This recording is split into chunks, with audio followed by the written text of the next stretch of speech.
Okay, here we go. Woohoo! All right, now I gotta figure out the mic. Um, okay, testing. You got the mics happening. This is better. Better. Why isn't this working? I'm barely getting any feedback on this. Why? Testing 1, 2. Testing 1, 2. 1. Testing 1, 1, 2. 1, 2, 3, 4, 5, 5, 6.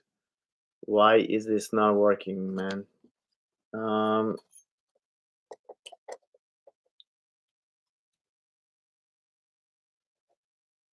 Should be working. Why? Is there a light usually on here? I totally forgot how to use this. It shouldn't be that hard. Okay. Oh, someone's watching. Hey, there you go. Okay, testing. Here we go. Let's get the Sportsnet 778 751.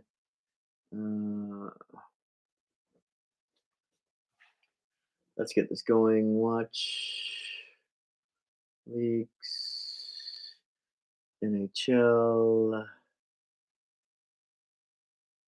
3:30. We're almost there. Round 1.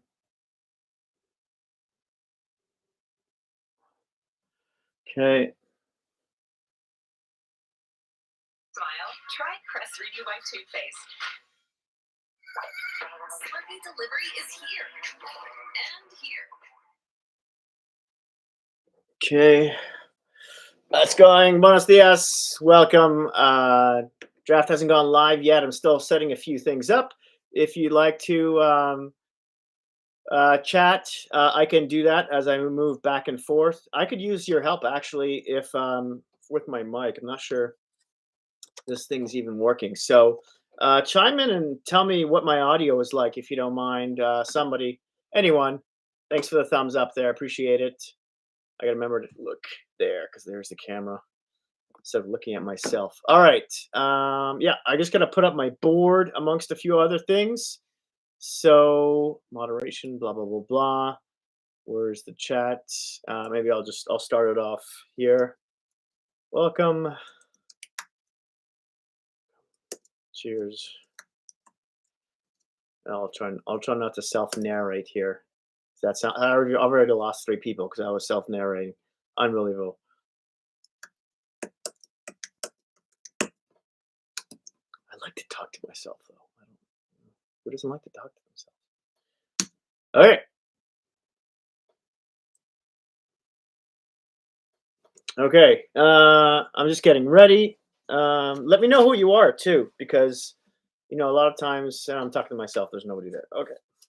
Okay. They're so mean. Everyone's so mean. All right. Just getting organized, trying to figure out why. What's with this mic? It's on. Mic's okay. There we go. Testing. 1, 2, 3, 4. Anyone want to tell me how my audio is? I would appreciate it because I'm trying to figure this out. Anyone?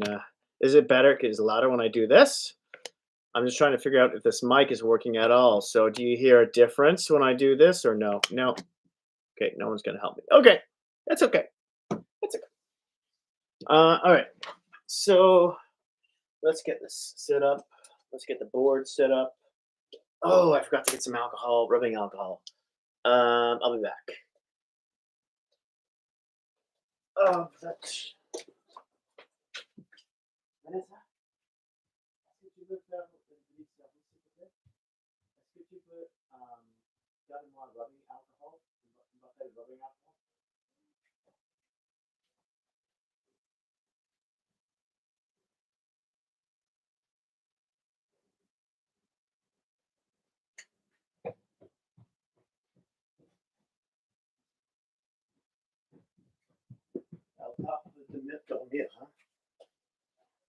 Elle veut pas dormir.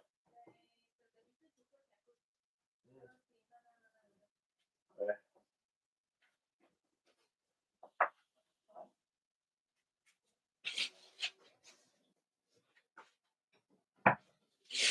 Okay.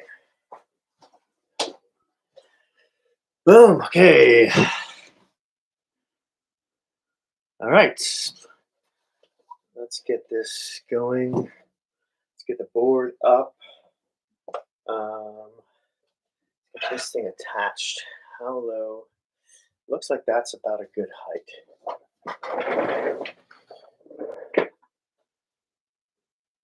Looks like the coverage is kind of starting. It starts at 3:30. I think that's all the premature stuff. What's going on here?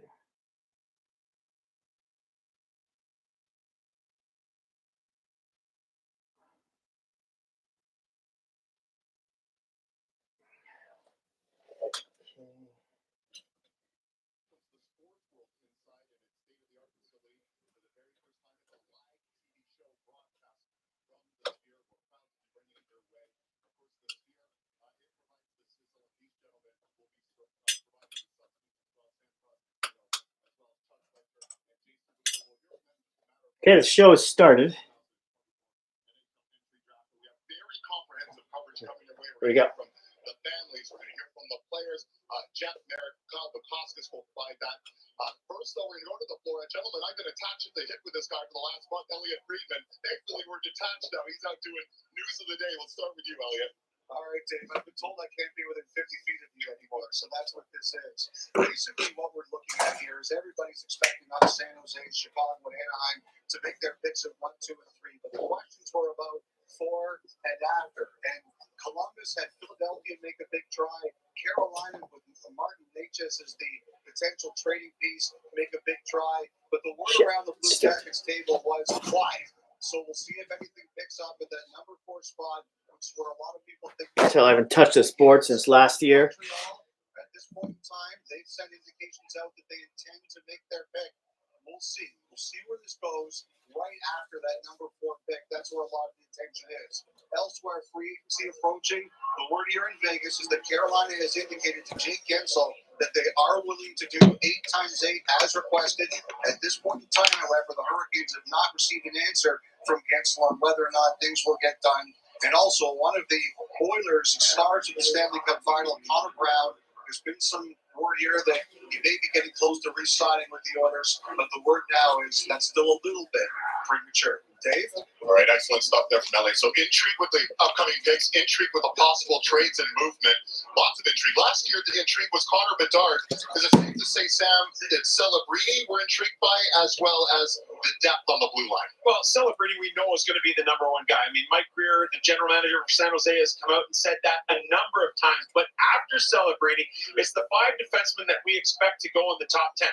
Different shapes, different sizes, different talents. And if you look at a continuum of this group, it starts at one end with the 6'7", 207-pound Anton Salayev, a defensive defenseman, a play killer, a guy that you win with in the playoffs, as we've seen recently, especially in the Stanley Cup Final. And then you go to the other side of the spectrum. Zane Parekh, an offensive defenseman. Books, offenseman, as you like to refer to him as. This guy had 96 points, 33 goals. He's all over the place and looks like an Erik Karlsson type player. Then we squish it in a little bit. We look at Artem Levchinov, who's the top-rated defenseman, 6'2", 207 pounds, right shot guy who played at Michigan State and had a ton of success this year. Zed Buyov, all this guy does is hoist. Under-18 championship, World Junior Championship, and then a national championship with Denver. And somewhere stuck in the middle is Sam Dickinson, a beautiful skater, 6'3", 200 pounds. Well, that's the S. With the London Knights. If you are picking within the top 10, you're going to have your choice of what type of defense. Just getting the board ready here. But there's another guy. Well, you can listen to the guys chat in the background on Sportsnet. From the Calgary Hitmen.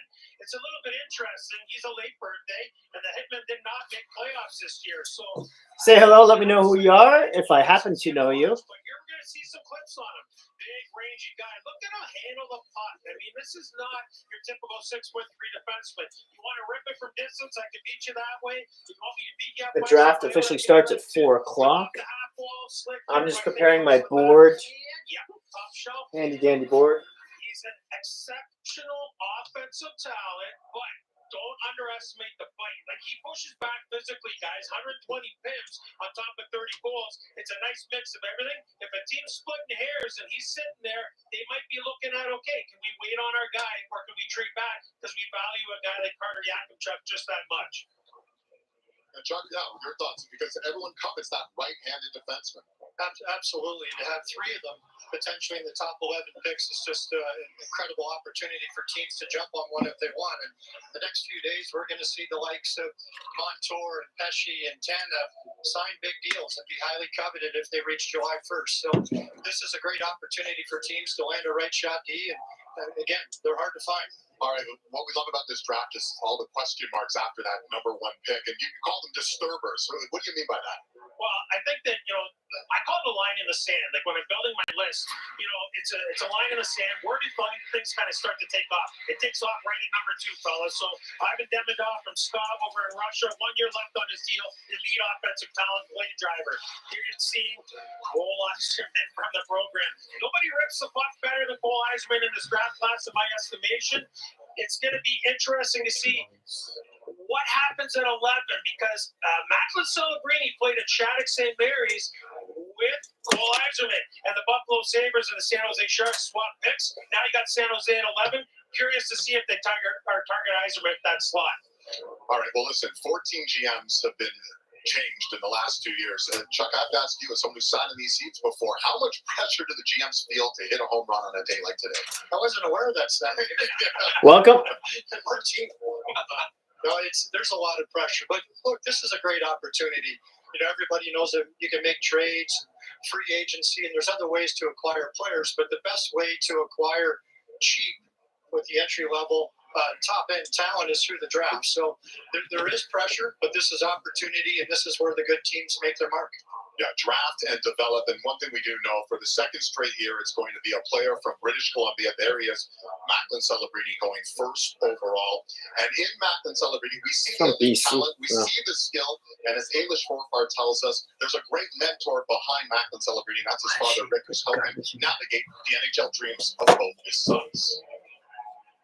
Meet the future. Brought to you by Upper Deck. Collect the best. Slowly control. Welcome. Hello.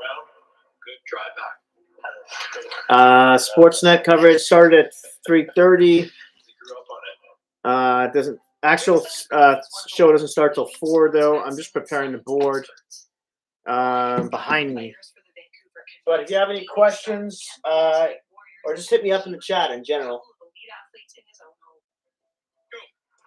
These are David's also an unbelievable resource. Like, we lean on him every time about training or just talking or mental, anything like that. He's always there to give us kind of the best advice. He's been coach for us, manager for us, an advocate for us. He's been our biggest fan and our harshest critic. It makes it really easy to have all those resources in one man. And they needed, empathy. They needed support. They needed, a hug. I was dad. The other times I would be, the disciplinarian. You need to be on time. You need to go through your process and get them at a very early age understanding what it means to have a professional approach. Macklin and Aiden had a front row seat to some of the world's best athletes being put through their paces. But one in particular built a lifelong bond with the Celebrini family. We took to each other quickly. Aiden and Mackie have been coming along with us to workouts since the time they were little. And, obviously it's a lot of fun to watch them grow up, watch them develop to young men at least. It's been really rewarding. We didn't really think of him as like a basketball player or anything like that. He was just more like a person that kind of spent time with us. Missing beer. There's no question. That's what I'm missing. They saw Uncle Steve on the TV, playing for the Phoenix Suns. And then they also saw him, doing 2, 3, 4 hour workouts. The kids were so young. I think for the most part, they were learning, if anything, by osmosis. They were just around and they just saw. Rick's work took the family to the Bay Area, where he joined the Golden State Warriors. The Bay Area compared to North Vancouver, it was definitely an adjustment. 1 year I played there. I played for the Junior Sharks, and it was a unique experience, and I really enjoyed it, but it was different for sure. The move to California provided not only a change of scenery, but also a championship. Watching our dad go through that, you kind of just get the understanding of kind of what it takes to win and how Like they're hard just it is talking about to the Celebrinis. keep yourself And I lost my. perform at the highest level. The Celebrini story took another fortunate turn as Aiden and Macklin spent the past year as teammates at Boston University. You know, as a parent, to watch them kind of, you know, navigate that together, support each other, be there for each other. That's a parent's dream. Just a lot of new experiences and just having him there like as kind of support. I know he's got my back, so it was really nice to have him. It's Macklin. There's no other name. It's just Macklin. The Sharks are getting a great player, presumptive number 1 pick, but everybody says it's him. It's always been a dream of mine growing up to even get drafted in the NHL. So to be picked there and by that program, it'd be a dream come true.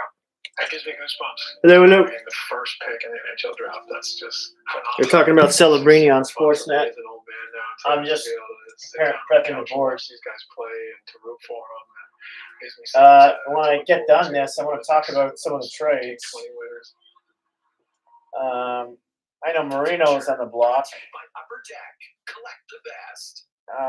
right now. Fantastic story there. Catch the full The version of that story feature for on Kadri's Sportsnet. availability has been shot down. Celebrity, the youngest from the player to Flames. ever win the Hobey Baker, and was one of 4 freshmen to win it as well. And look at the group: Fantilli last year, Eichel, and Paul Kariya as well. With much more on Any pick out of the top 4 looks like it could be available for trade in general. And they're just talking about a lot about Macklin Celebrini right now, and just doing his bio and blah blah, talking to his dad right now. It looks like Gensel is almost a done deal in Carolina, but I don't know what's. It looks like it might be like an 8x8 or something, or is it a 5x8? Something like that. Hey Frank, hey, how you doing? What's up? Thank you for stopping in. Is Sean with you? Is he watching as well on a different computer?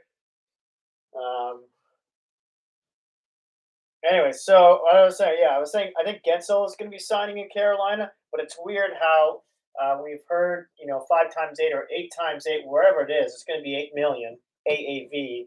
But why the Gensel side hasn't responded yet, and they're the ones who I think suggested the number in the first place. So it's a bit odd that we haven't had confirmation. I mean, that could have come in. I haven't looked at my phone for like 30 seconds, so you never know. I should open the score here.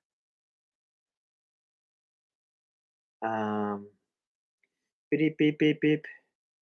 NHL Draft talk. Okay, yeah, the Blues acquired Texier. Oh no. From the the Blues acquired Texier from the Columbus and then re-signed him to a 2-year, $4.2 million deal, so 2.1 AAV. He's like a third line winger kind of deal. Bottom 6. I don't know why I think they traded a 4th rounder. Yeah, and the Devils are looking to trade Marino. It looks like the Canucks might be interested. And apparently, when it comes to Chris Tanev, it looks like the Leafs and Dallas are the biggest clubs who are chasing him hard. So it could be one of those 2 teams. I also heard that Tanev has decided not to sign in Vancouver. So that'll be interesting, which is why the Canucks have been heard to have been chasing Marino because he's on the block from New Jersey. And the Flames obviously traded Mangiapane. Was it this morning to the Washington Capitals? I can't remember what was in there. Was it a 2nd round pick or a 4th or? Anyway, yeah. So he's gone there. They're definitely in full rebuild mode, which is why there were rumors about Nazem Kadri, because I'm sure that's not why he signed that big deal to play there on a rebuilding team. But Kiprios on Kipper and Bourne show today, they said, or was it on 32 Thoughts? They said he was not on the block. So I don't know. I think that was just Kiprios who said that, not officially, anyways. But as we know, I feel like a lot of big things could happen. This being the last draft, by the way, before it's just held remotely.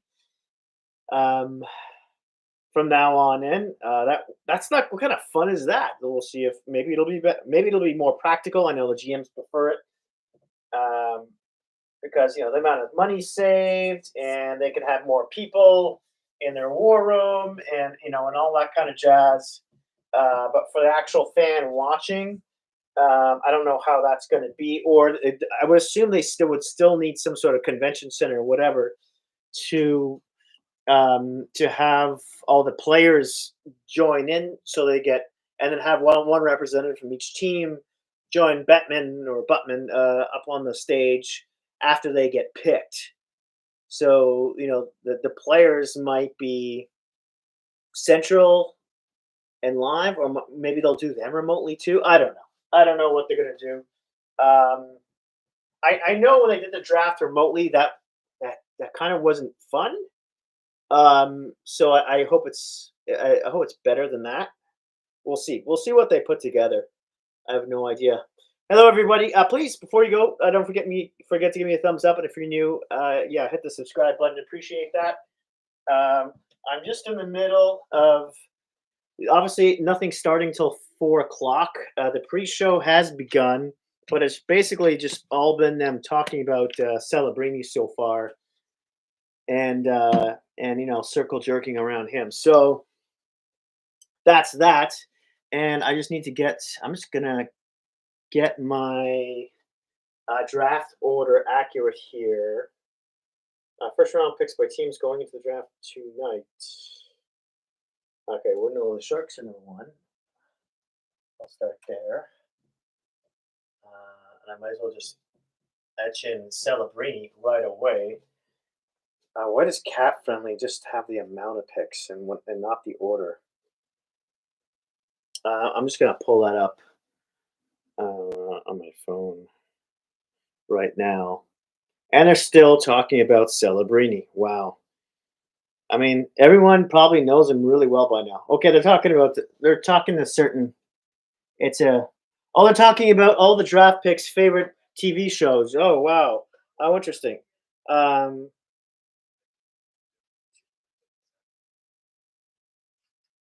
Draft order. What's the Igilna number 1? Yeah. I let's see if Calgary moves up to grab him. There's been a lot of talk about that. Draft order.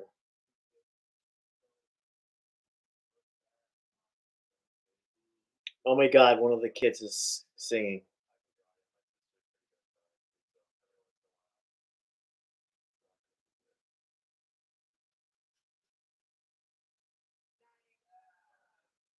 Okay, here we go. All right. So San Jose is obviously first. Then we got Chicago. Then we have Anaheim. Seems like Anaheim, Chicago, and those 3 teams were right around the same place last year, as well as Columbus. If anyone's looking at their phone right now, and they want to tell me about any trades that are happening while I've got my back turned, please let me know. Just type it into the chat. Love to hear from you. Ducks, Columbus. What am I looking for? Looking for Columbus. Columbus, number 4. I know I should have this ready beforehand, but life. Montreal, number 5. Utah. I don't have any kind of sticker for Utah, obviously, so I'm just going to use the Arizona Coyote sticker. By the way, can someone tell me how my mic is? Is this working? Is this mic actually working at all, or is just a big waste of time? Because there's no lights on this thing.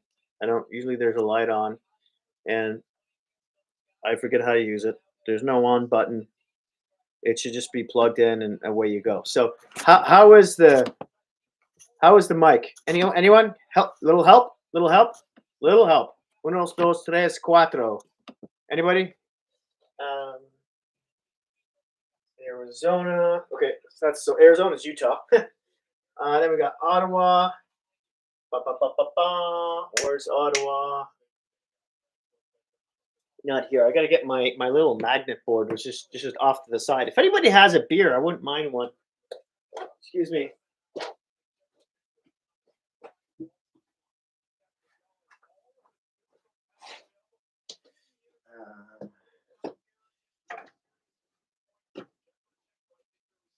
Okay, here we go. Okay, what was I looking for? Where's my phone? Okay, Ottawa. That's what I was looking for.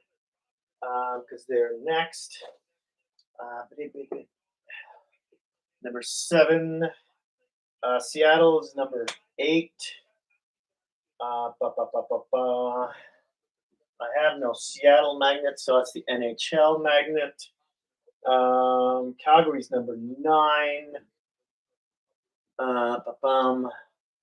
Number 10 is New Jersey. This can all like switch around, and this could be irrelevant by the time I'm done. But 11 is San Jose from Buffalo. Do I have another? Yes, I do. San Jose. Oops. I think San Jose moved up. Yeah, after it was a trade yesterday or day before for a couple of picks. To get, I think they're trying to get to Celebrini's teammate or something. Is what I've been hearing, which is why they wanted to move up. Anyone going to help me with the sound on this? Is this mic working at all? Anyone? Bueller? Fry? No help. Okay, it's all right. It's all right. I won't be bitter. 12. Philadelphia. At number 12. Number 13, we've got Minnesota. Number 13. Lucky number 13. Number 14 is Buffalo, which was Pittsburgh's original pick. Number 15 is Detroit. What time is it? We still got 7 minutes. 15 is Detroit. Right here. Number 16 is St. Louis. Who do you want, by the way, your favorite team to draft? Oh, the mic is working. Is that what the yes means, Frank? Is that yes for the mic is working fine? I don't know if this is my computer's mic or if this is this attached mic. That's what my question is. Can you hear me? Oh God! Don't ask me to sing ever again. You believe so? Okay, thank you. 16, 17, Washington. Washington. And does the sound suck? You tell me if the sound sucks. I know I'm quite demanding. 17. 18 is Chicago. 17 is Washington. 17 is Washington. 18 is Chicago again. So they're picking 2 and 18.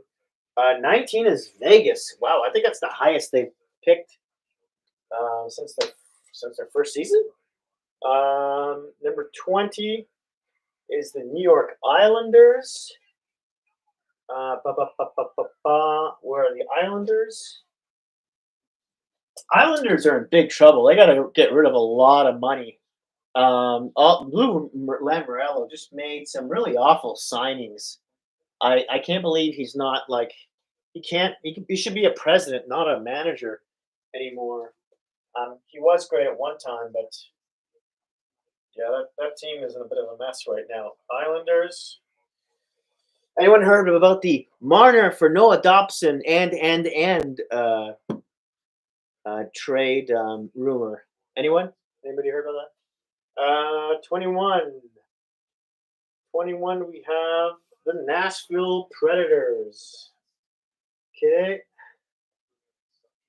who have re-signed UC Saros to, is it a 7 or 8 year deal worth just over $7 million per season? But he still could be traded because was it Askarov who is no? What is no? No, the sound isn't good. Is that what you mean by no? No, the sound isn't good. So I'm trying to figure out anyone who will listen if this mic is actually working. Hello. No. Probably just look like an idiot doing that. So I'll stop. All right, 22. Nobody cares. Nobody cared. 22. I already said no. What? Oh, 21 is Montreal. I mixed that up here. 22 is Nashville. 21 is Montreal. Beep, beep, beep, beep, beep. And number 23 is Toronto. So I need a Toronto and I need a Montreal here. We got 4 minutes apparently. So Montreal's 21, Toronto's 23. Sound is okay. Okay.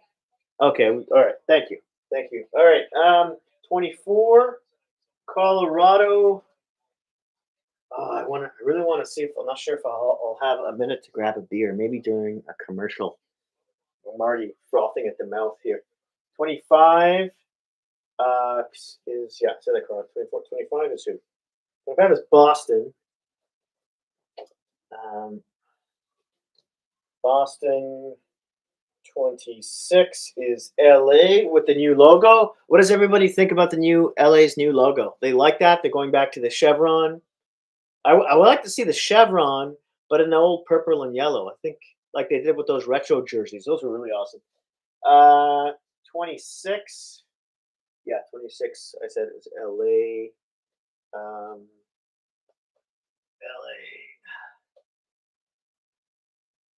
If anyone wonders what to get me for my birthday or for Christmas, I need stickers, those little magnets for like Seattle, Utah, and maybe LA's new logo. And of course, if you ram some beer in the package, that will be nice too. 27, Carolina.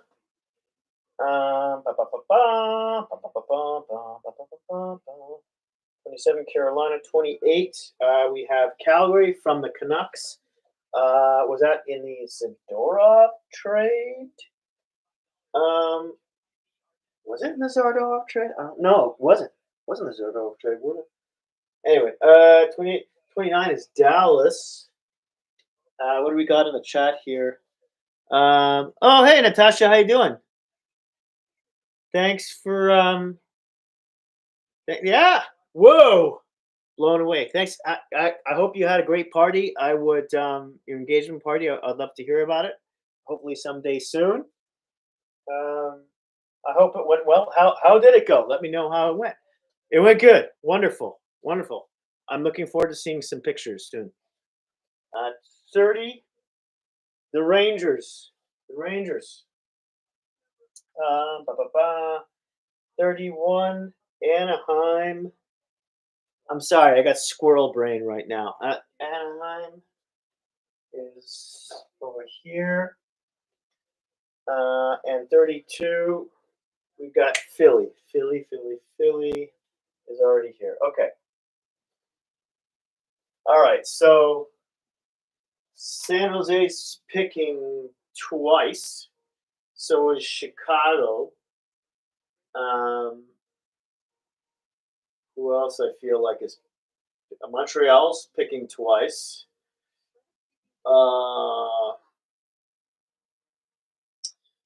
Who else? Anybody else? Anaheim. Did I already say that? I already said that. Philly's picking twice. So maybe you'll see some of those teams I just mentioned who are picking twice, with the exception of maybe if they're in the top 4, them trading for to either move back or for a player or whatever. So that'll be interesting to see how that goes. All right. So the board is set. Obviously, this stuff could change at any moment. Let's see if there's any.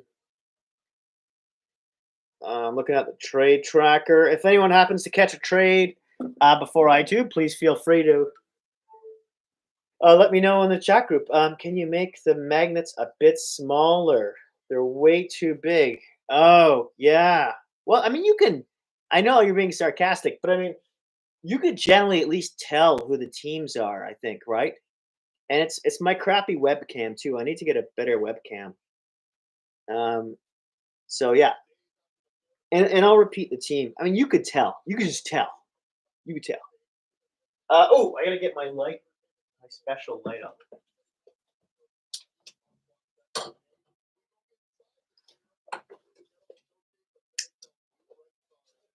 It's a nice light. It's a cool light, right? Right? Right? Okay, so I'll put that there. Oh, this is out of the shot? Son of a... Can I make it in the shot? Don't. It would be in the shot here. I'll see what I can do here. So we still haven't started, by the way. And I've already lost all the liquids in my mouth. They're all dried and gone.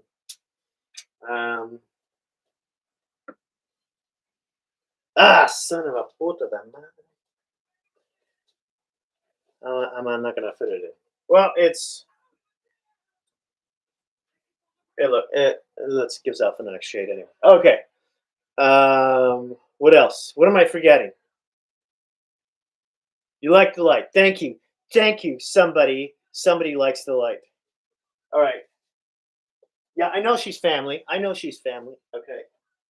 All right. I'm just arranging a few things. Nothing has started yet, so don't worry. I'm paying attention to that, even though my back is turned. I'm just getting my ducks in an order here before it starts, and then my butt will be bolted to the chair.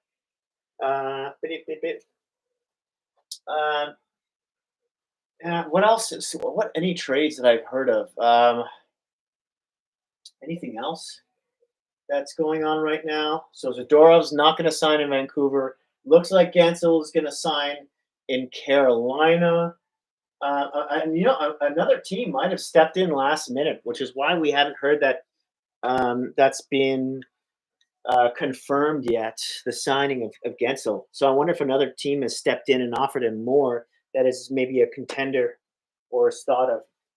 Or just another team like Utah just offering him absolutely stupid money. That's probably a good possibility as well. I know the stickers kind of suck because they're so small, but Arizona obviously is Utah. I don't have any Utah magnets, and the NHL magnet is Seattle. That's that number 8 there. That's actually Seattle. So, all right, here we go. There's the panel on. I'm just going to turn them up here for a second, okay? Monitor to Utah. That's one of the places he's been rumored to go, yeah. Them, Nashville, I keep hearing. Vegas. Well, it's fluidity. Not often do you see teams trading up before the draft even starts. Here we go. Can everybody hear the commentary? I would assume you can in the background. Just give me a yes, thumbs up, or whatever. We saw the San Jose Sharks go from 14 to 11 with the Buffalo Sabres, and then just today the Montreal Canadiens moving up from 26 to 21. I think we're pretty certain what's going to happen at number 1. But after pick 3 with Anaheim, there might even be a surprise there. Picks 4 through 11, extremely fluid there. I can't wait to see what happens. I need a trade board. On the heels of a draft last year where we did not have one trade in the first round, as we all remember. Yes. What are you saying yes to? I forget already. You seldom see teams trade out of a top 10 pick. I need to get a trade, a small trade board on the side here. Giving up the 7th overall pick for Alex DeBrincat. But look, we could have some trades, as you mentioned, starting with Columbus at number 4. Give me 1 second. Teams after that have been poking around. Yes, you can hear the commentary. Fantastic. Okay. It's unlikely to happen, I believe, but there is some noise, and we're holding on some hope for some big activity here. I'm going to go off the board a little bit from you guys. I think that what really impresses me is the state of the National Hockey League, the state of the game of hockey, to be honest with you. And Norway has 2 prospects that could go in the first round of this NHL entry draft, in Stein Solberg, who's a riser on the back end of defenseman, and then Michael Branson-Nygaard. So, those are the cool underlying stories. Like, the game is in a good place around the world. This is a fine example of 2 Norwegians that could go in the top 20, which I think is a really cool story. I think it will be a historic day for them, for sure. There's never been anyone from Norway selected in the first round. Give me just one player. Give me one player you're most interested to see where they land, Sam. Jetlachenko, at the start of the year, he was an afterthought, and he just made a steady rise just have throughout a the course of the season, playing center with the 12 Storm. trade board I just put here. Chuck, you got a player for You can't see it, but it'll help me keep track, maybe. Or maybe it'll be absolutely useless. We'll see. Okay. Steve Bouillon, love him. Plays like his hair is on fire, plays fast. Anyone have any preference in who their team drafts? Number 4 on my draft. Anyone? Might be an outlier, but that's how much I love him. All right, we're about to get some answers here. We're going to get some more answers about the news of the day as we head to the floor with our Elliot Freeman. Elliot Freeman. Dave, your guys were talking trades. A couple of things. Columbus had a couple of offers for 4. Philadelphia was one. Carolina was another. The Flyers seemed to think earlier today that wasn't going to happen, and the word was that Martin Necas, who was the key to the Carolina deal with Columbus, wasn't going to happen either. Looked like Columbus was going to make their pick. We'll see where it goes. Also, Montreal at 5. A lot of smoke around them. They made another trade today with the Kings to get picks. We'll see, but it seemed as if Montreal was going to make the 5th pick as it stood. One other thing I wanted to mention, this is the Anaheim Ducks pin. Glenn Cochran, one of their longtime scouts, passed away this year. They're wearing this in honor of him tonight. Just a great touch. Okay. Kyle? Celebrini for the Leafs. Okay. Right. 366 feet tall. What would they have to trade for that? Marner? Of the nearly 18,000 seats in this place are No, maybe more. I think more. Marner and their first. Top 18-year-old players And maybe like Robertson or Liljegren or somebody. It's an interesting thought process. Postcard from Earth to host the draft here tonight, so consider this our postcard So from the hockey sphere. After a player hears their name and makes the way down to the stage, no better way to break the ice than a conversation. this looks pretty amazing at the Sphere. I wish I could show it to you. The wonderful thing about the draft is it's all good news stories. It's happiness, it's smiles, it's tears. Jeff Merrick is interviewing all the kids today. They just overdo the first rounder thing. They just talk to him, the stories, the biography. It's like, yeah, we all know. Who in the sport who just is getting into it will watch the draft anyway. Because that's the way it's just kind of like we all know Celebrini already. Everyone knows. Can we talk about some of the other guys now? Nobody cares about an interview with Max Celebrini. No way Marner accepts San Jose. That's true. I mean, it is nice there, though, right? Who will accept San Jose right now? Unless you're a kid and you need a spot in the lineup. Or someone without trade protection, et cetera, et cetera. Okay. Oh, I'm really craving a beer. We haven't started yet. I think I might go grab a Radler. So I'll be right back. Frank, can you just entertain everyone for me while I'm gone? I appreciate it. I'll be right back.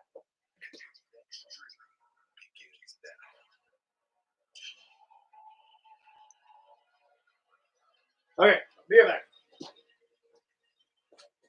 Good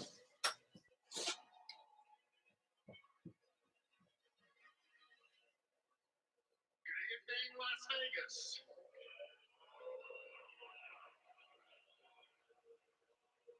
I always knew that this would be a great hockey town. And good evening to fans watching from afar. Welcome to the 2024 Upper Deck NHL Draft at Sensational Sphere. The faces that you see behind me are the future of the National Hockey League. And tonight and tomorrow, their dreams will come true and foundations of Stanley Cup champions will be built. The National National Hockey League is thrilled to bring this event to this remarkable venue that has redefined entertainment. And we are honored to stage the first sporting event. And I'm back. One person. Wow, they leave for 30 seconds. You're singing now. Well, no wonder everyone left.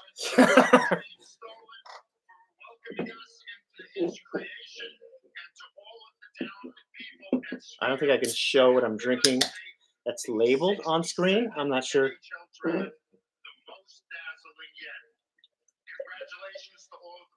Wow, the spear looks unbelievable.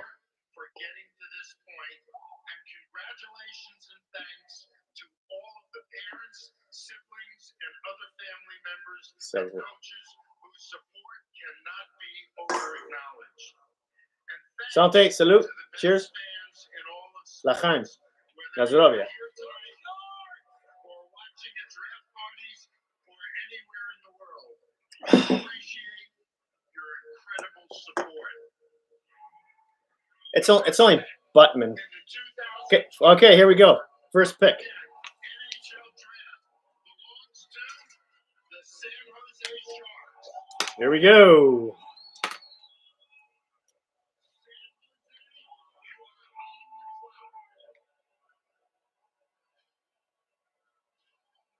All right, so there we go. Welcoming us in, the Commissioner Gary Bettman. And what is a historic night here in the Sphere. And that's just the setting. Let's not forget, it's about the 32 families and the 32 men who are going to be selected in this draft. And right now, Sam, all eyes on that man, Macklin, celebrating. Well, San Jose, I mean, they had such a great run for playoffs, the Joe Thornton years, the Joe Pavelski years, but it's time for a rebuild. And you look at some of the players they've got coming. In Will Smith, Casper Holtman with the London Knights, David Edstrom, who they acquired in a trade with the Vegas Golden Knights, and now the opportunity to add Malcolm Celebrini is going to give them depth down the middle of the ice for years and years to come. And what are they getting in Macklin celebrating? So I'll just put the position he plays, his shot, which is left shot, so everyone knows. They haven't picked yet, but we obviously know this is happening. This is how we're going to win. This is what I expect out of my group. Future captain type materials. This is an elite player. Oh, you need to leave soon, Frank? Nobody's really heard you finished your song. That's sad. Okay, you got to do what you got to do, I guess. Cheers. Thanks for coming in. Thanks for stopping by. And maybe pop in later because I'm gonna be doing this until like 7:30. Maybe we'll see how long this goes, and depending on all the trades and everything too. So we'll see how this ramps up. If it ends at 7, I don't think I'll be doing like 30 minutes more, maybe max. So that's 7:30 my time, so that'll be 8:30, 9:30, 10:30 your time. I'm sure you'll, come back with a drink.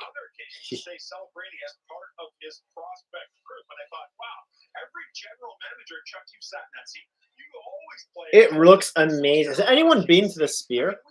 The Sphere. Why do I keep on saying Sphere? The Sphere. Sphere. Sphere. One thing I want to point out here, guys, is that different teams are going to build your organizations. It looks really cool in there.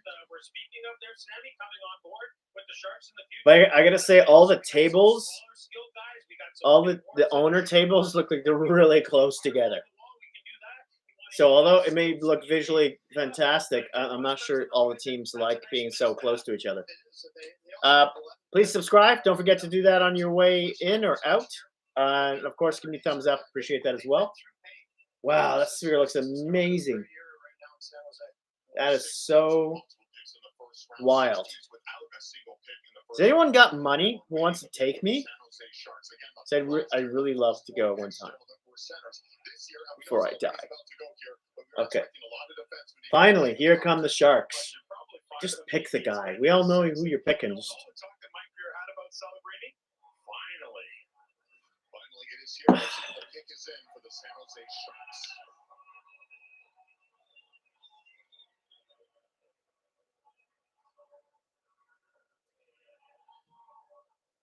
thank our great fans here and around the world. And a big shout out to our draft. I wonder how much a ticket for a fan was to go see the draft in the Sphere. Just the hotel tickets alone must have been insane. Making our selection will be one of the greatest passers of all time. Former number 1 overall pick and Sharks great, Joe Thornton. Oh, nice. Joe Thornton's coming to make the pick. There's a guy who's close to the camera, Mike. He's just going bananas. It's hilarious. He's already half in the bag. He's... I can hear him. Selection in the 2024 NHL Draft, the San Jose Sharks are very proud to select from Boston University, Macklin Celebrini. This guy's so hammered. Yeah, he's freaking out. Oh, and he keeps on doing this all day. I wonder if he's gonna heckle the other picks and stuff. He's fantastic. Okay, there we go. Celebrini. From Vancouver, BC, born on June 13th, my mother's birthday. 6 foot, 190 pounds, shoots left. He's a center. I'm sure you've all heard about this. Hockey News has him compare him to like Elias Pettersson. So there's that. And yeah. They also say the fact Celebrini was so good so early in the NCAA has talent hawks all aflutter. Being 17, just that alone is spooky. If you think about it, one scout said at the start he wasn't blowing by guys like a Paul Correa, but as the season went on, he started to make plays. He's more of a cerebral superstar rather than a flashy one. Blah, blah, blah, blah. He is, as you guys say, a franchise player. Well, what stands out for me even watching him, when his name gets announced, is the composure, the poise. Like, this guy's just programmed a different way, fellas, and he's going to be an exceptional pro. And you say young man, and he just turned 18 3 weeks ago. That guy is still going crazy in the stands. That's so funny. Okay. Also, the fact he's so young. Well, you even go back to his UHL days. They're just showing some footage of him, yeah, his junior. The best collegiate player in the country. I mean, he's the youngest player. Zapple juice, by the way. So it's incredible. Obviously, he's a quick learner. He's going to adapt very quickly to the NHL, and I'm sure he'll be a very good player if he chooses. Yeah, the one thing here, guys, is that he's a 3-zone player too, right? We're seeing all these highlights, exceptional on the offense, but he touches all 3 zones and plays with a ton of detail. So, coach's dream, you know what you're getting when you throw him over the boards. Well, I look at him, like I covered Macklin Celebrini. God, no one cares. Crosby backing up. His days in Rimouski, and the detail in which he played with in all 3 zones, how he handled the media pressure, how that when his team needed the I think this is the play-by-play guy I like the least. When it was most difficult, and then the leadership part. I mean, I don't. It's not bad. He's just who's last often in the gym. These are all impressive things about this young man. So I do see. He's not incredibly insightful. Seems more of a Captain Obvious. David, thanks very much. Alongside Macklin Celebrini. First of all, Macklin, congratulations. And did you have any idea that it was going to be Joe Thornton making the pick? No, I had no idea. That was a great surprise. I was super happy you made the pick. I can only imagine what through your head when you saw that man and that player walking up to the podium. Now, okay. Shark is a kid that it almost seemed like destiny. And when we were playing as a junior Shark, did you ever imagine a day like this wearing the same jersey? To be honest, no. I never thought that far in the future. I was just enjoying my hockey when I was a young kid. So, but to go full circle here, it's a really exciting moment for me and my family. What goes through your mind when you see these old shots of you with the Shark jersey? It's crazy.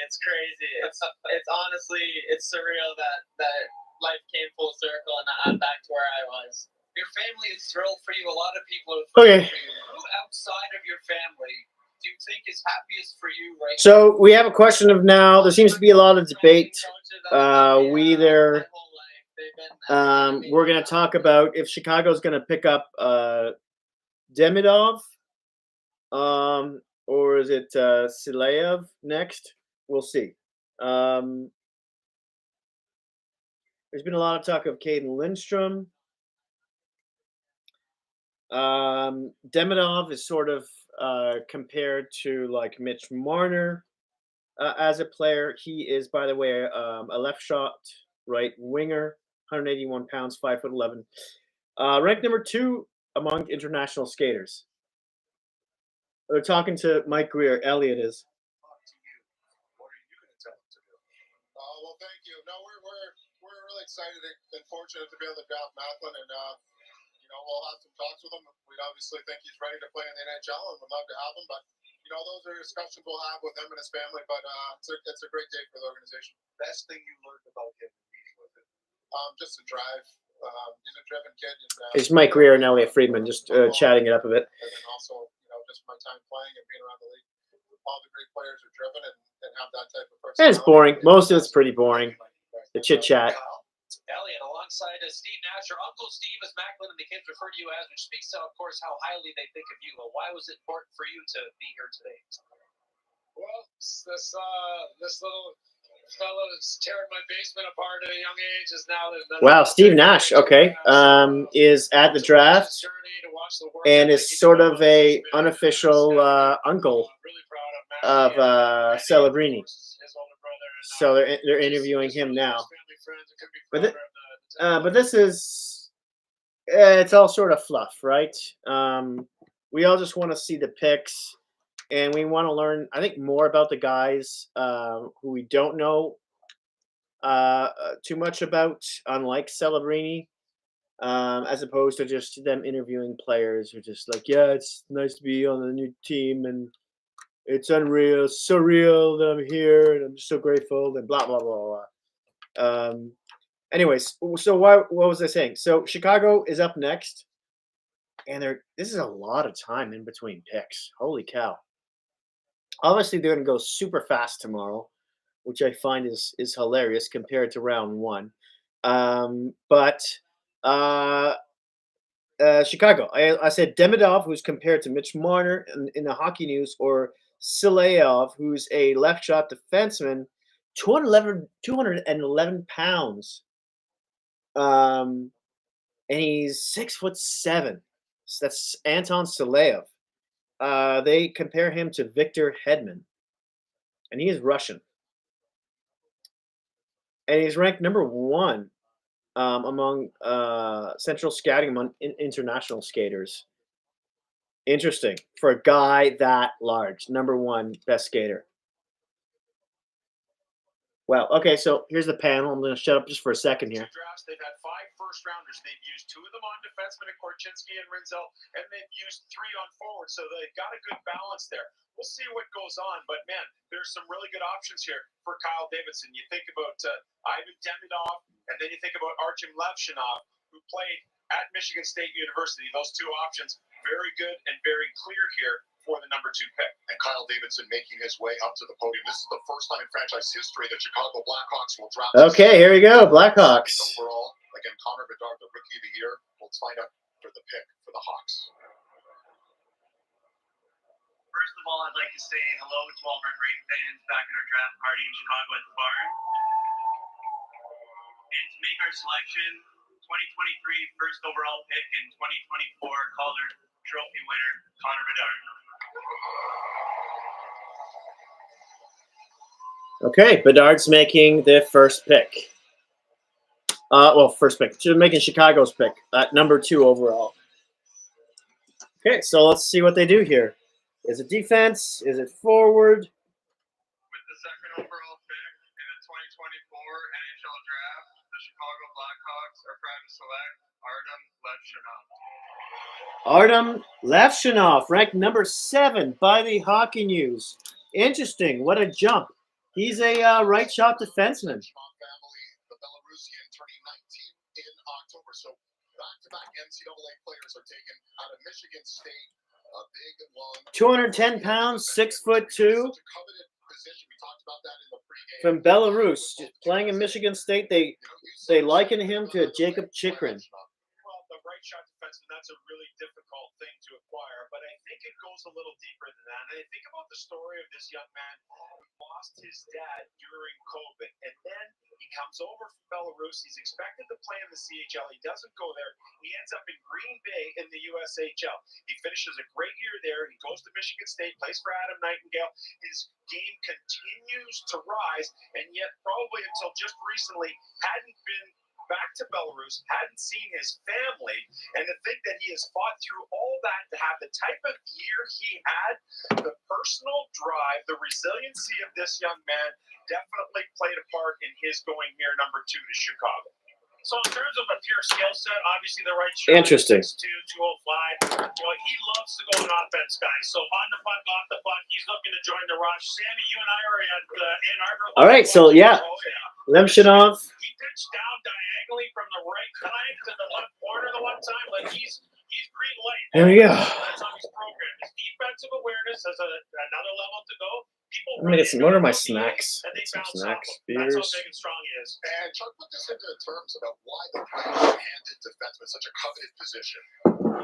It's more difficult to find. Obviously, when you combine the 6'2" with the right shot defense, with and the mobility to defend, the ability to transport the puck. I mean, this organization is clearly starting to go in the right direction. They have 15 top 2 round picks the next 4 years. That's an insane amount of draft capital. Obviously, they have Connor Bedard, they have Korchinski, they have Michael, and now you add a defenseman like this, and a guy with size and really a real quality two-way game.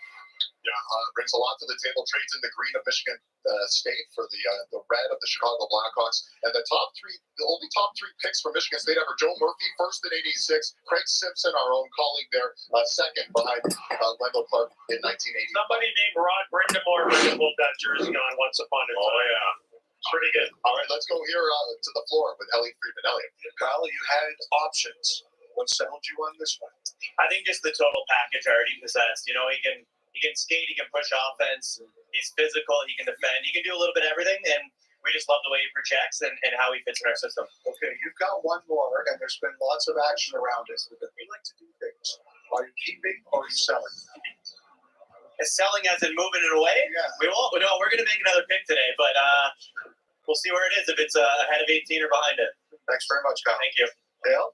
All right, thank you so much. All right, so we have our first defenseman off the board. Maybe we're going to get a run on defenseman, or maybe Demidov, who's something you guys have said is... That's something I hope the Leafs pick up. They desperately need, if they make the pick and don't trade it away, is a defenseman. I do believe that he's the second best player. I keep hearing the name Emery. Said that.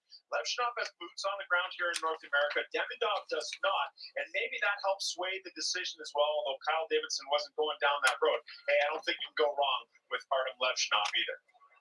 All right, so Chicago gets their defenseman, and again, we're expecting possibly for the first time since 2012 to have 5 different defensemen taken in the first 10 picks, which would be pretty huge to see there. And it also for Belarus, we talked about the Norwegians possibly getting their first overall first round picks going. Wow, that's pretty impressive as well. Those are the other Belarus. Emery is ranked 45th overall by the Hockey News.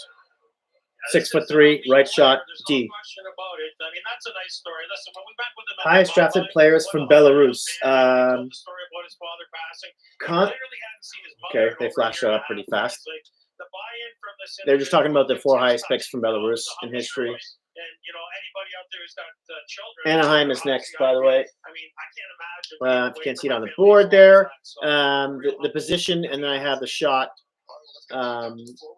right above it. The second overall pick out to Levshunov, the Chicago Blackhawks. Before we talk, we have a special video for you from a very famous Belarusian hockey player. Have a look and a listen. Let's see. Hi, Artyom. It's Mikhail Grabowski here. Congratulations for incredible achievement. Highest dollars player. Mikhail Grabowski, a video welcoming him to the NHL. That's fantastic. What did he say at the end? He said, yeah, good luck in the end, the future.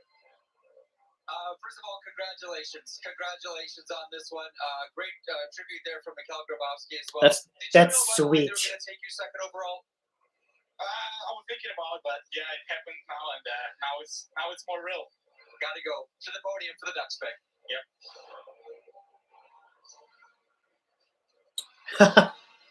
That was kind of curt, but yeah, whatever. I'm glad they're speeding it up. Okay.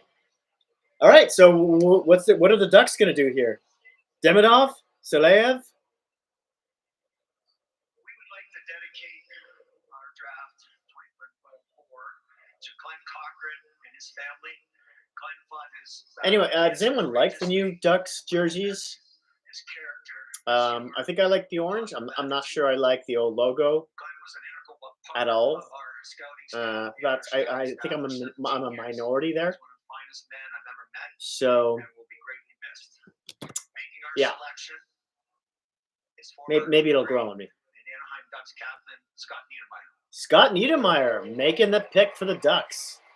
That's cool. A lot of old players coming out of the woodwork here. Proud to select from the Oshawa Generals, Beckett Seneca. Beckett Seneca. Reaction that is similar to Oh wow, so he's rated 12 by the Hockey News. He's a right shot, right winger. 6'3", 178 pounds. Voted number 13 in North America among skaters. They liken him to a Nazem Kadri. Interesting. Unless you listen in on the guy for a second here while I put him on the board. He will be in the first round. And as the year started to go on, he's growing a bit. His hands are really good. He's putting up points. And then you get to the playoffs. You talked about his performance there, but then he got hurt. Out of the playoffs for the final against the London Knights, Oshawa didn't stand a chance without him. And oddly enough, it's one of those rare occasions where a player's not in the lineup when you realize his value. And I think probably helped to rise his draft stock. Here we are at number 3. Now, guys, I thought that we got into this thing and figured maybe 10 or 11 for Seneca. 3, that's a little bit of a shocker for me. But to think that where he went from the mid to late 20s to go into that 10 range and above here at number 3, wow, it's a bit of a shocker, no question. But I think deserve it. Well, I think that Anaheim, Pat, for being the little ball of hate when he played, he's going to love this style of player, right? At 182 pounds right now, as you know, PA, because you've known the family for a long time, this is a big athletic family. This kid's going to be 210, 215 potentially. I don't think he's stopped growing yet. The one thing that's unique about him, he can play a power game, a finesse game. At 6'3" almost. Well, that's surprising. He makes plays Beckett, to his body. number 12 there. So his range, Camera's awful. Beckett Seneca, ranked 12 by the Hockey News, goes to Anaheim at number 3. And they liken him to a Nazem Kadri. So, like the GM, he could be, but in this case, he might be a bigger ball of hate because he's 6'3", 178 pounds. Interesting. Okay. And where is he from? Huh? From Toronto, Ontario. I don't think Toronto, Ontario makes any hateful people, though. His face tells me he had no idea. Obviously, and his parents, and there was this genuine shock. And what a great moment. Wow. Okay. Wonderful. Look at the big forwards they're building there with McTavish, with Cutter-Gochi. Still haven't. Okay. They haven't started talking about the guy yet. I think they're all scrambling to find their notes. Watching your parents there, Beckett, crying as they're so surprised. I want to get to your reaction when you were picked up. You're looking at your parents right now. Yeah, I mean, it's obviously super emotional, but I mean, I don't think I expected that. I think my agent knew a little more than I did. He didn't kind of tell me, but obviously I'm super. He's got a very peculiar voice, like he's talking from his throat, like deep in his throat. Drafted 3rd overall by the Anaheim Ducks. What do you think put you over? What do you think that you did that got you to this spot right now? I think it was probably definitely my playoff performance. I mean, I kind of peaked at the right time there, and I mean, our entire team did as a whole, and we kind of pushed against me. You listen to him? Yeah, it's rare that a Canadian speaks that way. Although you may say I sound a little weird, but that's because I went to school in the States for a few years. Maybe that. And I'm weird. That too. That's a beautiful NHL draft moment. Congratulations, Beckett. David. He looked really surprised when they picked him. And that's what this is about, right? It takes a family, the sacrifices, the discipline, and I want to see like that. If you remember the Montreal draft, how many years ago that was when they picked up Kotkaniemi. I don't know, it was a second or third overall, and they caught that lady in the stands with the glasses. As soon as they heard his name, they said Kotkaniemi, and she's like, "What?" It's just such a great meme that keeps on giving. I hope they have some cameras on the crowd for that reason. Gives you size with plenty of growth potential. I mean, you can pack 15, 20 pounds on that frame, no problem. And I don't think he's topped out in terms of his height either. 6'3" he was measured as. His dad's, I think, 6'5". Wow, his dad is 6'5", so they think he's going to get bigger. He's 6'3" now. Interesting to see that this Anaheim team is slowly, methodically building. All right, well, Anaheim Could be a big bruiser, yeah, power forward, obviously. Big winger there, and on the clock now, the Columbus Blue Jackets. So there's a lot of speculation, Chuck, that maybe they're going to move this pick. They're on the Anybody have any? 15 seconds. I imagine they're going to go with this pick. We're going with Columbus is next.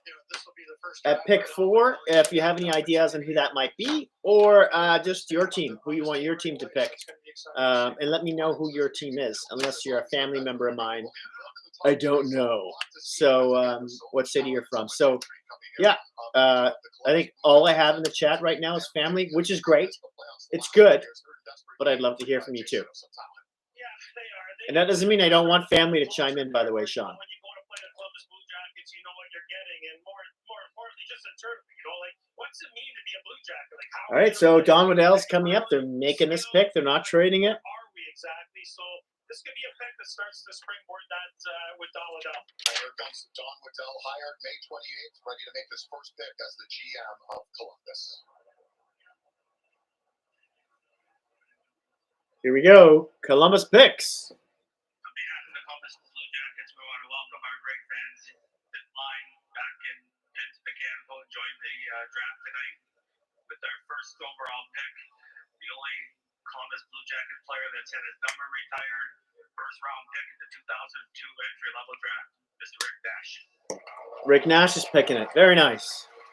That is a good idea, letting former greats make the picks. With the 4th overall selection, the Columbus Blue Jackets are proud to select from the Medicine Hat Tigers, Caden Lindstrom. Caden Lindstrom. Okay. Goes number 4. Number 4. To the Columbus Blue Jackets.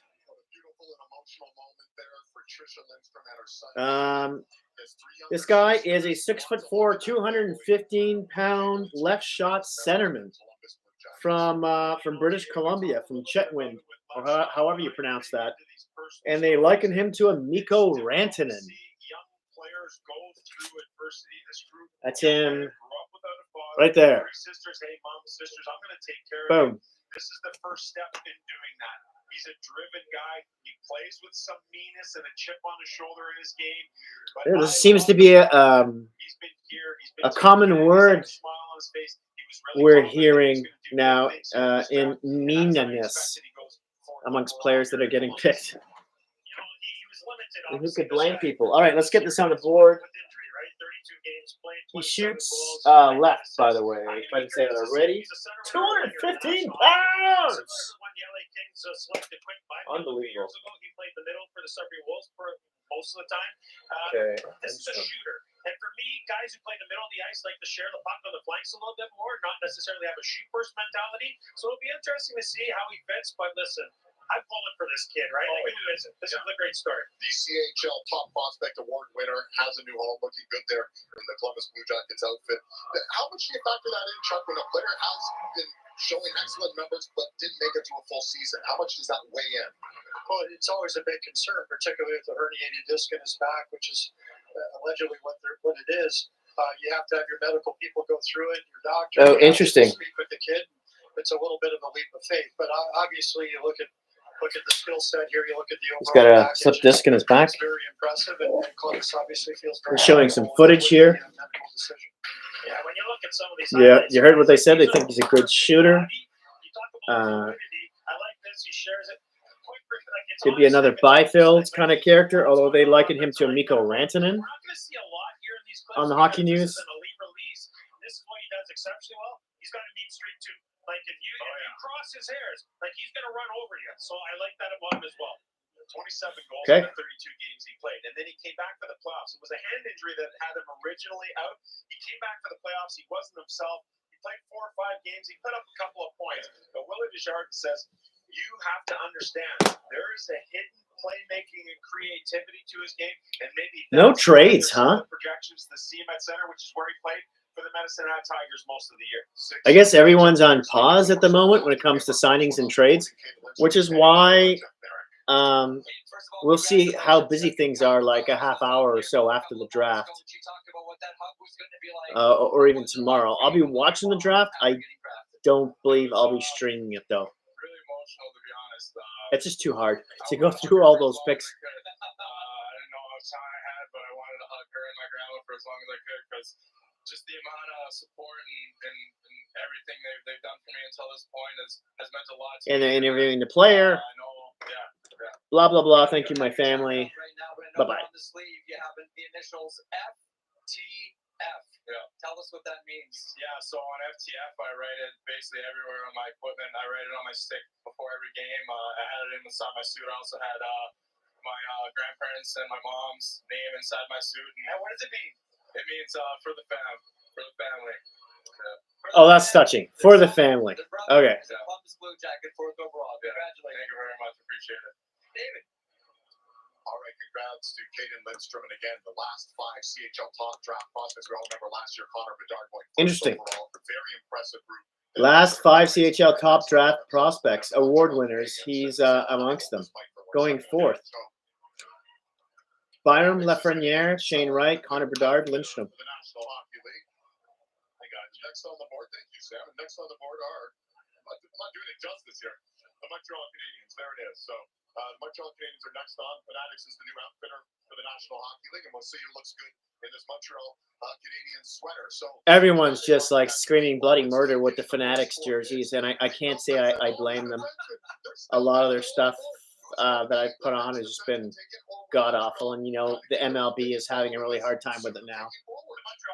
I don't even know how long is the contract with them. Hopefully it's no more than a few years. That's scary. We'll see how if the sales of the jerseys just go through the floor. Gordon and Hughes are talking to each other right now. Looks like they're trying to make up their minds still on who they're going to pick up.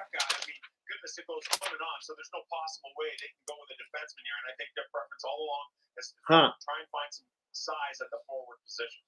Yeah, so for me, I'd be following my list, and I'm going to go out on a limb and just make the assumption that Ivan Demidov has to be the best player available on the list. Demidov, yeah. For me, he's the best forward. Gilna, by the way, is ranked number 9. We'll see if Calgary can pull off moving up in the draft. He's a left shot center, by the way. 6 foot, 186 pounds. They liken him to a Brandon Hagel. Here comes Montreal with Mr. Molson holding the awful Fanatics jersey. Obviously, some talent up front, some smaller forwards. Slavkovsky took a big step. So it'd be interesting whether they go for some size or they go for some skill. What's everybody drinking today during the draft? Beer, wine? What kind of beer? Kind of wine?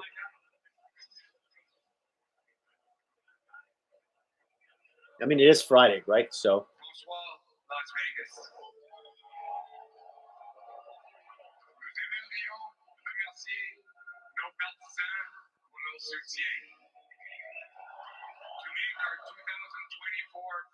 Selection. Oh, they're getting booed hard. Pleased to invite on stage our number 1 fan, the one and only Celine Dion. Whoa! I just saw part of a biography on her the other day, and she's making the pick for them. Oh my God! I wonder if she's holding the hand of some guy next to her. I wonder if that's her doctor. That's not a joke. It's not a joke. She's got a serious illness. I watched some tough moments there in the biography yesterday. I can't believe just by chance, my wife was watching it, and she showed me, yeah, it's a stiff person syndrome, or it was, yeah, it was, and she's still singing. Unbelievable. Okay, here she goes.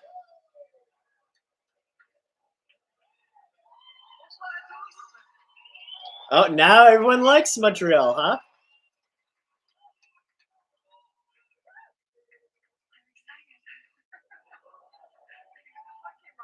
I'm excited et très fière d'être ici ce soir.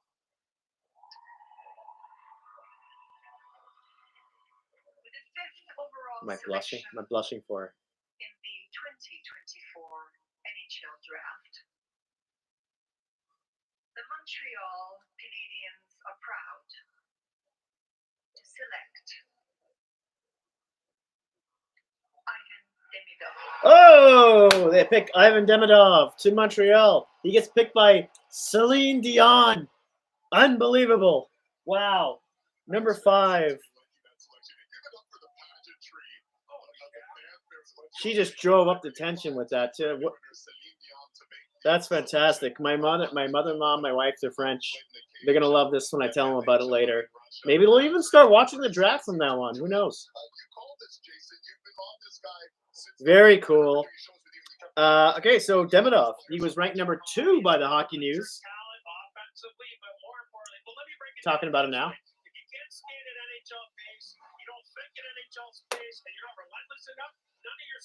He's 5'11", 181 pounds.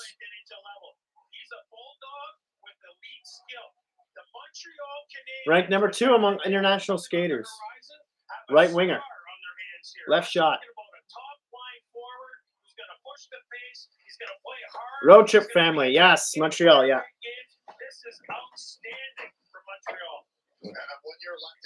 Feels like they really got lucky with this pick. Here he is. Here what he looks like. Number 2 there. But he went number 5, so I'm just penciling that in. That is what he looks like. Let's get him up on that board. Montreal got a good pick there. They sort of slid to them at 5. It's fantastic. And he's got his picture with Celine Dion on the stage. This kid is never. I hope he even knows who she is. Oh wow. Okay, they're showing some footage of him right now. I'll shut up just for a second. I don't know if that's possible, but we'll try it. All right. Oh yeah, easy peasy, lemon squeezy. How about this? I'm just gonna go Bobby Orr like end to end. I've collected with my reach, a little deception here. Thank you very much. Through neutral ice. Oh, that gap's huge. Why? Because he's flying, baby. That's why. And puts it into the back of the net. A little bit more finesse. Little sauce. Whoop, whoop, through the legs. Thank you very much. To the backhand, and in it goes. He's got all kinds of talent, this young man. And yes, there are some detractors who say it was against MHL play. Only got a few games in the KHL. But scout him in a vacuum.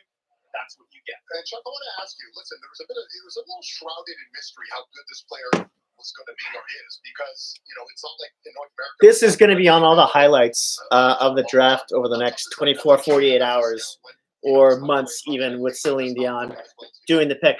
Because it's so funny how the crowd boos the Montreal GM when he goes to announce themselves. And then you even heard someone say, "Speak English," when he was doing part of it in French. And then Celine Dion comes on as he introduced her, and all those jeers turned into cheers. Very kind of funny and interesting, and a little sad, all at the same time. Okay. I'm very comfortable with this contract situation, guys. One more year in the KHL. Road trip family, yes, welcome. If I haven't said that officially already, do I know who you are? Are you a subscriber to the channel? Maybe you're a friend of mine? Maybe you're a family member even? I don't think so. I think this handle is new. Anyone watching, please don't forget to hit the subscribe button. Give me a thumbs up. Really appreciate it. Who's next? Utah is next. I have the Arizona magnet there, but yeah. Most points per game in MHL history over Nikita Kucherov. by like over half a point. Keeping as far as the dominance he's shown on the other side of the Atlantic. And it's worth noting, Montreal's not done, folks. They moved up from 26 to 21 in a trade that happened earlier today. So Okay. they're taking 16 picks to add to that stockpile of picks that they have. They need some. They really need some centers, Joe. Gets their guy in Demidov, and as you mentioned, And they need some size. I mean, I don't blame them at all. It's a really good pick at number 5 for Demidov, but they really need some bigger guys. Yeah, it was the movie Static, you know. Yeah, so you liked it? So that was pretty cool? Yeah, I like it. Yeah, That was awesome. One of the big questions is the obvious one. When do you think you'll join the Montreal Canadiens? I think it's a club with unbelievable history, you know, and I pretty like it. Yeah, I'm really happy to be part. Who's better, you or Mishkov?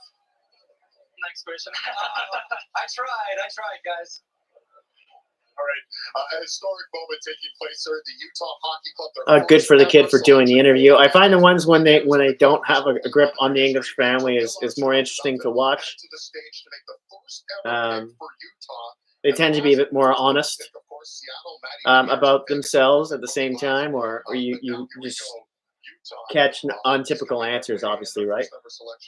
Okay, so here we go. For Utah, it's coming up. Armstrong. They're not all wearing the same suits. They stopped doing that. Thank God. And the owner's coming up. The new owner's coming up with the GM and his wife. New owner and his wife. I'm from Sweden. Lindstrom is a good player. Fantastic. Thank you for joining me from Sweden. Wonderful. Oh, Lindstrom pick. Yeah. At number 4, Columbus. Is that your favorite team? I'm talking to you, Road Trip family, in case you didn't know.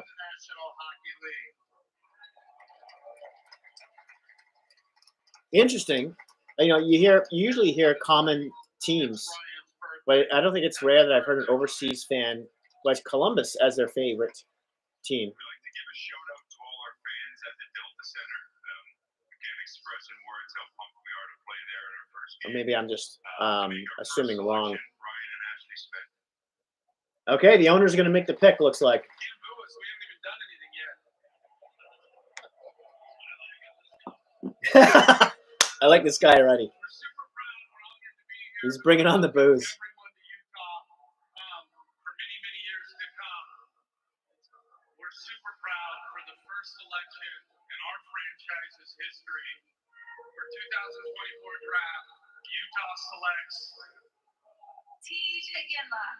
Oh, wow. They pick a Gilna to Utah. Calgary is eating their knuckles right now. They're super mad. Okay. 6 foot, 186 pound, left shot center. You know who his father is. Ranked number 9 amongst North American skaters. And they liken him to a Brandon Hagel. All right. So he goes 6 to Utah. Son of a Hall of Famer, teaching him. And by the way, you have the bragging rights, guys. Jerome went 11th. He goes 6th overall. So there he has it on down right now. and he's just going to let him know. I think the cool part about He was ranked 9th by the Hockey News, by the way. Sitting in the suite or at the table with the flame when he was Is it? on being It's T.I.J. Tidge? Tidge Gilna? all the way up through. We watched the move from Seattle. Now he's plying his trade with the Kelowna Rockets. Interesting. This is a cool moment for father and son, and obviously the rest of the Gilna family. Oh, there's the Gilna family there watching around. That's nice. And as you talked about the unpredictability, they could have gone any which way. Interesting. Okay, I'm going to put that up on the board. And they're going to talk about him now. Shut up for a second. I mean, if Utah wants to be a playoff franchise going forward, this is the kind of guy you want to build it around. If you look at the high leverage games again of the season, playoffs, and Canada at the U18 Worlds that I was at in Finland, 15 goals, 12 assists in 18 games. Quick catch and release. This is Jeff Lachenko making a play into the middle of the ice. Boom, it's in the net. Again, off the flank, he gets it, and you know what? He's already got a plan, right, guys? When he's got the puck, he's not taking pause. He's like, I have a plan. I know what I want to do here. Little Peter Forsberg, right? The reverse there. Yes. A little bit of leverage to create space. Gets it off the flank again. You know, he's obviously an elite shooter. So what a gift, Chuck, for the franchise in Utah. What a gift, and he joins Josh Stone. Shane's son in Utah too. So pretty cool story. Oh, I was with right. This franchise a lot last Shane year. Doan's son and him are on the same team They're now. building something Interesting. special. They got a ton of draft picks coming the next couple of years. I think they got 10 second round and 7. Chicago Blackhawks are your favorite team, says Road Trip Family. Nice. Nice. One of my favorite logos. Maybe it usually bobs between first and third, depending on how I feel any certain year.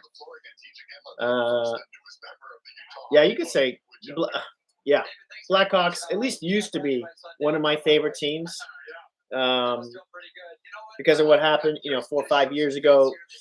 It's left a bitter taste in my mouth a little bit, but they've got a long history. I'm also a big Stan Mikita fan. Not to mention, I used to watch a lot of the Blackhawks in the Roenick years and the Ed Belfour years back in the early 90s, late 80s.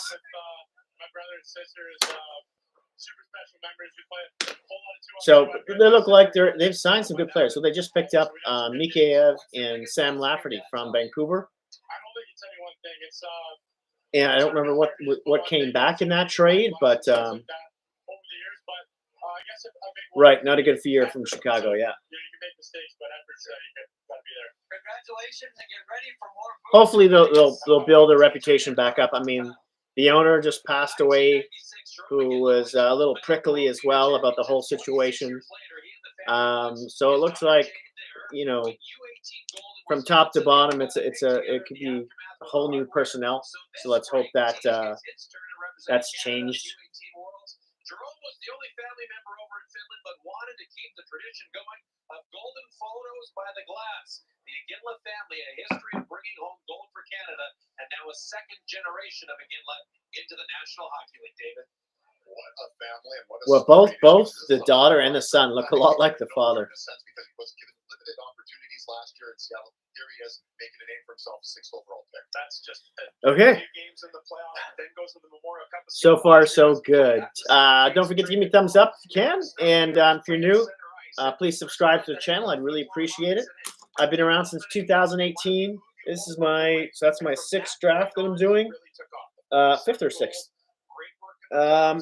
I've had kids in the last but a couple of years now, so I haven't been as consistent with my videos. But because I'm also a stay-at-home dad, but that'll be changing. And I'll be, by the way, I'll be doing a live. I'll be hosting the Free Agent Frenzy on Monday, starting maybe 8 in the morning Pacific time. Eastern time in North America, it's 3 hours plus 8, 9, 10, 11. It'll be 11 a.m. So yeah, don't keep your eyes open for that. Put that on your calendar. And Sante, salute. It's getting hot in here. All these lights. Wow. Here come the Senators at number 7. Anybody a Senators fan? Anybody? So pick is in. So let's see what the Ottawa Senators have in mind.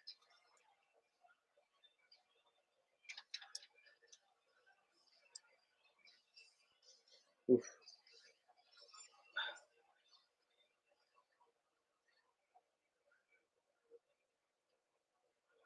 These tables are so close together.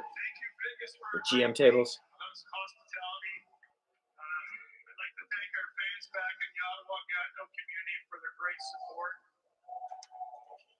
Avec le 7e choix de premier tour, the Senators sont fiers de sélectionner to the Calgary Hitman of the WHL, Carter Yakimchuk.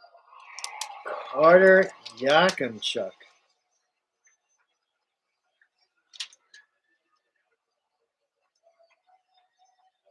Ranked number 14 by the Hockey News. A nice story here for Carter Yakimchuk. Physical presence, a huge shot. Right shot defenseman. 6'3", 194 pounds.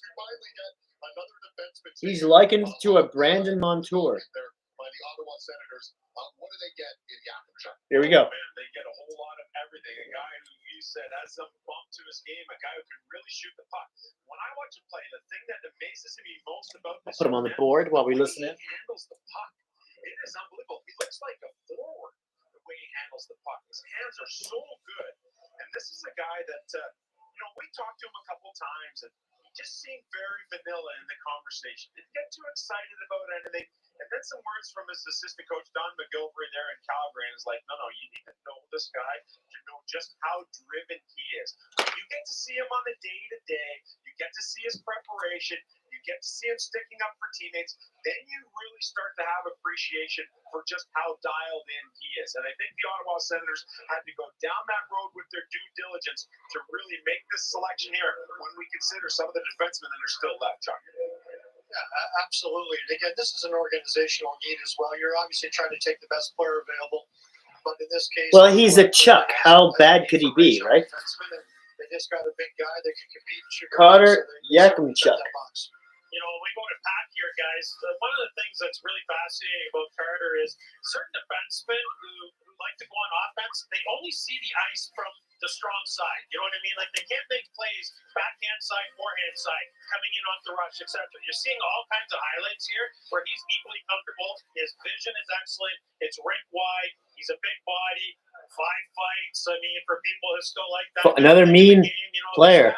He's going to be the ultimate warrior. So great pickup for them. 194 pounds already, 6'3". This could be the stiffer, and here it is. And this possibly could be a precursor to something else from Steve Stales, because remember, they do have a whole, Shabbat and He's played for Calgary in the WHL. And now you're adding another one. But let's first head down to the floor and Jeff Merritt with the latest draft pick. Carter, thanks so much for this, and congratulations. If you have any idea, Let's see how vanilla he is. Maybe a little bit. I met with them this week, and I thought it went pretty well. And yeah, it was unbelievable to hear my name called. He's from Fort McMurray, Alberta. Ottawa Senators fans are getting a good player, 30 goals. It's from is that where Ron McLean's from? 120 fans, log a lot of minutes. Tell Ottawa Senators fans what they're getting in you. Yeah, I think they're getting a two-way defenseman that can produce offensively and also be able to play physical and be a reliable defender as well. They're going to love you in Ottawa. Thanks so much for this. Congratulations. Thank you very much. David. All right, that smile says it all. Sorry, there's a GM who actually let on. Hey, we might be taking Most goals by CHL defenseman in draft eligible season. He talks about being a two-way defenseman. I mean, my goodness. He's third. 30 goal scorers. 30 goals. From the blue line. And we're still waiting on 30 goals. Wow. 33 goals to be called out tonight. Yeah, and defensemen are so much a part of everything now. He's number 3 on this list. Chuck, a big part of what was happening in Calgary for a team that, again, is sort of near the bottom of that junior cycle. Kraken are next. It carries weight for me, guys. That's a non-playoff team. So, when he's scoring 30 goals on a non-playoff team, the attention is drawn to him. He perseveres through that, and those are big numbers. And for Steve Stales, last year they didn't pick till the 4th round, and now they got a first-round pick, 7th overall, and Carter got Archambault. So there it is, another defenseman off the board. Still plenty of talent there, and you guys said there's going to be a lot of intrigue, and now here we're heading towards the next pick with the Seattle team, and they've always drafted a forward. When I say this is him, by the way, number. He's right. He's number 14. Last year, is this the year? Maybe they go just pick number 7 overall. There's a lot of good ones left. Carter Archambault. When it comes to the defensemen, this Seattle team needs to get back to where it was 2 years ago. You saw them play fast. You saw them play quick. They were on the puck at all times. 4 lines. I think they got to get moving here a little bit. Yeah, well, look, this is a franchise that needs more high-end talent. There's no question. I know they haven't taken a defenseman in the first round. They took, I think, Riker Evans in the second round. But look, they need game-breaking talent. They need top-end talent. There's some players here on the board. Okay, here we go. Kraken. With the coaching change that they've made there in Seattle, I feel like the team might be getting into an era where they're going to play. That's right. More loose. I don't know if that makes sense. They're going to allow the team to play more to their strengths. Oh my God, he used to coach Pittsburgh, Buffalo. Buffalo was last place he coached, and hasn't coached in the NHL since. He's been in the AHL. I just can't think of his name right now. Now he's a coach of the Kraken. Good friends with Rob Francis, the GM. For Canada is going to be awesome. No massive surprises. McDavid, McCarr, McKinnon, the usual suspects. Oh yeah, and same thing for all 4 countries that are involved in it. It's a high talent event. All right, we look forward to that next February. Some business to take care of here, including Seattle heading to the podium. Matty Beniers and the gang about to make their. Oh, this doesn't look like Ron Francis coming up to make the pick for Seattle. Oh, that is him in the gray hair. Huh. Didn't recognize him there for a second. To make the selection for the Seattle Kraken, I'd like to introduce Matty Beniers. No, Beniers is going to make the pick. Okay.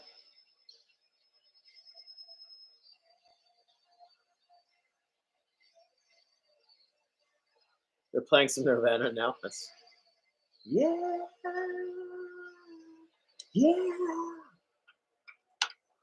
8th overall pick in the 2024 draft, the Seattle Kraken are proud to select from the Spokane Chiefs, Berkeley Cadden.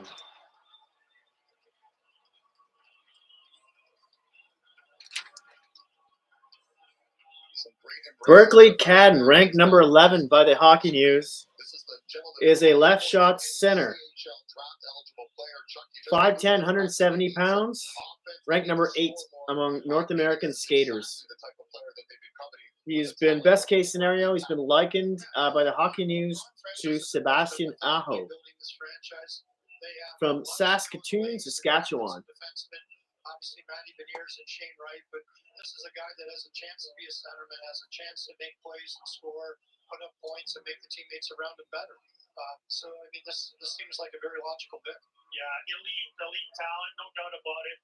Equal parts kind of goal scorer, distributor. He's going to be able to play the middle in the National Hockey League. There's going to be some moments, because of the way that he plays the game. But listen, okay, let's put him on the board. 36 defensively last year, guys. Plus 15 this year on a team that still wasn't very good. So he's made some adjustments. There's been a lot of growth in his overall game without sacrificing offense, which is Berkeley Cadden. Young prospects. You had to wonder here. He was There we go. playing the All right, under-18s. number 11 here. He was great at So I the stopped later covering him up. captain there, and he went through the year with his 54 goals. And you thought, all right, if he can play in the under-18s, he's going to cement himself as that. I'm really bad at this, aren't I? I just can't seem to get a hold of the. Its position here in the early part of the draft. There we go. There we go. Why was that so hard? I don't know. At the 8th overall pick, but you talked about the guy. They're talking about him now. Speed and some deception, no problem. I'll extend here and go to the backhand. Then easy entry here, basically 1-on-4, but no problem. I'll flick it through the triangle, I'll get to the forehand, and put it upstairs. More work, takes advantage of what gap there is there, cuts it back to the middle of the ice, and finds the back of the net quite easily. I love this young man. His dad, Chris, built him a shooting pad, and he thought, well, this is pretty cool, but I need something to challenge me. So, like, he was Road Trip Family sees. See you in the NBA draft? No, I'm not an NBA guy. Unfortunately, I don't really watch basketball. If I did, I would, but I don't. So I'm sorry. WHL players taken in the top 8 picks. Of course, you got Beckett Seneca representing the OHL. It's been a good run for Canadian hockey. Okay, Catton. All right. You mentioned some talent going to Seattle. Let that back down to the So again, he's a left shot center, 170 pounds, 5'10". They liken him to Sebastian Aho. They're interviewing him now. Kids have shooting pads and nets, but you took it one step further. Tell us about the shooter tutor you built. Yeah, so I don't know, like you said, the shooter tutor wasn't really getting the job done, so I built my own goalie there when I was bored one day, and it worked out pretty well for me. So He speaks pretty well. have a name. It's one of my goalies back in Spokane, and he ended after him because I always scored him in practice, so I was kind of chirping him about it. It's pretty funny. I love it. Congratulations. He seems to love the camera too. Thank you very much. Appreciate it. Kyle. Okay, Jeff, I'm sure you noticed that. Pretty loose, which is kind of odd for a hockey player. Oh, this is a kid who put his family in his suit. 5, 6 pictures of them on the inside of his suit. It's nice. That's Set up through his agency, the style and fit a big part of draft day nowadays for the NHL top. Do I know anybody else who's watching here now? Anybody else care to chime in? All right, thank you so much. And there it is. We can tell you Calgary is now on the clock. Calgary's on the clock.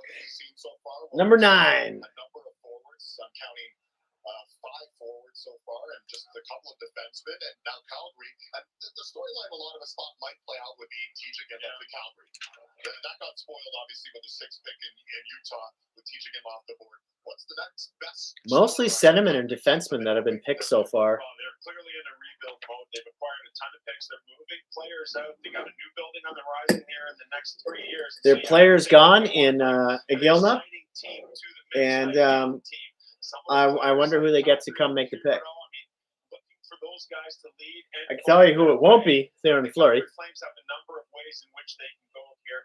This is the first time that they've picked in the top Inside joke? I don't know. time, and you think about their pick in 28. Yeah, their first top 10 pick since Matthew Tkachuk back in 2016.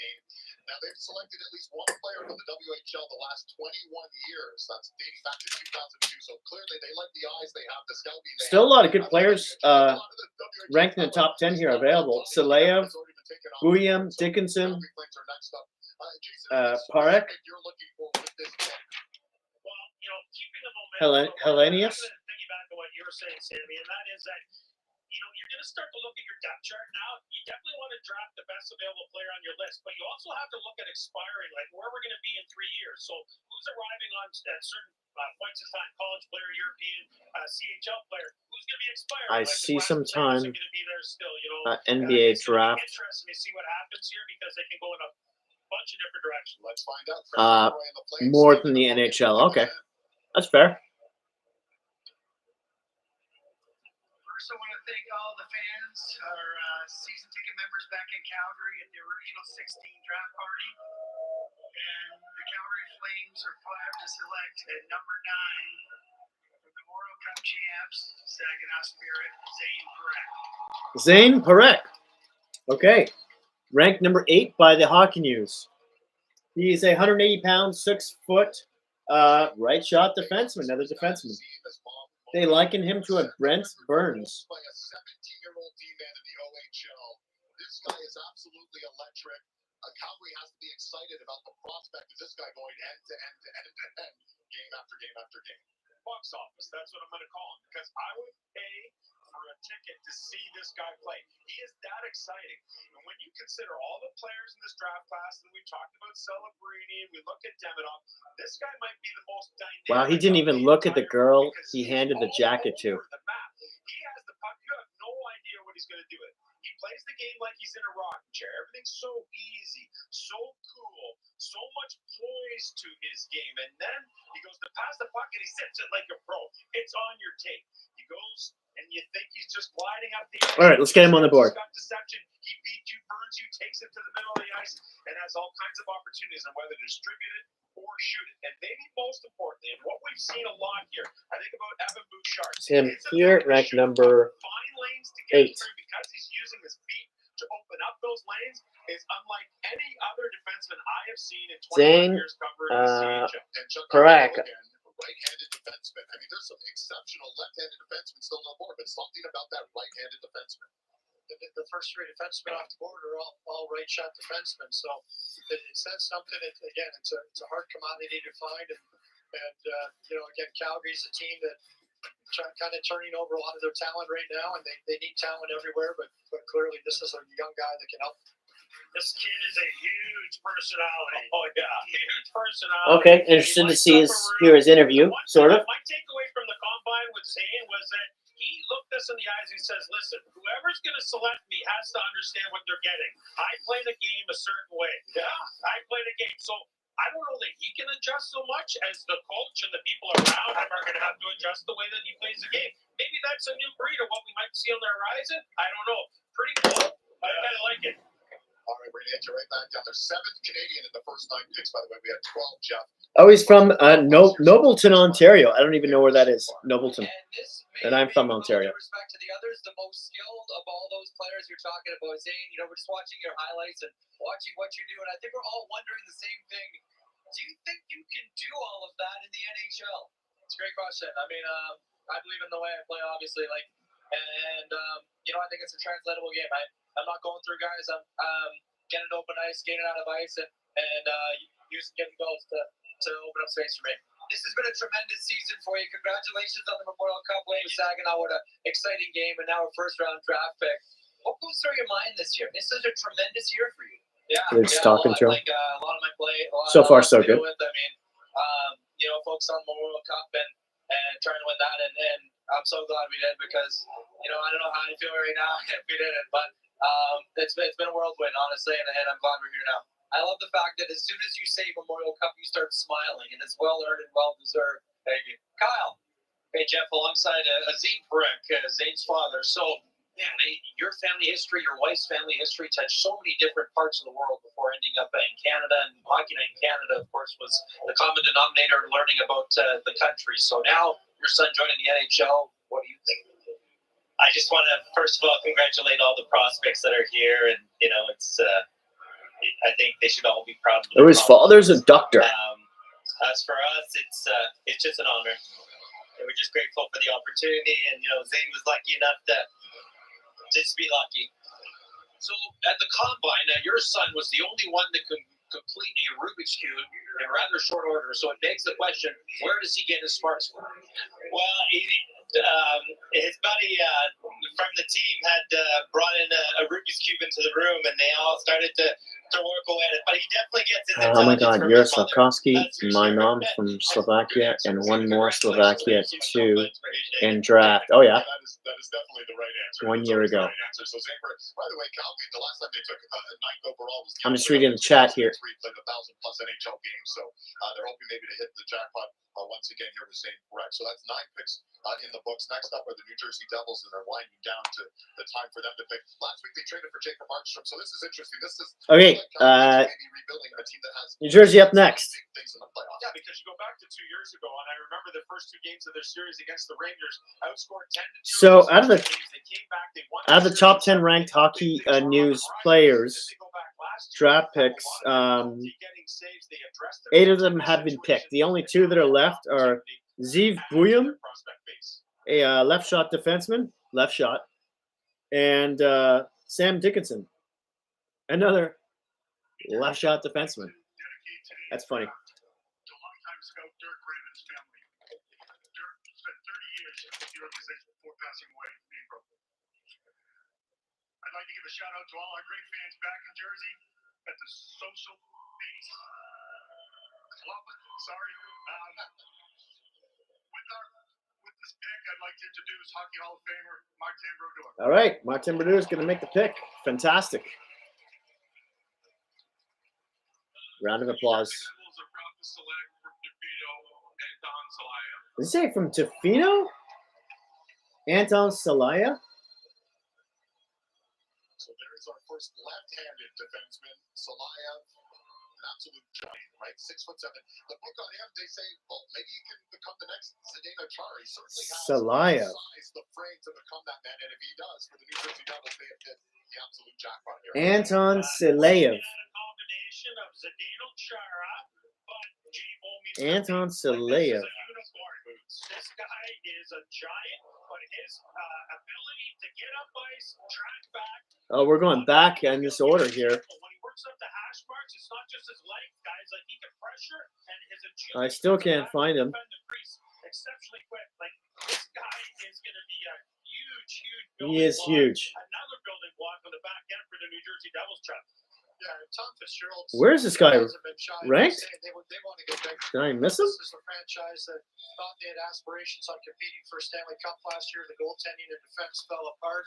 This is almost a bonus pick for them at number 10 because they're going to bounce right back to the top here next year, in my opinion. But Slyer's a big guy. Will complement Nemec and Luke Hughes and some of the other young talent they have in the organization. Yeah, you look at the forwards up front, you talk about Heischer and Mercer and Hughes, all kind of smallish types. So if you can get some trees in the back end to help insulate them, that's what you're going to do. The interesting part about this player is that he had 6 points in his first 6 games. He saw some power play time. They thought there might be some offense there, but he's more of a defensive defenseman. All right, well, our top 10 picks are in. I can't find this guy. Celebrini, what are they going to add to Celebrini? We will find out next. You're watching the draft on Sportsnet.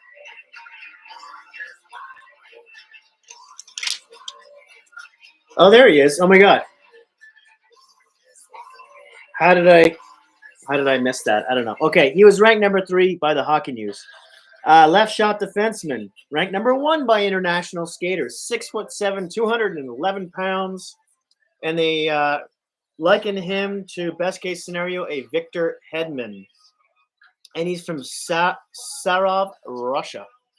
Okay, so that's New Jersey, and that's number 10. Not ranked number 3 by the Hockey News. Okay, here we go. There he is, number 3. Big boy. Looks like he just came out of military school. Okay. We got purple. Put that up on the board now. Don't forget to give me a thumbs up before you go and hit that subscribe button. I'll be here on Monday as well for free agency, bright and early. So stop by and say hello for that as well. Hopefully we'll catch a couple of trades today, but so far nothing. Although we have had some trades today, just not during the draft. And we got a commercial. Soleil. It's good they took a commercial while I had trouble finding the name. Let me just turn this down. Just a little bit here. He might be the biggest guy in the draft right now. Soleil, left shot defenseman. So how many teams, 9, are going to be kicking themselves for not picking this guy if he turns out to be like a Chara? All right, they're back in the spear. And just to recap, though, San Jose is up next. Let's just take a quick look at the trade tracker here. Let's see if anything has been bubbling off of the surface.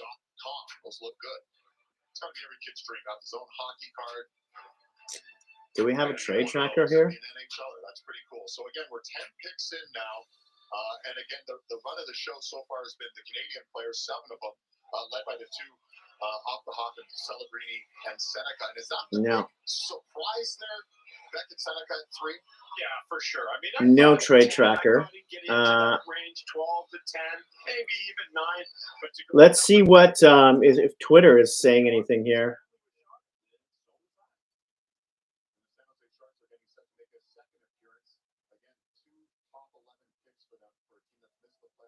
Yeah, everyone's just talking about the picks right now.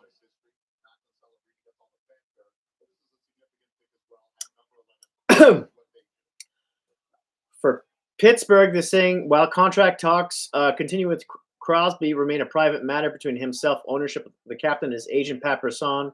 He's comfortable with where they're at. Sam Dickinson to the San Jose Sharks, ranked number 5 by the Hockey News.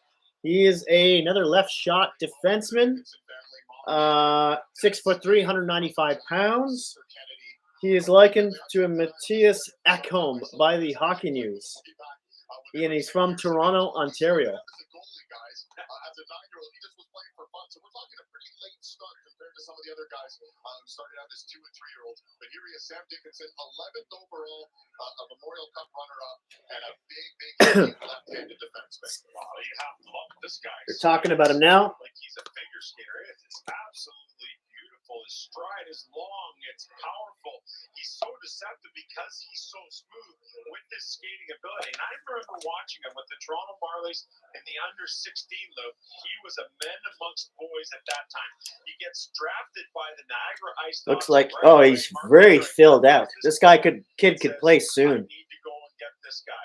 He trades 7 picks away to the Niagara Ice Dogs. He looks like all muscle there. Okay. Some high picks, a couple of second rounders, and they have not looked back since. As a 16-year-old, midway through the year, they're like, oh, wait, this guy's pretty good. He's going to play in overtime 3-on-3. He's going to penalty kill for us. He's going to play the power play. And then this year, 70 points. Awesome stuff. So what you're saying is Mark Hunter's a pretty good general manager at the Ontario Hockey League level. He's done a pretty good job. Yeah, pretty good. Hey, this is a big body, obviously, two-way deep. Transitional element, yes, not all the if you can hear the play-by-play on him. I'm round 2. No, I'm not live for the round 2 tomorrow. I'll be watching. It's just sort of too much work. I've done it before, and I use like a lot of these boards, and it's just not enough people watching really. And I'm a small channel, so but I will be here again Monday, bright and early for free agent frenzy, which should be even more exciting than this, which I'm looking forward to even more. So that question was asked by Road Trip Family. Thank you once again for chatting me up in the live chat here, because I don't see anybody else. Okay, no worries. So this guy used to play goalie as a kid too. Sam Dickinson, I'm talking about. I think after that year, I told my dad and everybody on that team that I'd never put on a pair of pads again, and I'm stuck true to it today. And it paid off. Your first round draft pick of the San Jose Sharks. You've been compared to Evan Bouchard a lot. Do you think that's accurate? Yeah, I mean, you can never complain with being compared to a guy like that. What? Especially a guy from London as well. How can that be so different? In the playoffs, I think that's something that They compare him to Evan Bouchard, an offensive defenseman, didn't really have much of a defensive game until he was solidified by Matthias Ekholm, which is who the Hockey News compare him to. Right here. If you look at the bottom, it says Matthias Ekholm. Right there. For Sam Dickinson. You couldn't get more different than Evan Bouchard and Matthias Ekholm. So who got it really wrong? The Hockey News? Or Sportsnet? Or the player? I don't know. Right now it seems like the Hockey News might have gotten it wrong, because the player himself and Merrick say it's Bouchard.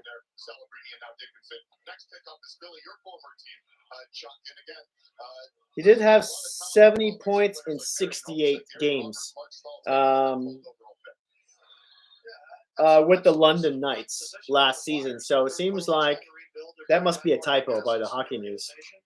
They got a couple good forwards staring at them, and they also have a guy, Zeke Williams, sitting right there too, a very highly touted defenseman if they want to go that way. Next up, we got Philly. Waiting in the wings here, guys. Jet Luchenko, even, who's kind of Claude Giroux-like when Claude was coming into the league way back when. So he's a riser to keep an eye on here. But curious, Chuck, because they are on the rise. Like, they've got a culture that they're building there again, and it's going to be interesting to see. Do we go with the burly puck mover, or do we want more offense? Okay. Offensive guy. All right, let's, what's Philly gonna do? A couple moments ago with Steve Stales. Steve, you had a lot of options there at 7th overall. What set you on Carter? Well, I mean, 6'3" defenseman who not only brings offense, but he's got some grit to his game. We still feel that there's a lot of rawness to him as well. So let's hit the snacks here. Anybody got snacks? Great character kid. As you think about moving around. Some banana chips. Yeah, we looked at all options to try. Get in on that. We look at all. Got the mango. To move back, these types of players are hard to find. Thanks very much, Steve. Thanks. All right. Like next commercial, I might be sprinting for a beer.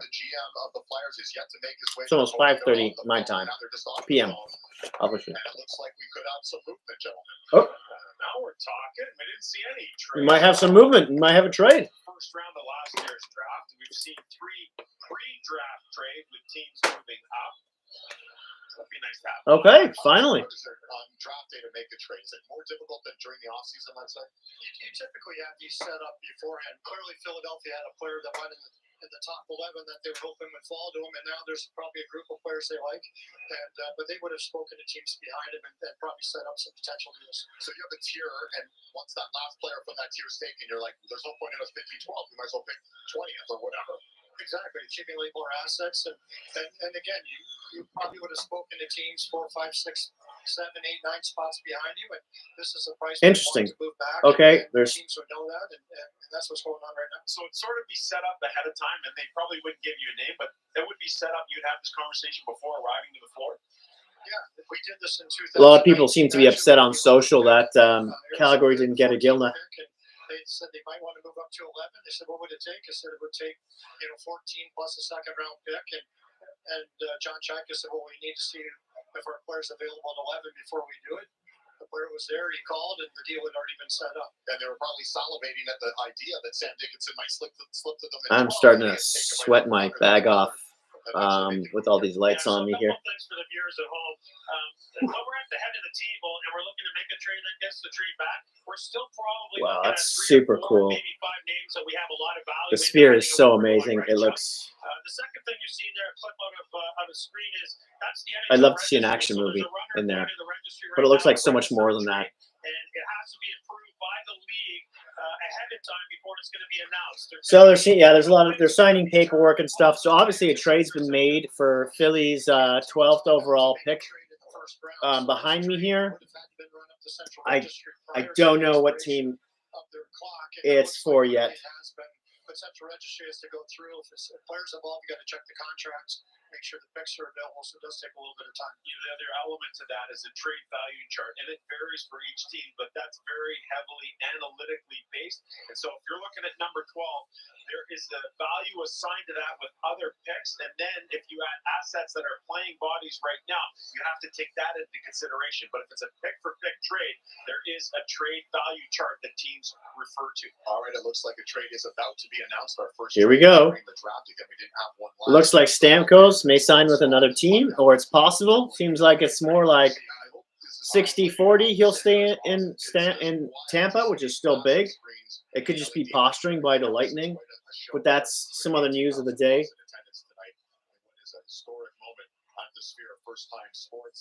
Bruins look like they might be interested in McGroarty from the Jets. Sarrell signed for an 8-year deal at $7.74 million. AAV, obviously. Magipani was traded to the Capitals. Always in the mix when things like this happen. Currently, St. Louis picking 16. We'll see if there's anything cooking there. All right, well, we got the official trade. Looks like Zadorov will not sign with the Canucks. Okay, here's the trade. Very nice. As you can tell, we have a trade. Woo! Trades pick number 12 in the 2024 NHL Draft to Minnesota in exchange for Minnesota's own first-round pick number 13 and Minnesota's own third-round pick in 2025. 12 for 13 and a third next year. Minnesota, you're on the clock.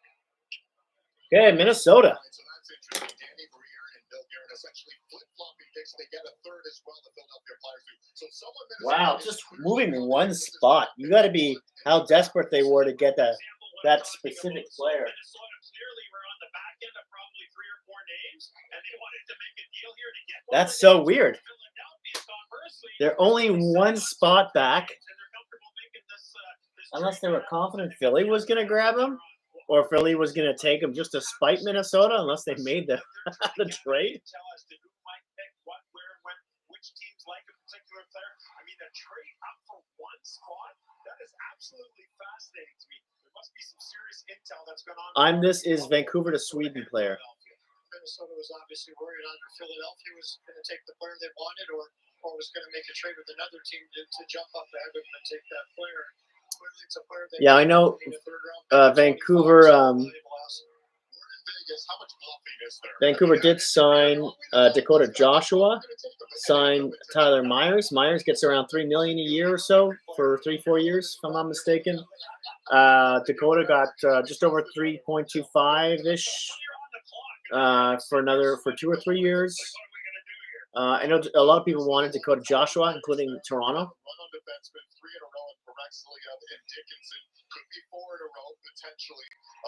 Doesn't look like Vancouver is going to sign Lindholm, but you never know. Oh, yeah, there's so many options here, but it's just fascinating to me to think that you're moving up one spot. I love that. And like you said, a third-round pick is a very valuable asset. But to move up one spot, hey, Philly, they were going to take our guy. Or like you said, Chuck, maybe they added something cooked to somebody else. Well, this is the one time This is bizarre. control of that type of situation. Like when you're talking So the only guy left in the top 10 of the hockey news is Zeev Buyum, a left shot defenseman. This is one of those times you can just He was compared to Devon Taves.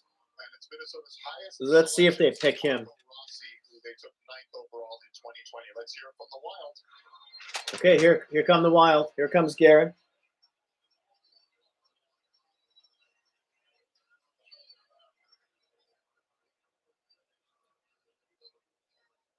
This place is pretty cool.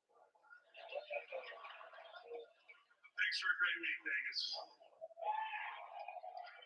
Minnesota Wild, proud to select from the University of Denver, Zeev Buyum. There you go. We just talked about him. They likened him to Devon Taves. He's 6 foot, 183 pounds, left shot defenseman. He's from Laguna Niguel, California. Talking about him now. Listen in. Compare him to Victor Hedman, if I haven't said that already twice, probably. This kid landed 4th on my list. I have a scout's crush on him. I'm not going to deny it. He's a winner. He plays exceptionally hard every time his boots hit the ice. You want him to play physical, he's got it. You want to push the play offensively, I've got that. Defend with purpose, all of the above. Brock Faber and Zeev Buyum going forward in Minnesota, what a great tandem. This is crazy. At 14, he's playing at Chaddock St. Mary's. Was forward until then. There is number 4 here. It's been a couple of years that he's been at the Zeev position. Buyum. He has the forward instincts with all the points he put up 50th. How is his game different than Zane Parekh? Because you look at the incredible offensive numbers for both Parekh and Buyum. How are they different? Well, this guy is a lot more detailed defensively. He's ranked number 4 by North American skaters. For 4 North American skaters. When I think about Parekh, all I think about is go offense. Obviously, something Calgary hasn't had like that from the back end in a long time. But for Minnesota, they get it best of both worlds. A guy who competes in defense, who can put up points as well. Well, picture perfect start. 12 picks in, and we have a lot of defensemen making noise here in Vegas. Pick 13. Okay, looks like we're going to a commercial. You can take a look at the board. I'll be right back. I'm just going to run to the fridge. It's upstairs. I'll be about 20 seconds. 20 seconds! Be right back.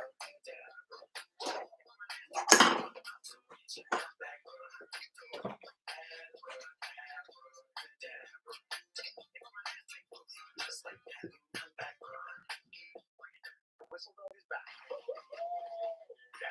That's delicious. That's exactly what I remember. Where's the best place to go for appliances? Trail Appliances. We have all your favorite brands. Oh, can I buy one? Of course. How are your prices compare? We have a price match guarantee. Can you please explain the technical stuff to my parents? We're the appliance nerds, so you don't have to be. Do you know the right? Oh, yeah. Nailed it. Trail Appliances. Making everyday life better. This is my I'm filming light that I put just outside the room so my wife and kids know not to make too much noise or knock on the door. Then we found Skyscanner. You can tell I used to work in the film industry. Flights, hotels, and rental cars and such. So we get off the roller coaster. I'm searching for travel deals. At least the deals he finds on Skyscanner are good. Ouch. Our marriage is a little bit of a roller coaster. Kids, let's do this. Okay, and here we are. I hope everyone ran to grab a beer because they're all commercials or whatever. What's everybody drinking today? What's Road Trip Family saying? Because Elias Pettersson in Vancouver. I see. Okay. All right. Well, there's my. Let's see how this. Oh, they're talking about Zeev Buyum now. More. Here it is. And we're back. title as a national champion. We talked about his ability to defend and compete in that area. Oh, yeah, this guy's a great point producer, using those forward skills to enter the zone. Little stop. You're drinking Coca-Cola. Very much.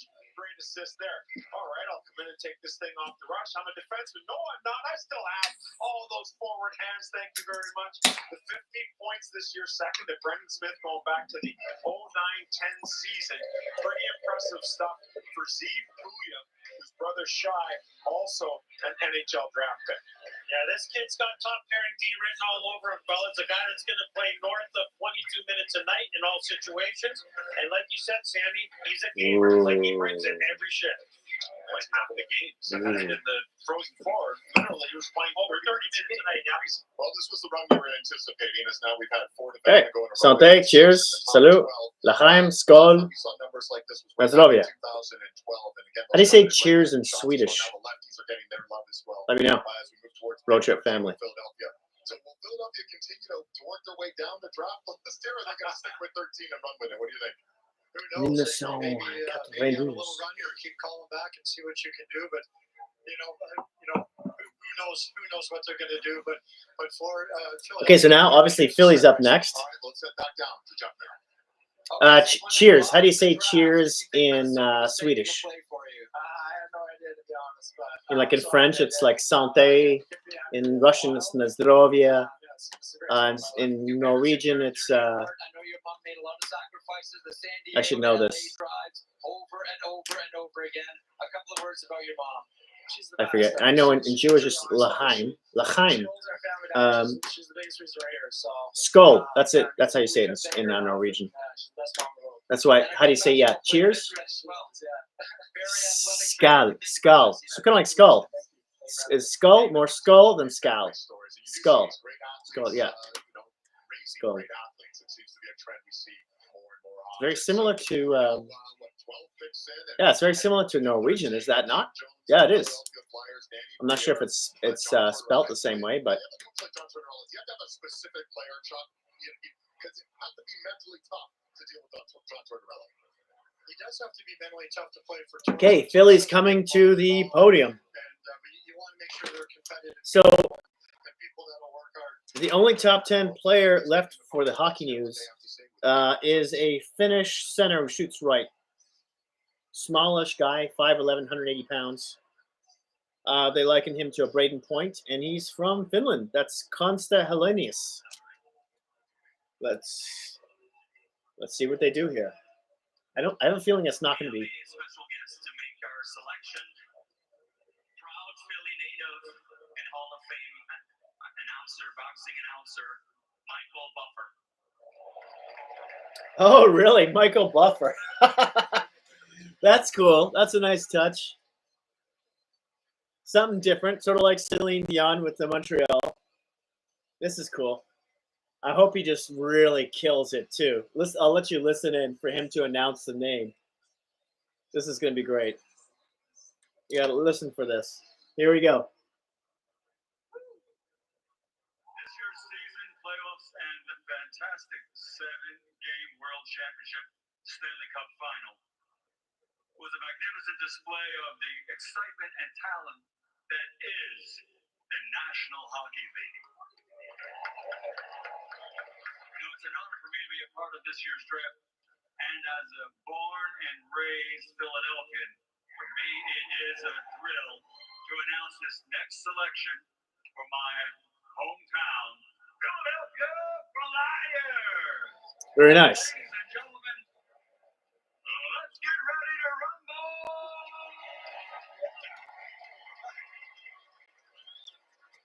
With the 13th pick in the first round, the city of brotherly love welcomes the Philadelphia Flyers selection, weighing in officially at 187 pounds, standing tall at 5 feet 11, from the Quill Storm, he is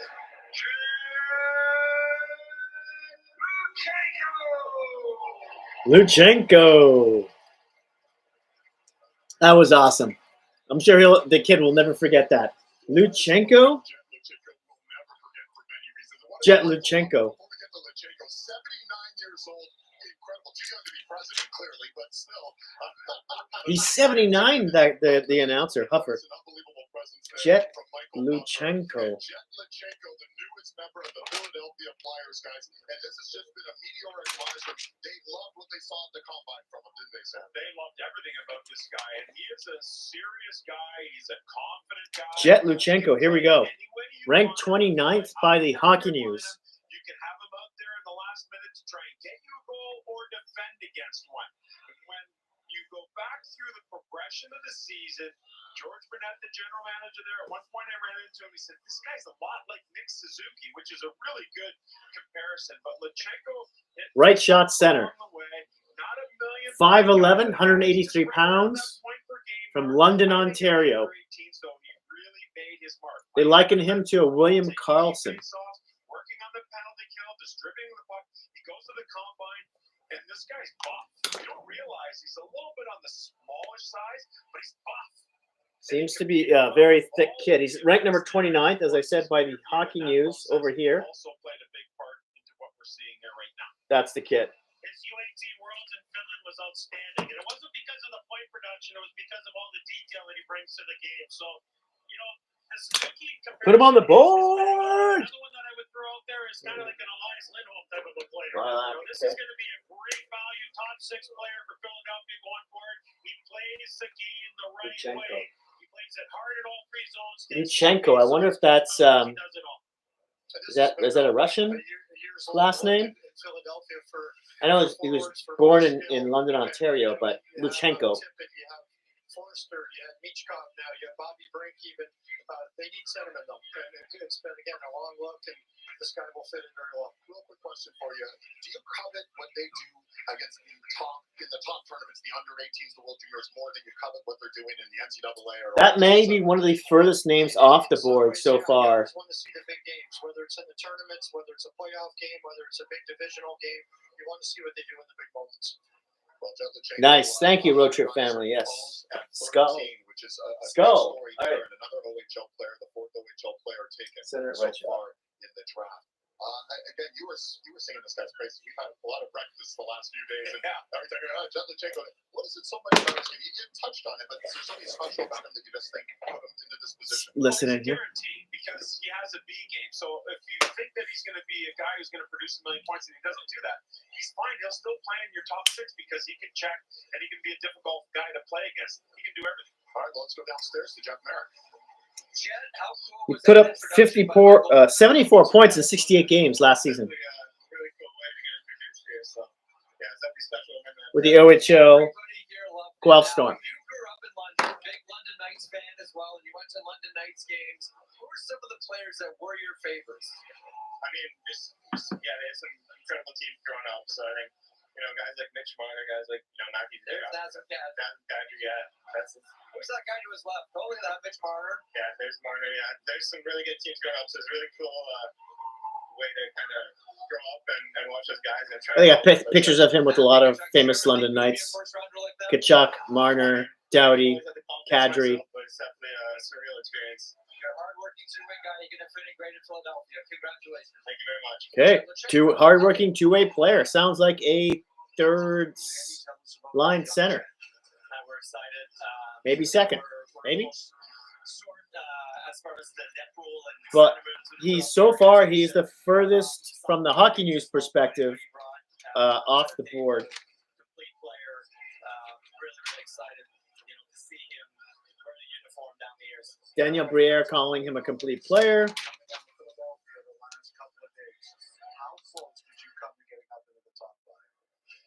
We tried. We inquired. We have to. I think it's our duty. That's funny. The Toronto Maple Leafs table is right behind where Elliot Friedman is interviewing people. That's hilarious. They must be so paranoid about that. Thanks, Elliot. We still await Cole Leiserman to be selected, a dynamic goal scorer, but still on the board. But there we see the pick getting in. Luchenko to Philadelphia. Next on the board is going to be the Buffalo Sabres, and there's a team desperate, to make the playoffs. There's going to be some pretty good players left over here going up higher. Who we got next? We got Buffalo. Turn the whole franchise around, but to do something important and go in the right direction here. Yeah, I mean, to me, the pick is almost the appetizer for the next 3 or 4 days. The main course will come, by Monday. I mean, this is a Canucks signed Myers, by the way, who's 34, with 29 points last season. So it's a $3 million AAV on a 3-year deal. Maybe a little pricey for a third pair defenseman. Here we go. Buffalo's picking. Former Sabres captain, current head coach, Lindy Ruff. Oh, Ruff is making the pick. New coach / old coach.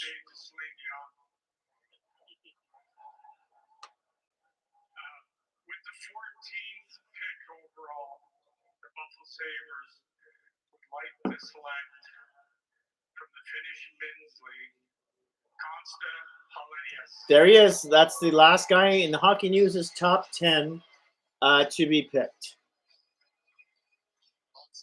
5'11", 180 pounds, a right shot centerman. He's likened to Braden Point, as you heard me talk about him already.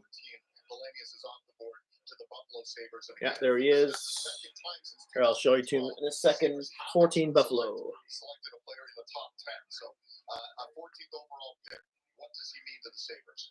Well, it's just going to add to their forward group. The Sabres have got power. They've got Dahlin. They've got Bowen Byram. They've got Samuelson. They're pretty set for the long term when it comes to the back end. But they need to find some skill to be able to From play Finland. at a much better pace and be more of an offensive threat. I can't even pronounce the city that he's from. Finland at the under-18s and the World Junior Championship, but also at the men's world. So this is a guy who can kind of do a little bit of everything. I'm gonna try.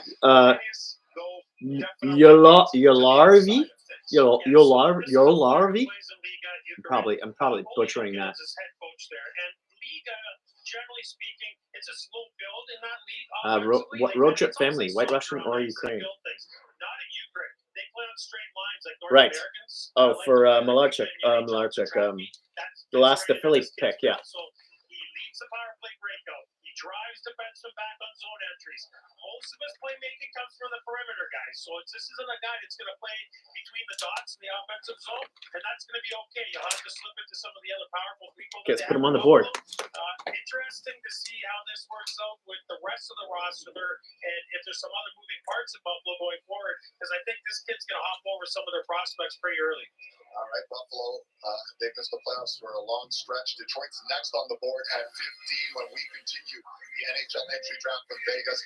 The family's loving every moment. Tears are flowing, hugs are happening here in Vegas. And we're going to a commercial break. I won't be going anywhere.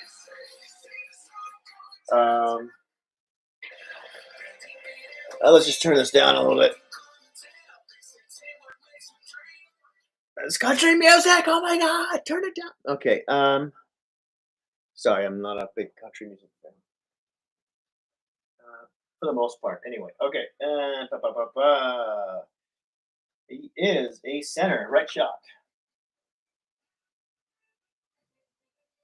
Okay, so we got number 15. Detroit is on deck next.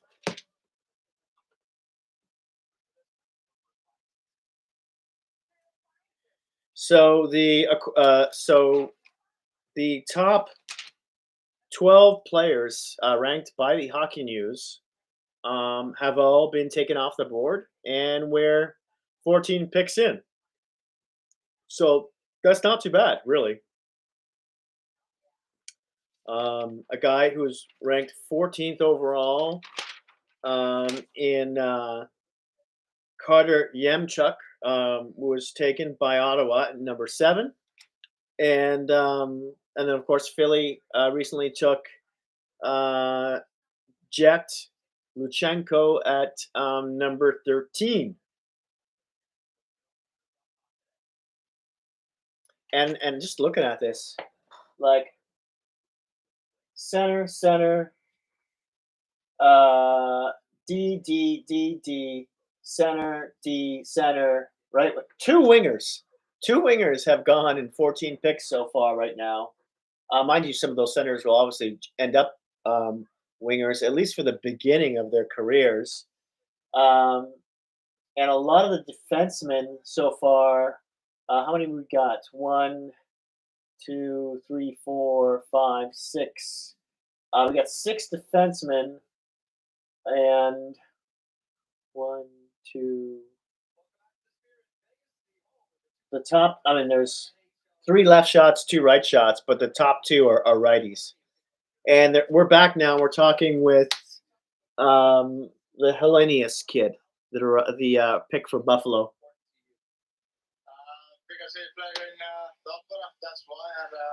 He's a big Barkall fan.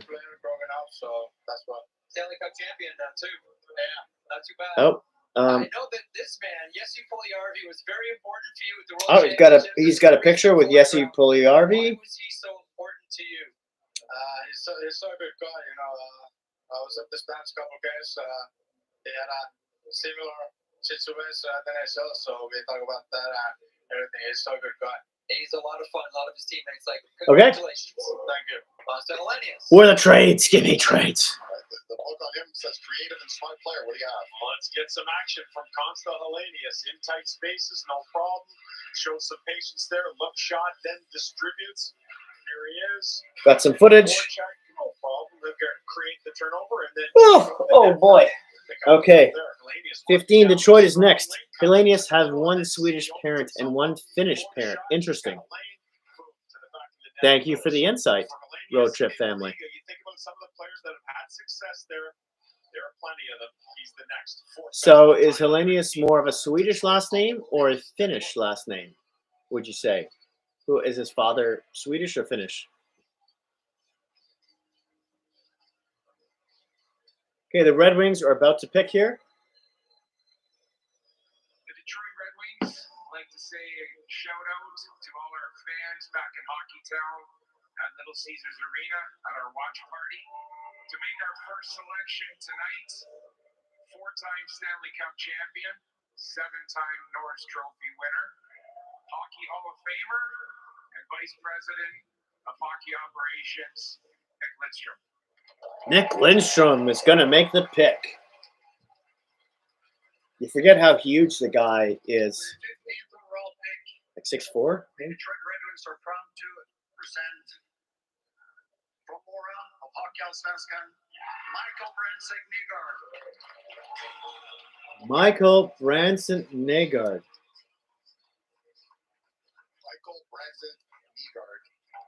Michael Branson Nygard from Oslo, Norway. 6'1", 198 pounds. A right winger. A winger. Right shot. Ranked number 5 amongst international skaters. They liken him to Timo Meyer. Better in the second half.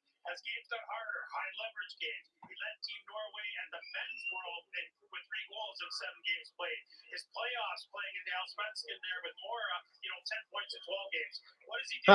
He's heavy, hard, down low. Ranked 16th by the Hockey News, picked 15th by Detroit. He's got a lot of go back at it, if you know what I mean.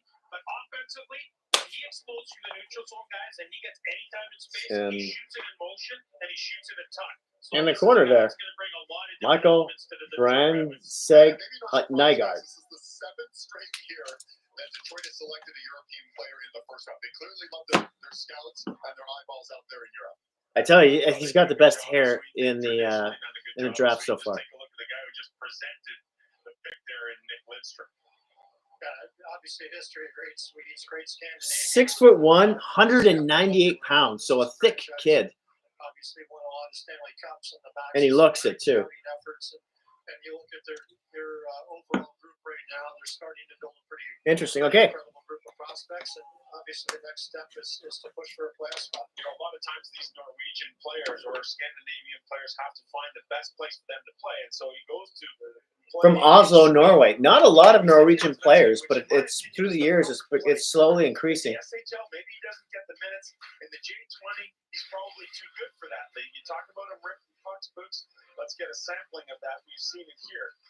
A guy who can do a number of different things for you. He looks a little bit to me like Marco Kasper, a pick that they made a couple of years ago in the first round, but you have to love it here.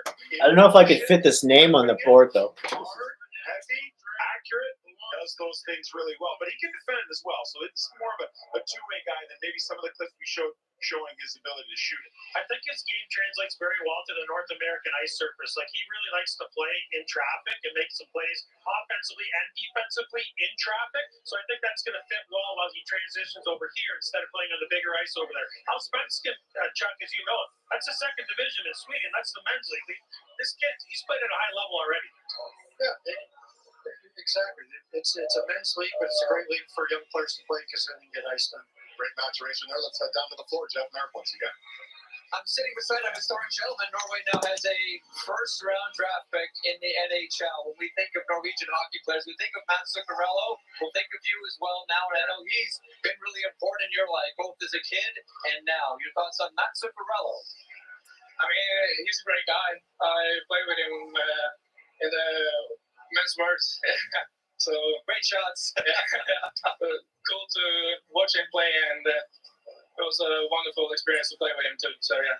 This is going to be a great battery for a long time. Now, what are the first Norwegian to ever be picked in the first round. That's amazing because of I think Zimbabwe is Norwegian too, isn't he? I play for the men's team back home, and every time I go to practice, my grandma was St. Louis is up next. So she drove me to practice and make a game. So yeah. Well, you made history, Taxi. Congratulations. Well done. Thanks, man. Look good in red. Kyle. So, Jeff, Michael Brensing Nygaard wanted to be like his father, Kjell, from a young age. You heard him mention his time in the top pro league in Norway, 14 years, 8-time Norwegian champion. So the rink. I think he was a little nervous during the interview. Look at this incredible footage, working on puck handling skills with his dad in the dressing room. His father's attempt to play pro hockey in North America and maybe get a shot in the NHL was derailed by the 04-05 lockout. So this is an incredible moment for the family for a whole host of reasons here, DA. Okay, right. St. Louis. It is going to be St. Louis. But let's get back out on the floor. Stevie Y. Swedish name. Okay. You make history here. First Norwegian ever. It's a Swedish name. Okay, Hellenius. Swedish name, really. Well, he's big, strong, right winger, great shot. Oh, the Nygaard is yeah, Norwegian name. Playing in multiple spots on it. I think he's a really good I have a Norwegian sister-in-law. Oh my God, whose last name is Ugland. Ugland. Yeah, Ugland. Captain Ugland.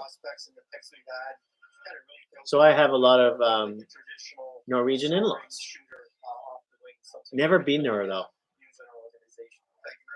I think a lot of my family has, but I have not. It's a shame. I would love to go one day. Just Scandinavia in general, really. NHL history. And again, the only player ever selected in the first round, and Steve Solberg could join in a matter of moments. I would say we're going to see him in the first round too, and he'd be another one of those guys like in the same mold as a Jetlichenko. Okay, here comes St. Louis. Where he rises early in the first round. To the podium. Taking the podium with the 16th pick in the NHL entry draft. All right. Who we got? St. Louis. St. Louis Blues are pleased to select defenseman Adam Juracek, HC Slam. Adam Juracek. So another right-handed defenseman, and Adam Juracek goes 16th overall. Right-handed defenseman. Defenseman we've seen taken so far. Okay. 6 in the top 12. Ranked 20th by the Hockey News. Sounds familiar to a lot of hockey fans because his older brother David, of course, was 6'2", 182 pounds. Right shot D, ranked 4th by International Skaters. If it weren't for a knee injury, though, much higher. They compare him to Gustav Forsling. Be able to watch him play at the World Juniors because I thought he was pretty pedestrian in his men's league play previous to that. And I thought getting back with his age group, we were going to see the guy that we saw as an underager who was so successful in the 17s and in the 18s. But first game they play, third period, wrecks his knee, keeps him out the rest of the year. We saw him at the combine. He's still recovering. He's an extremely confident young man. That's There's him, no question about that. That's him there at number 20. He built up from his international play in his draft There we go. That allowed Adam Juracek. But because it's a knee issue, because it's a long recovery, it does come with a little bit of risk. You hear he's got some They would knee have issues. blown this, they would have dove really deep just to make sure, because a couple of things. At 167 pounds, like, he's going to get to about 185, 190 as he grows as a man. You know, his growth, but he's still not done growing, 167. Right? How can you have him as a 182? They would have got all the medical on that and felt comfortable with it. All right, so the Blues get Adam Juracek, 16th overall. We're halfway home through the first round. The Cheers say it all. The Selects are in full force tonight in Vegas. It's been a lot of big names making the picks here in Vegas.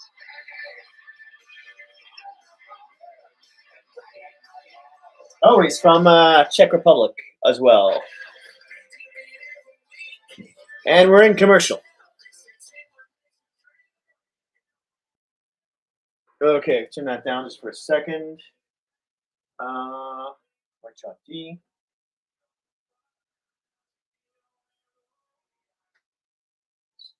He's 167 pounds, and is that what they said? And he's 6'2". But here again, he's listed as 182. So.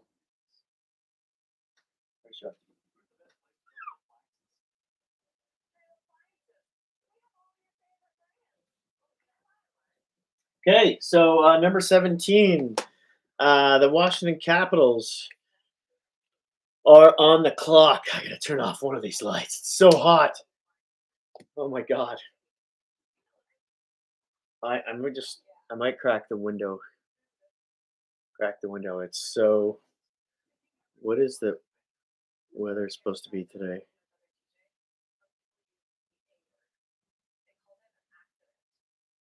It's 22. It is hot out, somewhat hot outside as well. I need a fan in here. Is my fan still? My fan's not here anymore. Oh, that's what I forgot. Forgot the fan.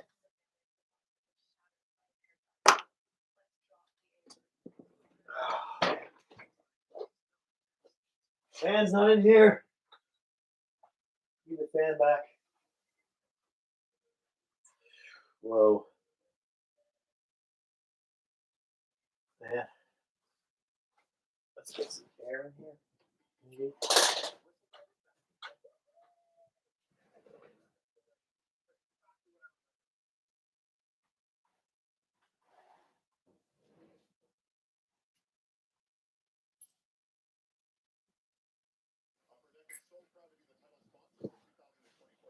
Okay.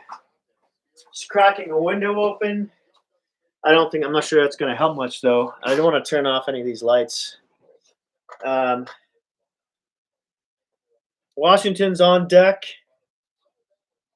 And so far, we've got any trades. Let's check the old Twitter box.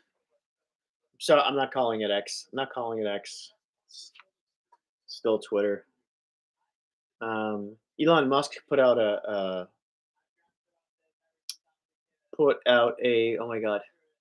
poll asking people which they preferred on Twitter anyways, between X and Twitter as a name for it.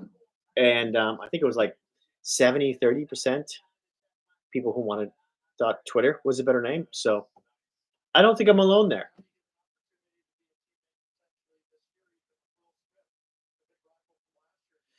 All right.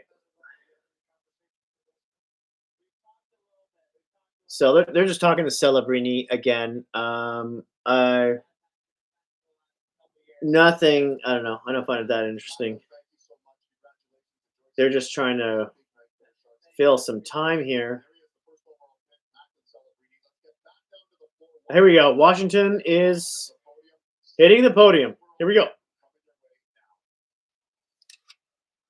Pick is in.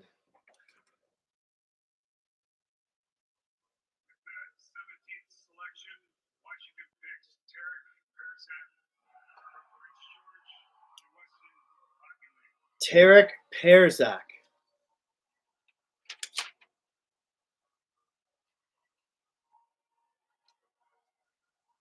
Tarek Perzak.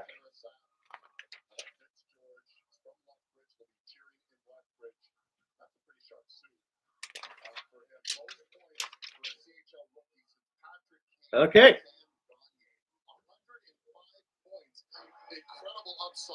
Tarek Parasek, who goes to the Capitals at 17. 5'11", 179 pounds. Right shot, right winger. 105 points in his last season, the 7th most by CHL rookie. And they had a decision to make with a veteran team as to whether or not they would keep him. They had 105 points in 68 games in the WHL. is play. Go back to the edge school, play in all kinds of From situations. Lethbridge, Alberta. He puts up 66 points there. He comes to camp this year. They start to elevate him to the top line. His first 18 games, he's got 17 goals. And the pace didn't stop for Parasek all season long. And here he is, having used that experience from going back to the edge school and all the minutes to help his development to get to a point where he's putting up over 100 points in the Western Hockey League as a 17-year-old. Okay, they liken him to a Tyler Toffoli. But you can't talk enough about his ranked 26th by the Hockey News. Here we go. Where to get it back. I love this player, and this is a pick that I think Washington's really going to appreciate his smarts here down the road. Yeah, so you said it best. He's cerebral. You know, it's just incredible. He's always making plays. He's always around Great. the puck. So We're talking about him now. I say to this, like he's not gonna kill you off the rush with his speed. Like he's not a pure burner, you know. But he's gonna extend plays. He's gonna find quiet ice. He's gonna have an active stick to strip it off a defenseman like this. And when he gets a look at the net, guys, good things are happening. And they've been stocking up, right? Garland Dubois, they made a trade for Andrew Mangiapane. They made a trade for yesterday. So they're definitely trying to find some offense because it was a tough year trying to score in Washington this season. They've only missed the playoffs once in the last 10 years, and they're hoping that young players and prospects like Parasek can keep them going in the right direction. It's one of the most difficult things to do because you have the Ovi thing in the story and chasing Gretzky, yet at the same time, you know your team is aging.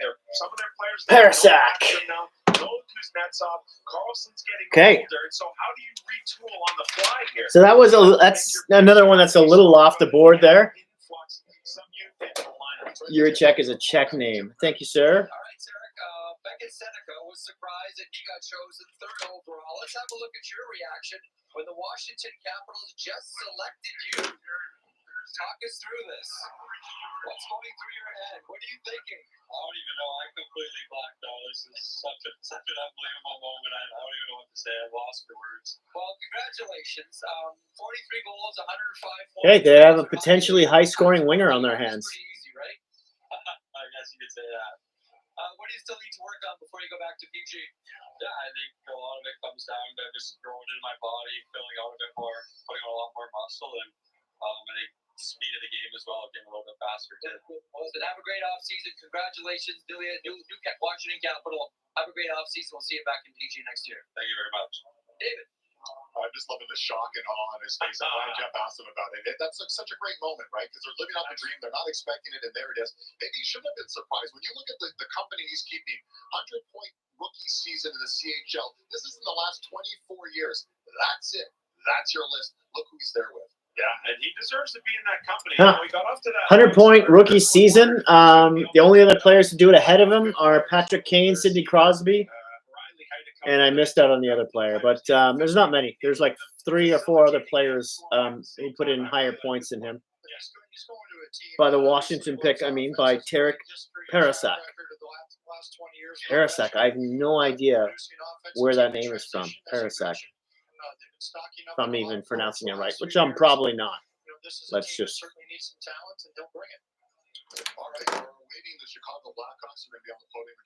It's funny, I haven't seen Elliot Friedman do much work so far here.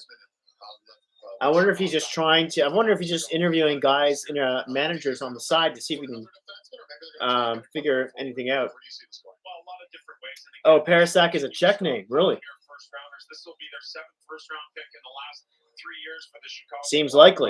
I could see that. To try and get there. With my very limited knowledge. And the year he had as a rookie, even though we missed games, you think maybe we better speed this thing up a little bit. This guy is really. So he's not the highest guy. He's the second highest guy, late guy to go off the board besides Luchenko. So. Okay, we got the Blackhawks. The Blackhawks at number 18 are back on the board, and they're on the stage right now. Let's do it. Here we go. Chicago Blackhawks are proud to select from the Muskegon Lumberjacks, Sasha Poivert. Sasha Poivert.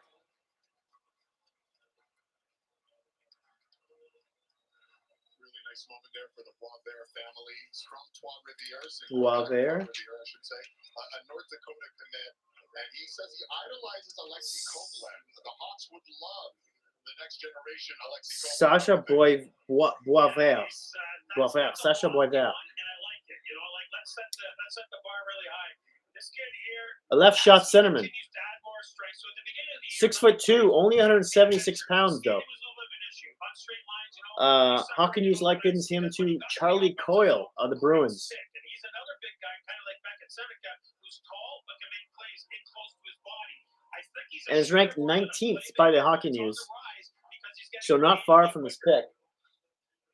Comes from a boxing background, so his dad owns a boxing gym in Trois-Rivières. So he goes to Muskegon, and he's riding his bike to the rink to go to practice from his billet house, and he's looking for a boxing gym, and he can't find it. And he stumbles across this door, kind of discreet door, which you wouldn't know what it was. He knocked on the door. It's a boxing gym.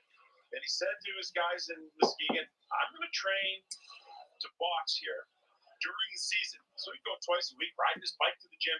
And let me tell you, not necessarily a nice part of Muskegon. This guy is tougher than rawhide. He will drop the gloves. He will switch on you. I think that toughness speaks power forward Another all day, all night. power forward, mean guy. Another mean guy. His first shift of the game, he threw a hit that nearly knocked the guy out of the ring. He took a shot that nearly broke the glass in the ring, and he also backtracked on a play. So he has the ability to do it all. The Hawks get their guy at 18. Okay. There's been a lot of surprises so far. Look at the faces. I think says it all. Blue. What a night. Looks like they're going to break. I'll just turn that down for a second. I'll slap this on the board. So, yeah, Hockey News has got him as 19. There he is, Sasha Boivert. Pick number 18. Yeah, again, a left shot centerman, 6'2", 176 pounds, likened to Charlie Coyle. We'll see. Okay. But he is mean. So he's got unicorn potential, right? I'll say Boivert. I would say Boivert. Maybe that's how it's pronounced. Boivert. B-O-I-S. V-E-R-T. And yeah, centerman, left shot. Okay, there we go. So number 19, Vegas is on the board. When's the last time Vegas had a draft pick under 20? Pretty interesting. Okay. Who is Vegas going to pick? It's surprising they have. I mean, they've usually been trading a lot of their first round picks. So, because they've been so competitive for so long. So obviously that's part of the deal, right? And we have the commercials happening now. I wanted to talk about a little bit about the Toronto Maple Leafs and what they might be doing with their defense for anyone who's interested. And I know, for example, I know they're hard on Christopher Tanev right now. It's either between Dallas or Toronto who might land him. Tanev is from Toronto, so that they've got that going, and I think they're willing to give more term than Dallas is, possibly with a lower AAV. I think Toronto could really use like a Montour as well, some guy who can run the power play for them. They really need that, but I think Montour might be priced out of their range. So if they hit Tanev, they might have to go for a lower end player like Labushkin or somebody. But you never know. You never know. Maybe there's they could go after Roy, after Pesci. Those are better options. I know they might sign Edmondson as well for the left side. All the players most of the players I've been talking about, by the way, are for the right. But they could also go after Zadorov, who's a left shot, but who's played a lot of the right, and who the Leafs GM is a big fan of. So we'll see what happens there. They're interviewing Sasha Boisvert right now.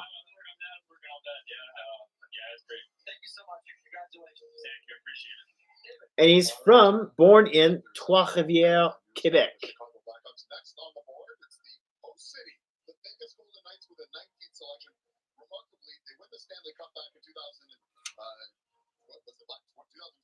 with just one drafted player, Nick Hague, on the team. One drafted player when they won the cup on the team. Is that right? Not because guys want to come to Vegas. It's a little easier to bring them in. They're going. They're always on go. The Vegas Golden Knights, no question about it. So what pick will Vegas take that will be later traded? That's basically what they're saying right now. For a top prospect, but there's George McPhee as well as Cully McCrimmon are set to make their pick, and maybe get a big ovation here. It is a home crowd for them, but again, so many people from other places here because it is Vegas. So let's hear what the Vegas Golden Knights have to say. Well, I'll share what kind of a cheer they get. I wonder if they're going to bring anyone special to make their pick, like a lot of other people. You think Vegas would, especially Vegas, really, seeing as how it's being there. The draft is there. Vegas Golden Knights with the 19th selection of the 2024 amateur draft are proud to select from Tri-Cities of the USHL, Trevor Connolly?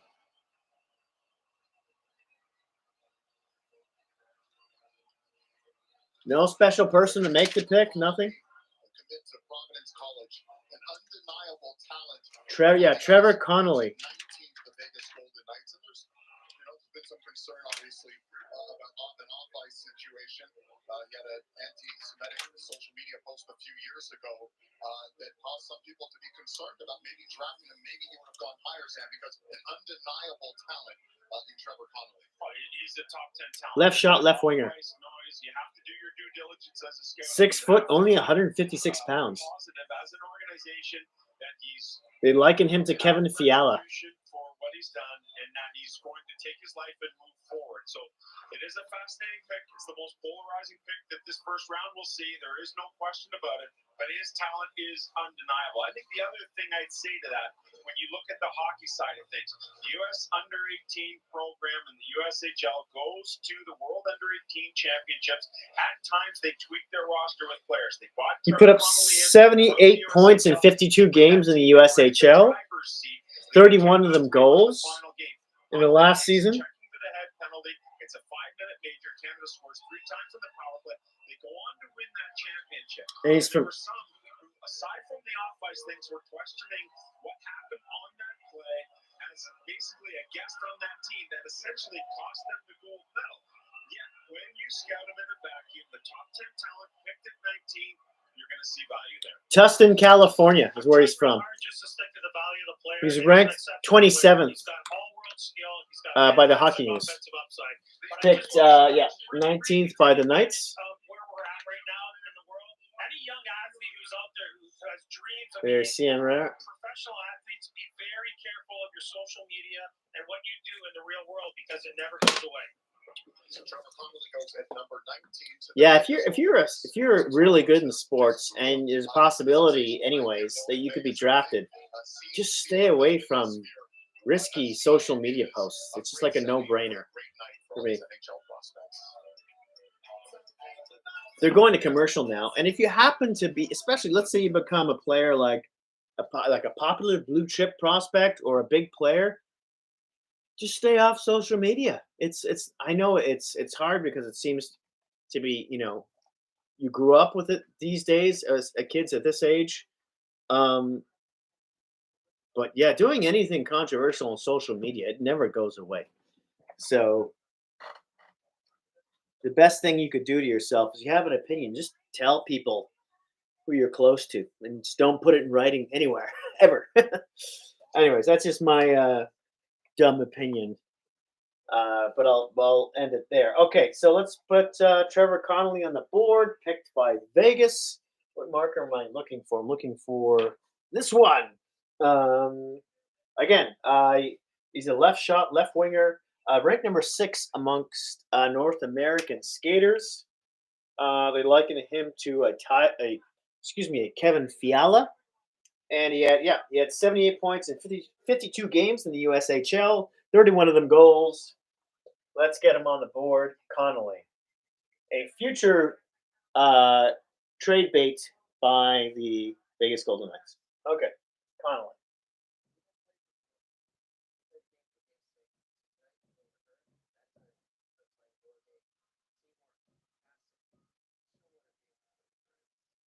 Definitely left shot. Okay.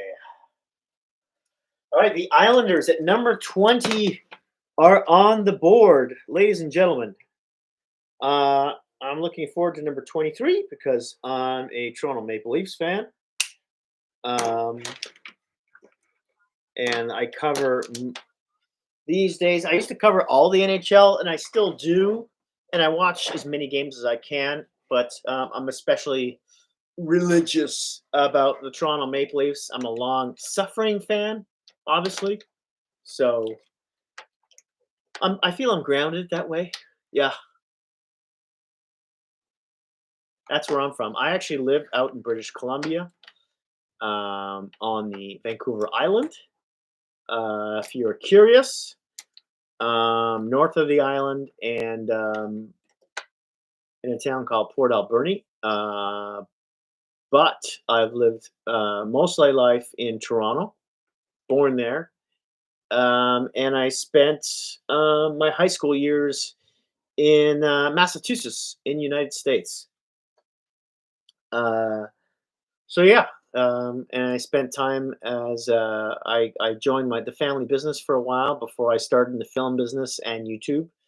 And I did a lot of traveling in North America, mostly along the coasts. So it's pretty interesting. And we're back. So thank God I don't have to tell you any more personal stuff. How boring is that? And they're interviewing Connolly right now. Describe yourself as a player to Vegas Golden Knights fans. Here we are in Vegas. Yeah, I think I'm a fast-paced player who likes to make my teammates better all over the ice. I think I use my skill and my deceptiveness to break down defensemen 1v1, and then I think when I get a chance to use my shot, I use it well, and I think I have a quick release. We wish you the best on and off. That's Connolly. Thank you. Trevor Connolly. All right, Kelly, you knew with this pick would come a lot of He looked really shy. I don't think he looked at the camera once. What was the due diligence you did with Trevor?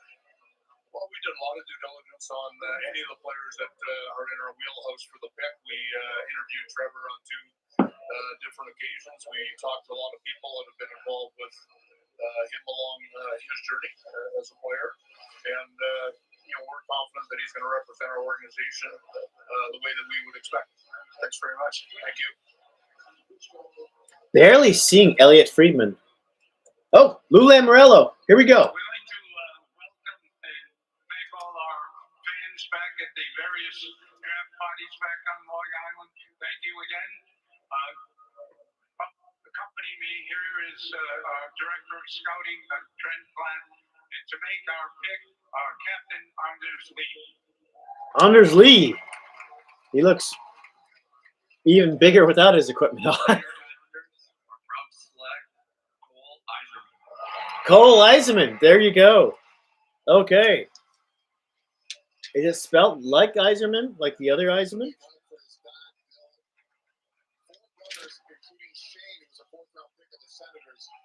It is not. So he was ranked number 13 by the Hockey News. He's a left shot, left winger. 6 foot, 198 pounds, big boy. Or thick guy. Is likened to a Brock Besser by the Hockey News. U.S. National Training and Development Program in the USHL, and a guy who has hit his goal. Talking about him now, if you're listening in. He loves to score, like kind of Ovechkin-like in the way that's what he does. That's his calling card. That's his thing.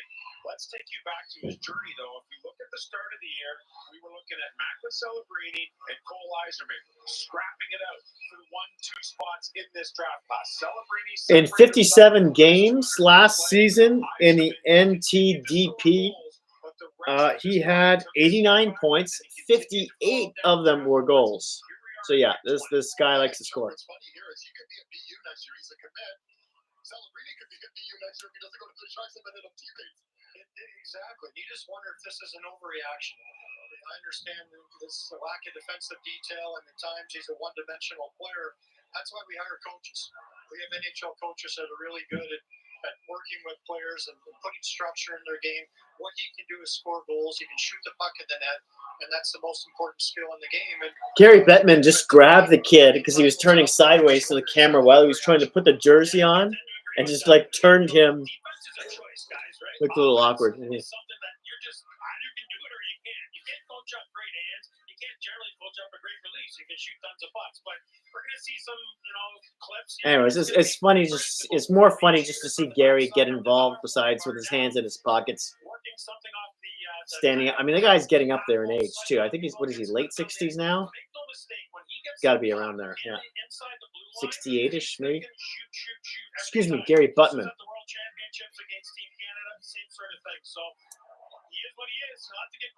Okay, let's get him on the board. Slowing down here. I'm just dreaming. There he is, Cole Yzerman. Not spelt like Steve Yzerman. Okay. Known to be a great teammate, but would outwardly show frustration when things aren't going well in the game because he expects so much of himself. He made strides there this year. His complete game a work in progress, of course, but as Forrest said, Yzerman does the hardest thing in hockey the best, and that's score goals. And the Islanders have added a goal scorer, David. An absolutely prolific goal scorer in Cole Yzerman, one of the greatest scorers we have seen at the United States national team development program. Again, next up, the Montreal Canadiens already made a small. Canadiens are on the board here. They're number 21. They haven't left the table yet, though. So I think we got a little bit of time. We are now just over 3 hours in. What happened to the sound? There we go. Okay. And we're back. That's my comparison with Cole Yzerman. Well, that would be a good one. I mean, Tip has learned. Roadship family, 62. Defensive details are getting better, but he can score. 62. Yzerman can score goals. The Islanders are a club that obviously needs offense. They're one of the oldest rosters. Okay, so the oldest roster in the national now we have, so, I mean, just out of fun, everybody wins on draft day. I understand that. Hockey News top ranked 14 guys are now off the board by the 20 mark. Almost 16 because number 15 has not been picked yet. Number 15, by the way, is Liam Greentree. Irish? From Oshawa, Ontario. A right winger. Likened to Alexis Lafreniere. Excuse me. Montreal, again, is now on deck for their second pick of the night. Jeff Merrick is interviewing now Cole Yzerman. I just think it's super important to kind of be able to have the one-timer. Goalies are so good and so quick, and to be able to kind of have velocity and accuracy with it is super important, and definitely working on it a lot. Well, the draft, you're the best at it. Thanks so much. Congratulations. Thank you. Islanders draft pick. Cole Yzerman. That was quick. Most goals all time by USA NTDP. Yzerman beats out Cole Caulfield by 1 goal for the top spot. Here we go, Montreal.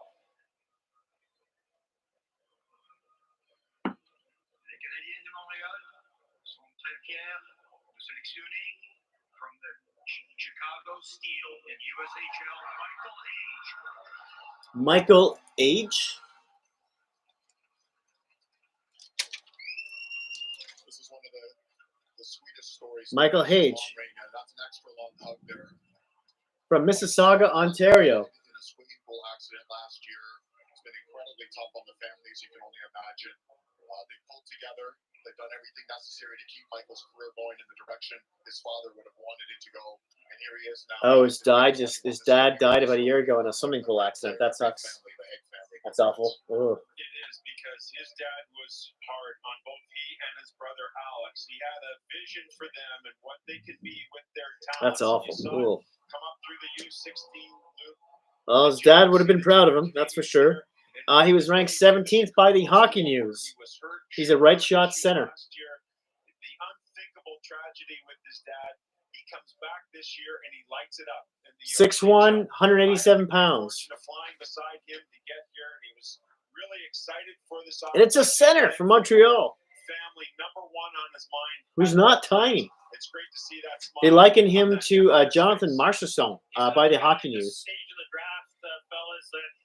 And ranked number 10 by North American skaters. Hurts people on the power play.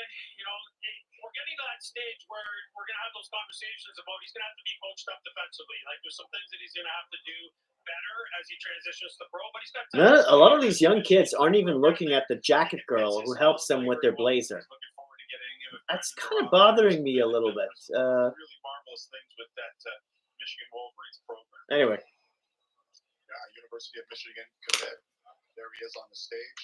Montreal against. Feels like a lack of respect kind of thing. It's like, yeah, I know she's dressed up in a big outfit and stuff, but least you can do is look at her and nod your head, like say thank you, whatever. I don't know. Because earlier today they traded three. Okay. They traded a Blue. pick and a 7th-round pick to move up to 5 spots for and maybe this was the person they had. It just seems something so simple that you can do to someone just to say thank you.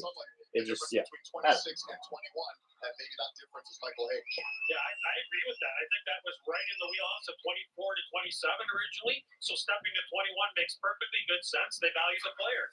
And here we're going to take a look at a few of his highlights. Here we go. They're talking about him right now. Michael Hayes. We all know the transition. Eisman is a Netherlands name. Is a Dutch name. Really. Thank you, Road Trip Family, for giving me all the insight on these last names. That's really appreciated. Again, here we go. Look at the hand eye in motion. A la like Mitch Marner, the guy who did that when he was in junior as well, right? That exact same play right there. So this is an exciting day. Again, super happy for the kid. I'm really excited to see where his career goes from here. They get Demidov 5th overall. And, I don't know. Maybe I'll back off my stance there with the jacket girl thing. Maybe these kids got to have a little bit of, you know. There's maybe some of them are introverts and they have anxiety and they don't look people in the eye. I don't know. I'm not gonna, you know, lambaste the kids. But I just, you know, it'd be nice. Just, you know, just look at them quickly and just say thank you, whatever. Anyway, I won't say it anymore. I'll try not to. Someone from the Quebec Maritimes Junior League, but a pretty good place in Canada with hockey. Absolutely. So we're 21 picks through, and Montreal Canadiens. Here we go. Who's on deck? The Nashville Predators at number 22. Number 22. Thank you, Road Trip Family, for figuring out all the last names. I found that very interesting. Haig is Swedish and Norwegian. Okay. Wow. Really?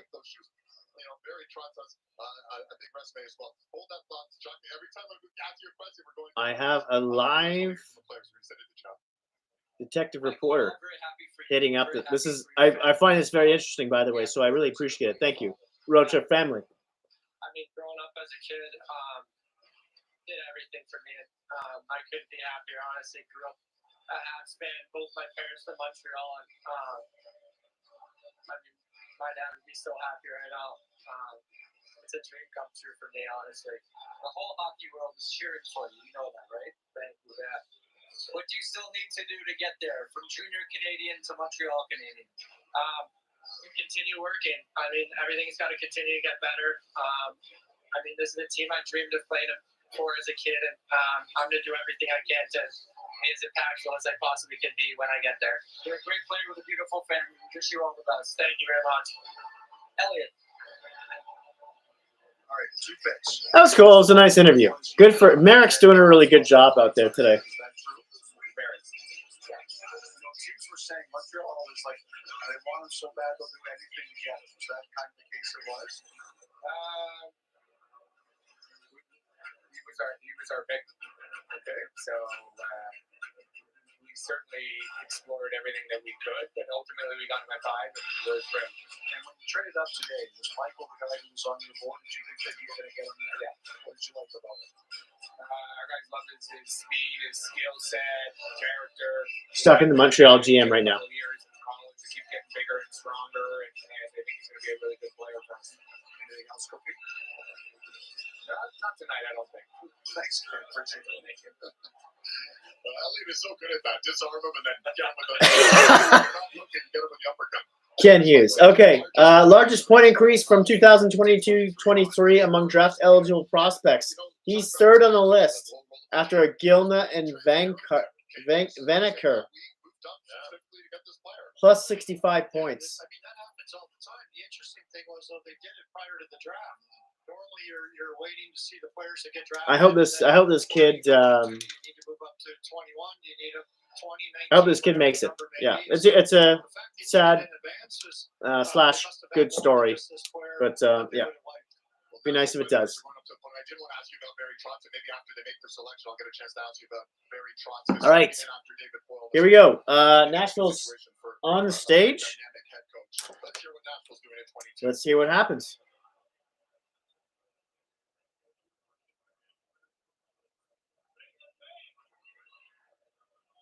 First of all, I'd like to give a shout out to the great fans in Smashville watching today. Secondary, we have a retiring scout in Glenn Sanders, and I want to thank him for his 20 years of dedication and loyalty. One of the best scouts you'll ever meet. To make our pick, thank you. To make our pick, Assistant General Manager Jeff Kelty. Jeff Kelty is like 4 feet taller than Trotz. Nashville Predators select from Yaroslav Lokomotiv, Yegar Cern. Yegar Cern. Yegar Cern turns 18 in August, a star and a top prospect coming out of the MHL out in Russia. Sam, what can you tell us about this young man? Well, Cern, Yegar. Might go to Chicago at number 18. We've since passed that, but you're looking at the guy's Cern. A lot of fight to his game.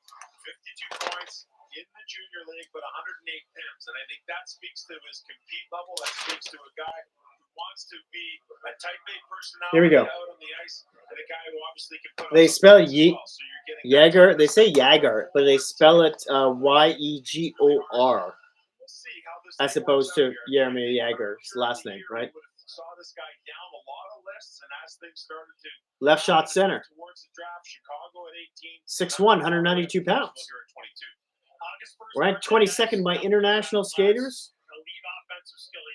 They say best case scenario is Owen Tippett. He's different than like the Davidoffs and some of these other players we're talking about. He's a bulldog. This guy's like a bull moose in a china shop. Like he really played for Lokomotiv last year in junior. In 42 games, 52 points, 22 goals. Best case, yeah, I already told you. Best case scenario, Owen Tippett. Okay. Ranked 38 by the Hockey News. Pick number 22 by the Predators. Defensive type coach, and he's preached that he wants to add offense to the system, and this pick certainly signifies that. But for Trotz coming in after number 38 there, yeah.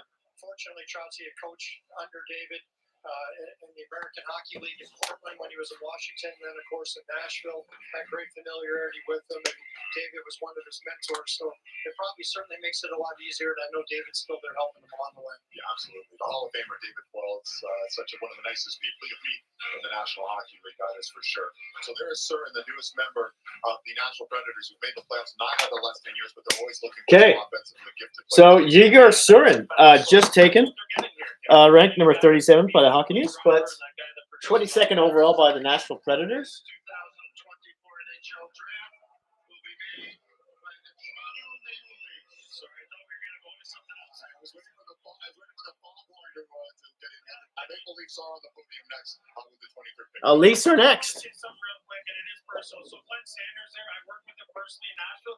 He's a 2-time cancer survivor, been on the tour for over 20 years, spent tons and tons of nights away from home, battled the disease, came back to retire on the podium at the NHL. I was going to go. I've got to pee pretty bad. But I'm holding it for the Leafs. To the next commercial, at least. A big mix of cheers and jeers in the sphere for Toronto. And I think the player that I've heard they've been interested in, or I've heard they might be, is still available. Every time you saw him, so it's nice to see these people being honored. All right, well, we do have a little bit of breaking news. Apparently, there is a trade coming. So There's a trade coming. Leafs are on the podium. Apparently, are making a trade. We'll wait for the official announcement. Leafs are making a trade? If I had one more copy, I was going to have me jump in the last time. But the Leafs are on the podium. They have no second and no third round pick. Well, it looks like they're making the trade, though. Kind of went on left field and took Easton Cowan 28th overall. Someone we didn't have really rated that high. However, Please don't pick a small fast forward. I love Easton Cowan, but the GM of the Leafs seems to be doing some work and shuffling around and perhaps moving this 23rd overall pick. Well, it's a long way it looks like they might move their pick. in the first round. And so He's on the phone still. Appreciated player here at 23, but if you're getting a couple of more bullets to add to the chamber by moving back and offering it to someone who wants I thought they might pick Emery, who's ranked number 45 by the Hockey News overall. Sounds like he's done his work, and it's just a matter of now the central registry. So it looks like there's going to be a trade to announce. Emery's ranked, yeah, he's a right shot D, ranked 45th overall. 6 foot 376 pounds. That's the guy we're sort of hoping he might pick from Surrey, BC. They liken him to a Ben Sherratt. Talking about something, someone can throw something at you at the last minute. You're trying to sort through the contract. So we'll see how this ends up. So far, we've only had one trade, and that's involved a weird one from by Minnesota, who traded Philly to move up one spot. So they swapped 12 to 13 here to pick up a player, and that's been the only trade so far on the draft floor. But it looks like we're going to get another one involving the Leafs. And it's official. Toronto trades pick number 23 in this year's draft to Anaheim in exchange for picks 31 and 58, both in this year's draft as well. Toronto 23 to Anaheim for 31 and 58. Anaheim, you're on the clock. All right, so as you predicted, Sam, it's a volume over the number. And Anaheim maybe covered someone in this 23. Okay, so I don't know if you heard that. Toronto picked their traded their number 23 pick for the for Anaheim's 31st. I heard 30, but it must be 30. I have 31 here. For 31 and 58, I believe. They're jumping up to the 23rd spot. What are you anticipating here? I'll confirm that later. Obviously, we'll find out. But I think this is more of a Toronto-based thing because, listen, you pick in round one and then you don't pick again until round 4 in a draft that we think maybe doesn't have the depth of previous drafts. And so at that point, you've identified a target here. They've already addressed the forward spot. Defenseman, what's left? Forwards, what's left? Obviously, there's a target there, and they've made this trade. But I think Toronto benefits by being able to get later in the first and still acquire a second rounder. Yeah, they only had top three round picks the next 3 seasons. Yeah. So they're out a lot of picks next year. I think the first, second, third, and fourth. And so it makes sense. Move back a few spots. They showed with Cowan last year. You can still get a good player in the back end of the first round, and you pick up a second round pick. Yeah, I agree with that. And there's going to be a run of players here, guys. All right, so it's decent. I don't mind that for Toronto. If they're picking this late, trade back, get a first and a second by moving less than 10 spots back, right? So it's Anaheim is now coming up. So clearly, maybe they've identified someone here that maybe they would have got at 31, but clearly they now can assure themselves of getting here at 23. The Ducks are about to take to the podium. Let's hear what they have to say.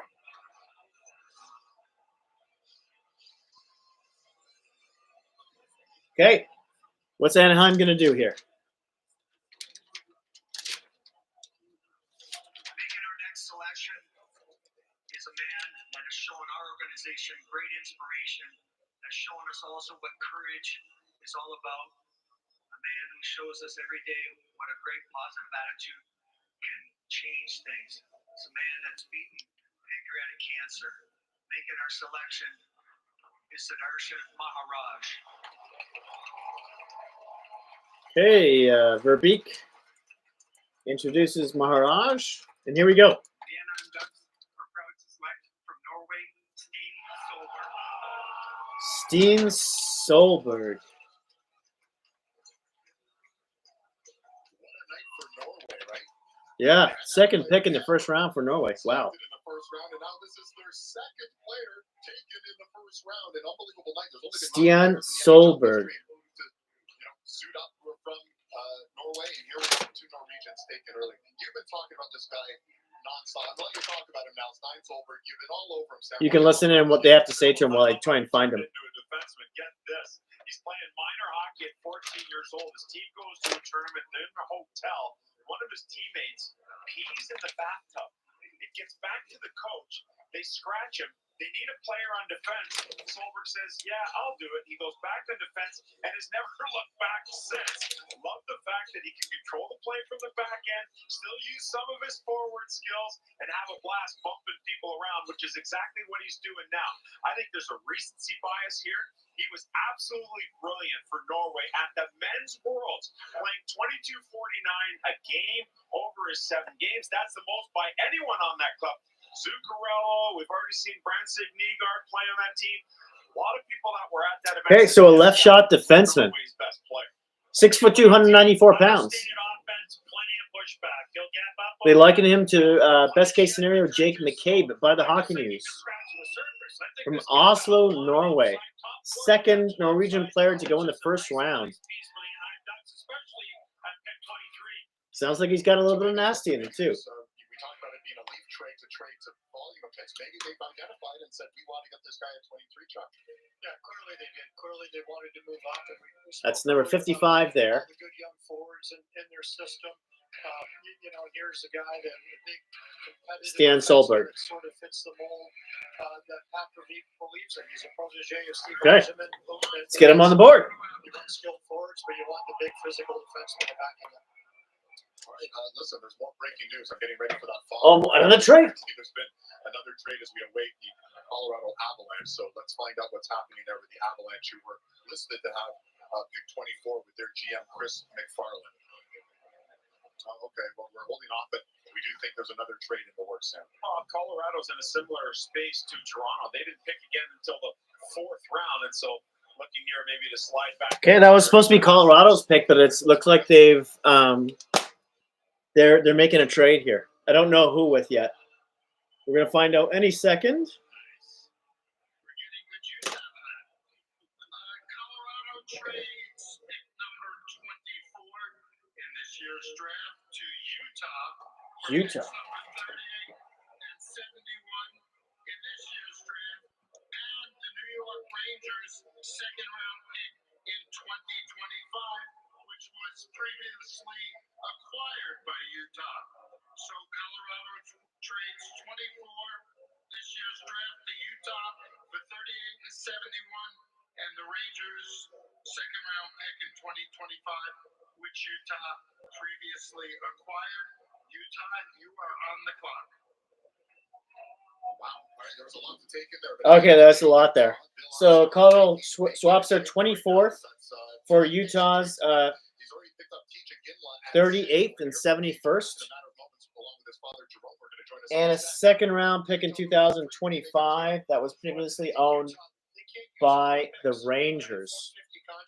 Okay. This year, 10 seconds and 7/3 over the next 3 drafts. So they're very willing, to move quantity for quality, to move up and try to get another impact player, move up into the first round. You're giving up some, a couple seconds and a third, but makes so Colorado just picked up 3 picks, 2 this year and 1 next.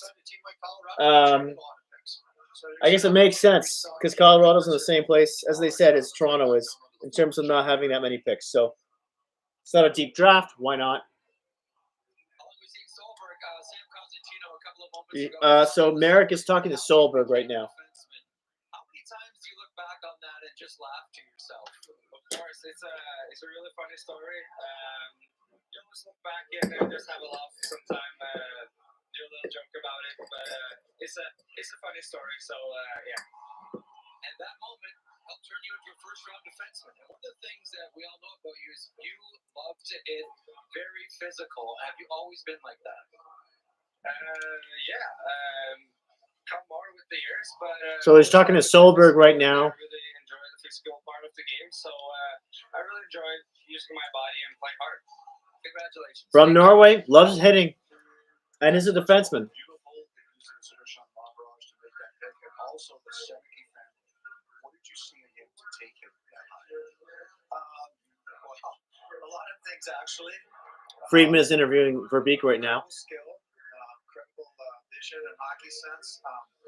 Plays with speed, and I think he's a kid that's going to be able to play any style of hockey game that's thrown out in the ice, and so that's why we look at them there. You obviously felt you couldn't get. Now they were just talking about Seneke, a right winger.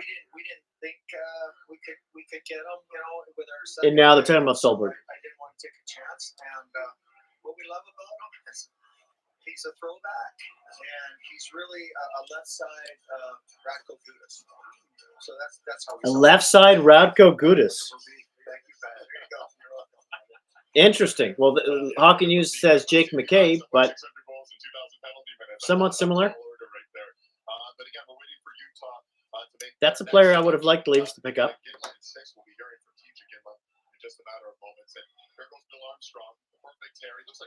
Solberg is Norway player.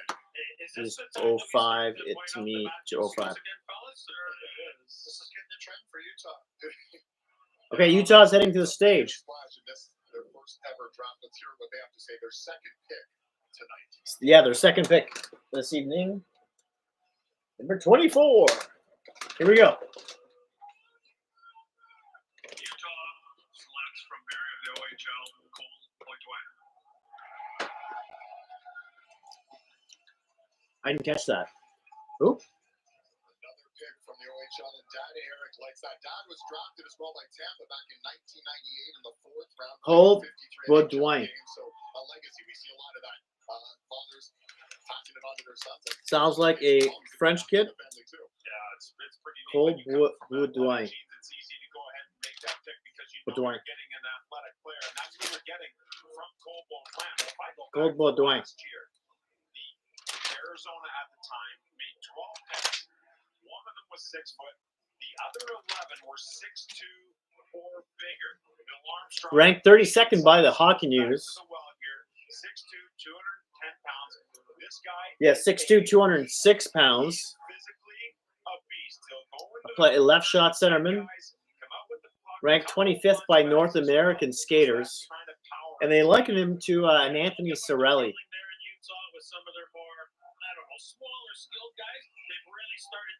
Hockey News also has him ranked 32nd. And he was just picked 24th by Utah.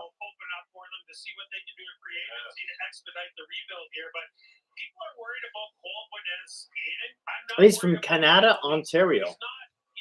He's not tall or Cranston for people who are of that hill. But I'm going to tell you this. This guy gets around.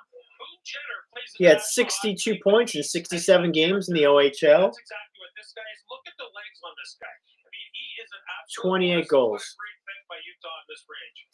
The 5th player taken out of the Ontario Hockey League here in the first round thus far. Number 32 right there. And Utah again making a splash. You heard their owner when they were making the first pick. He's not there to Cole Boudouin. He's there to make a big impression. So we're 24 picks in. We await still 8 more picks. It's all about the family here. It's not just a player that gets drafted. It's the family gets drafted. And speaking of families, we'll have TJ Ginla and Jerome Ginla coming up on the other side of this break. You're watching the draft. Okay. I'm just going to go to the bathroom very quickly. I have to go so bad. Be right back. Grace didn't believe in magic, but her daughter was happy to prove her wrong. You were made to dream about it for years. We were made to help you book it in minutes. The whistle dog is back. Dad, that is delicious. That's exactly what I remember. In para hockey, the ice tilts in favor of men.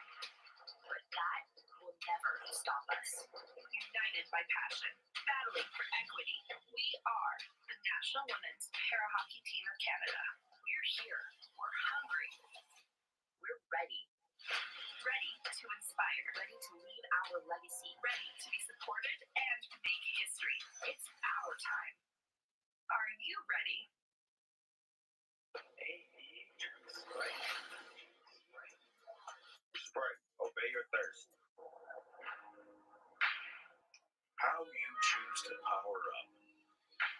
is up to you.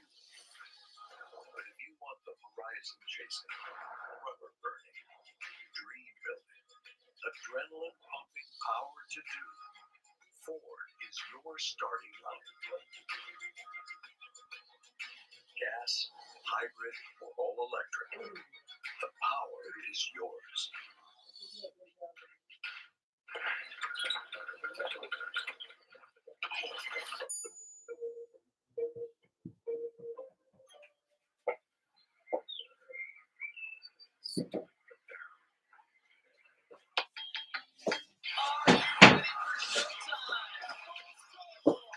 And we're back. Hey! Woo! I made it. All right. Did you make it? Maybe. Everyone get to the bathroom okay? Sorry. No explosions. Welcome back to the Sphere in Vegas.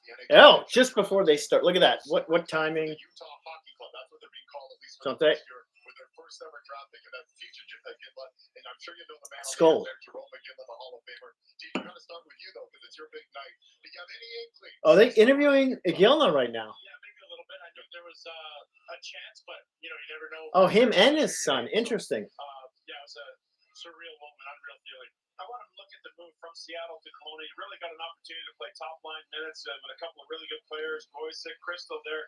Tell me how it was. What's happening? This doesn't seem live. Then go with Canada, put up 12 points there. Going back Something's wrong here. I'm just restarting the page because the. a good group there. So it was. There we go. Okay, we're good. To get to play with those guys, Crystal, José. I could name lots of guys, but yeah, and then going to the UA teams was an unreal experience as well. So it's been a really fun year, and kind of culminates with this night, I guess. Jerome, how different is this? Anybody ever had these before? Compared to 1995 when a young Jerome McGinley, 11th overall to Dallas. Look at this. Look at the flashback you got. How different is this, Jerome? It's definitely different. It's really, really cool. And I was so nervous back then as a player, but today I was so nervous. It's just like, but it's so cool, and obviously we feel very blessed. It's so cool. We're so happy for Tish. It's worked hard, but Karen and I. But yeah, Tish. That's his. How he pronounced his first name. Tish. This morning it was pretty cool. Oh yeah, and pretty cool. Well, we're really happy for the Iginla family, and we know there's more on the way. Joe and James are starting. The whole family are a bunch of stars. It's kind of an incredible story. So congratulations to you, Teach. We're really happy for you. Thank you very much. I really appreciate it. Well done, guys. All right. We're going to head back to the podium. That's really cool. Nice touch. With pick number 25. All right, the Bruins are 25. Here we go. And they obviously coveted having a first-round pick here, and they're going to step to the podium to make that pick right now, officially. Again, Team Iginla, the first ever pick of the Utah Hockey Club. And Jerome Iginla, the Hall of Famer. It's just a special time for all the families. It doesn't matter if you're in the Hall of Fame or not. This is a moment for you as a parent you just love. And that's what I loved about what Jerome did. He said, I'm going to sit with my family and then to take this moment, and it only ever happens once. Rather than be up with Calgary at the table as an advisor there, he said, no, this is family time for me right now. I love that, and I'm so happy that they got to experience this night together. So the only trades we're getting is just teams moving down the draft or moving up the draft, however you want to. We're waiting on the Boston Bruins. The pick is in. Let's hear what the Bruins are thinking at 25. Baudouin, yes, French name, yeah. I concur. Here we go, Bruins. I want to thank our Boston fans for their support, and with our pick in the first round, our director of scouting, Ryan Heindl. Okay, here we go. We got. The Bruins are proud to select from St. Andrews College, Dean Letourneau. St. Andrews College, they just absolutely have become a factory of NHL. Dean Letourneau, ranked number 22 by the Hockey News. A right shot centerman. 6'7", 209 pounds. They liken him to a Tage Thompson. He's from Brayside, Ontario. St. Andrews College, which is rare for an Ontario prep school. But they play against Shattuck St. Mary's, all the good U.S. college prep schools. You look at guys 56 games at the private school. He had 127 points, 61 goals. Definitely helped prop up that concerned, and he got grilled a lot about this at the combine. Hey, why the high school route? You were dominant there. You were bigger than everybody. You could do whatever you wanted out there. He did that and more, and now he's going to get a chance to do it at the college level. Jason, he's a beefy player, and you heard that he got grilled, obviously. What do you make of Dean Letourneau now, a member of the Boston Bruins? Well, he's got potential to be a Wagyu steak kind of a prospect for the Boston Bruins. There's no question about it. I mean, look at him. He's a giant. There's no question. He's going to be going to BC. He's already entered school. He's going to start this fall. I think they fast-tracked him to get him going. And, you know, this is a power body that's going to need some Number time. 22 there. I have to be perfectly clear here. But it's okay. Like, when you're big like this, sometimes it takes an extra year or two for everything to catch up. All the mechanics to catch up. I do think he's going to use his physicality more at the college level than he did at the prep school level. And it's funny to see him on the podium. Cam Neely is a massive man. Like, Are you taking off road trip? All right, man. Well, thanks for sticking around for so long. I imagine it's pretty late there. What time is it there? It's got to be like the morning, no? High school hockey, but as you mentioned, against top high school teams in North America. There's a lot of big guys 9 hours. in this draft class. I mean, 10. we've already It's got to be seen like him 3 in the at morning, 6'7", 4 in the morning for you? Day Wow. two, you're going to see a number of, but this guy's got hands. He skates well. Lots of room for development. A project pick for sure. But you have that opportunity when Project you pick. spend 4 Yeah. years there. It probably won't last that long. It probably won't last that long, but that option is available to him at that point. You go 1, you see what happens. You go 2, you never know. And then allow that maturation to come to fruition. Letourneau does sound French, but he's from Ontario. I like the point you make about using his size, because that's something he was criticized for. But at the same point, against high school kids, every time he threw a check, he was going to the box. Chuck, we already have him? All right, great. Let's get down to the floor then. Jeff Merrick with Dean Letourneau. Dean, first of all, congratulations. Second of all, how much more special is it that you're the first rounder to come out of St. Andrews College? Pretty special. I mean, I saw my buddy John Biggestein get drafted last year, and it's just an honor to hear my name called tonight. So, Boston College on the horizon for you. Will Smith out, Dean Letourneau in. Yep. Yeah, that was surprising for me. I was planning on going to play in the USHL, and then I got a call from Coach Brown asked me to come in, and I couldn't turn that down. So. Well, congratulations. St. Andrews College continues to turn out some high-class athletes, and you're the next in line. You patterned yourself after Tage Thompson, true or false? True. I tried to. Yeah, I think I watched every single YouTube video of his highlights during class, so I tried them all looking after him. All right, so Hockey News patterns himself after Tage Thompson, and he says that's who he watches too. Tallest forward in the first round since 1979. 6'6.5", a half foot taller than Tage Thompson, who was drafted in 2016. Michael McCarron was 6'6" by Montreal in 2013. We'll see. We'll see how he does. It's a French name, yeah. Well, he's got size, obviously. He's going to need some time to develop. The Bruins are short up front. They do not have a lot of prospects. They don't have much to the middle of the ice. Let's hear what they say about him here. Program at Boston College with Greg Brown. He'll have time to develop.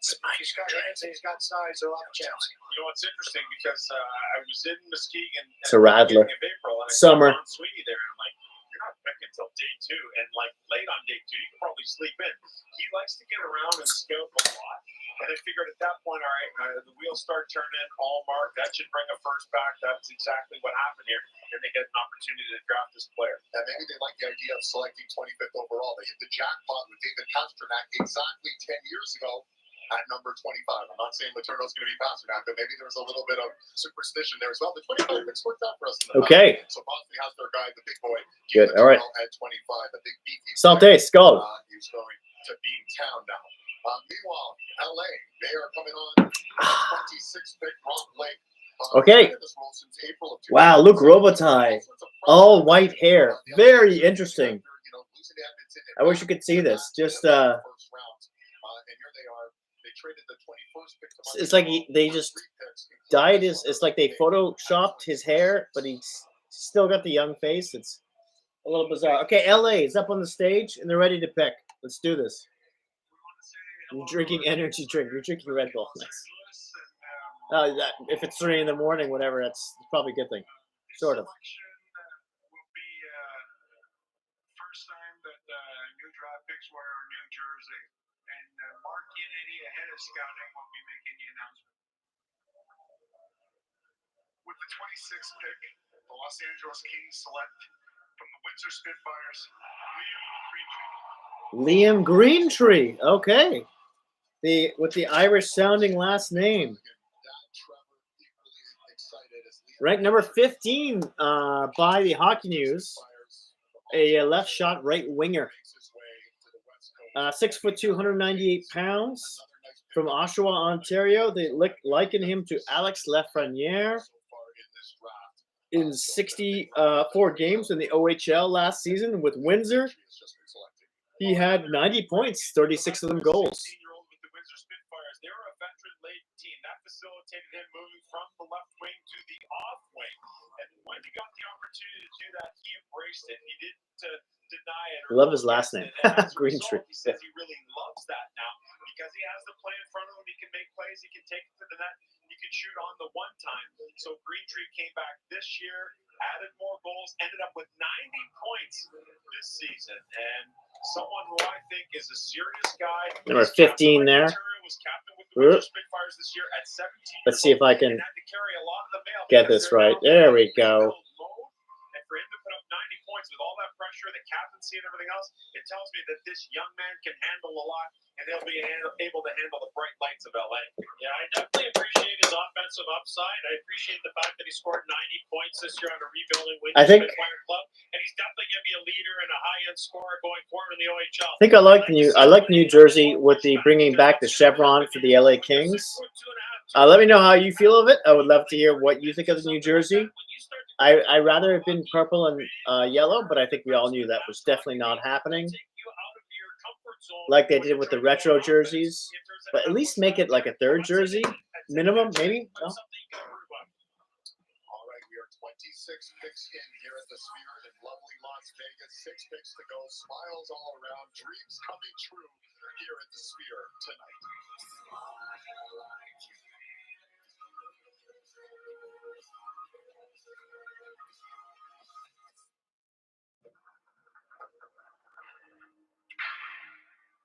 A rare winger that's been picked in the first round of the draft so far. He is the 1, 2, 3, 4, 5, 6. The 6th player among the 26 picked so far that's been a winger. The rest are all center and defenseman.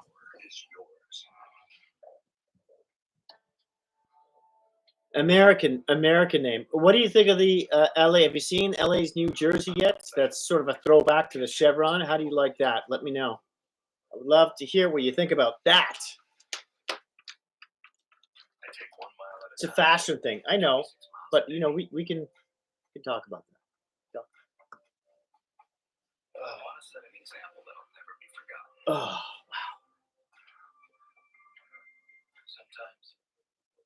There's a little air getting in here. Not much. Yeah, you like it? Okay. Okay, that's good. All right. Nazovia. Let's go. Okay, so we're in commercial now if you haven't picked up on that. But so right now, the first 17 picks ranked by the Hockey News are off the board. You almost would be able to say 20 because there's one left at number 18, and that's Igor Sheringshov, a right shot left winger, likened to Nichushkin, 6 foot 292 pounds. So we'll see if he goes close. And on board is ready to go is the Carolina Hurricanes, who are next at 27. And we're back from commercial. The Windsor Spitfires, the newest member of the Los Angeles Kings. In Windsor, you wear number 66. You think they'll let you wear that in the land of 99? Yeah, I don't think so. But no, I think I'll switch back to 6 or something with that. So we'll see. Listen, best of luck. The black and silver looks great on you. Those new jerseys are fun. Thank you so much. They look pretty good. Yeah. All right, there he is, Liam Greentree at 26. 6 picks for the WHL, 6 picks for the OHL. We're on to pick number 27. And Eric Tulsky, who has the interim tag removed, is now the GM of the Carolina Hurricanes. And he's shaking and baking. I believe there's a trade coming. Oh, Tulsky.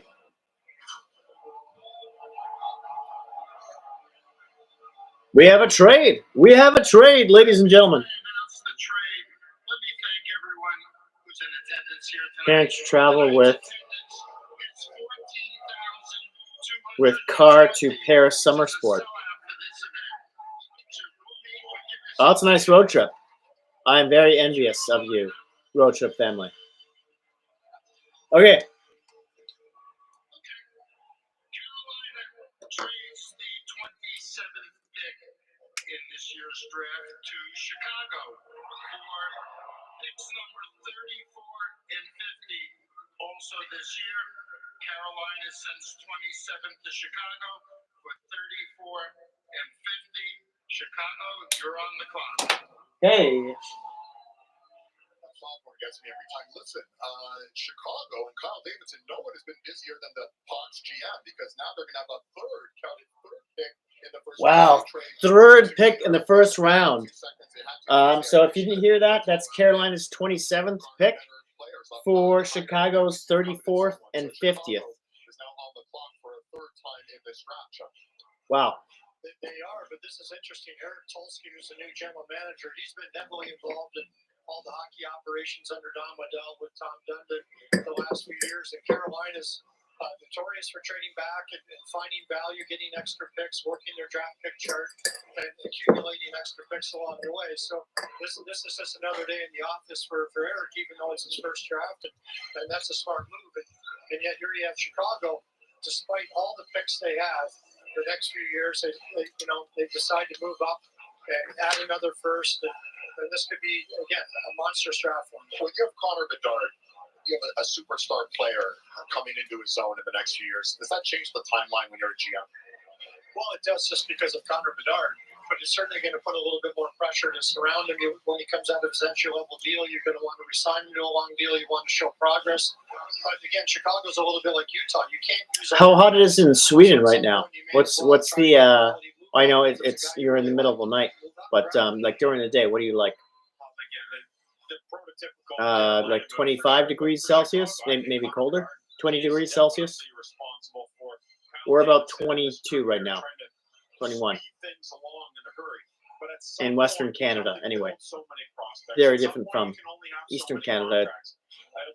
Kind of flip-flops year to year. What they do when we get to Monday, July 1st, free agency, and how quickly they want to surround Connor Bedard. Well, if I was the NHL, I know it might be expensive because the Sphere is owned by New York Rangers owner. I'd do it there every year. It looks so amazing.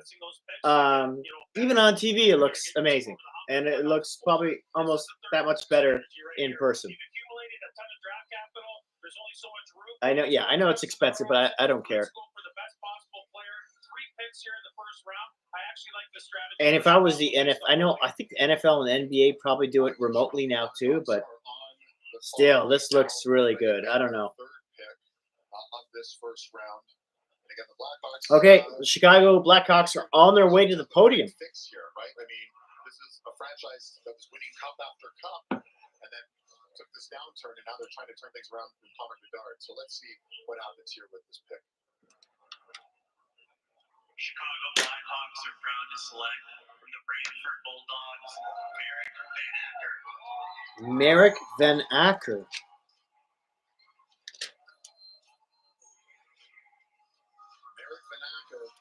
Torn labrum in the shoulder. He missed the combine, but he had a pretty prolific regular season in the OHL, playing through the pain, gentlemen, and maybe just that in itself earned him a spot in the first round here with Chicago. Go back to November 3rd, takes a check, injures the shoulder, and at times throughout the rest of the season, He can't feel his arms, but he's like, yeah, you know what? I can play through it. He ends up with 36 goals. And so I asked him, I said, hey, if you didn't have the injury, could you have scored 50? And he looks at us in the combine and says, no, I don't think so. And usually a young player like that, you say, oh, yeah, I would have had 50, no problem. But he's very self-aware, and I love that about this player. That he said, yeah, I probably would have had a couple more. It hurt me, but it didn't completely take away my ability to go out and play hard, play heavy. A lot of details in this game, a lot of speed. You like the... Oh, he looked at the girl from Vegas. He looked her in the eye to take his jacket again, and he said, thank you. Wow, I like this kid already. Got some manners. Lovely. All right, that's Marek Vanacker, ranked 31st by the Hockey News, picked 27th by Chicago. He's a left shot, left winger. 6 foot 170 pounds. Central Scouting has him as ranked number 17 among North American skaters, and they like him to a Trevor Moore of the LA Kings. In 68 games in the OHL, he had 82 points, 36 of them goals. There he is at number 31. Marek Vanacker.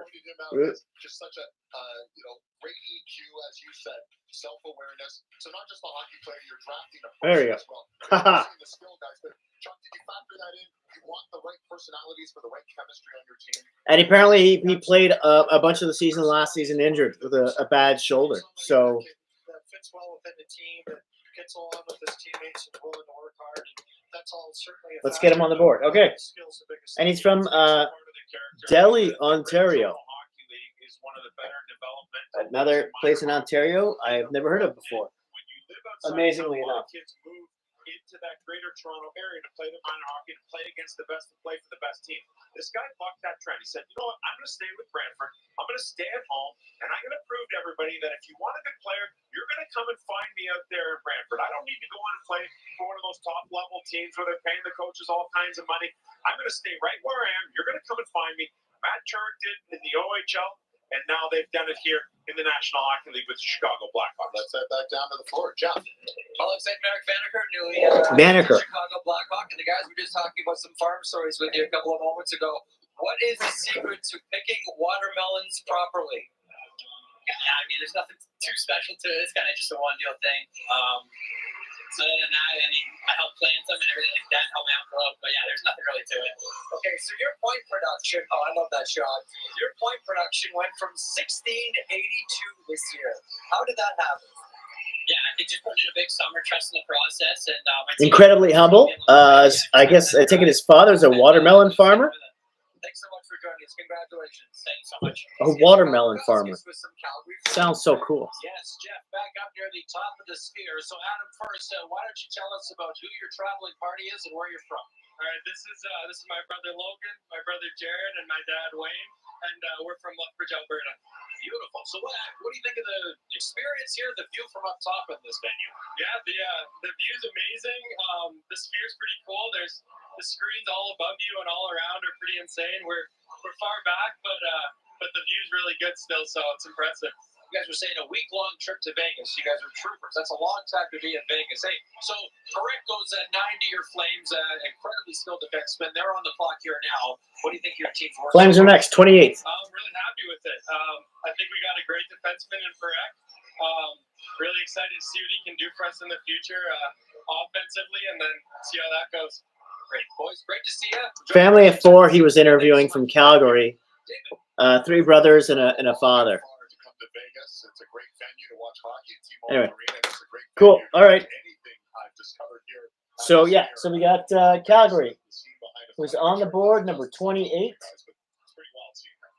So let's see what they do. See what they do, boys and girls. Oh, we got some more stuff here. Where's 27? I see Joystick Manning. Gotta say the draft sphere is pretty dope. It is. It is very dope. I totally wish I was there. I bought tickets, buying tickets for the draft or something. It looks like a really awesome place to be in right now. Medicine Hat, that's not too far from Calgary. They surely would have had a plenty of on him. Road Trip Family. Vaneker is a Polish name. Thank you, Road Trip Family. Interesting. Vaneker. Maybe the second best shooter in this draft class. So definitely plenty of options for the Calgary Flames here. For the second time We got him at 27.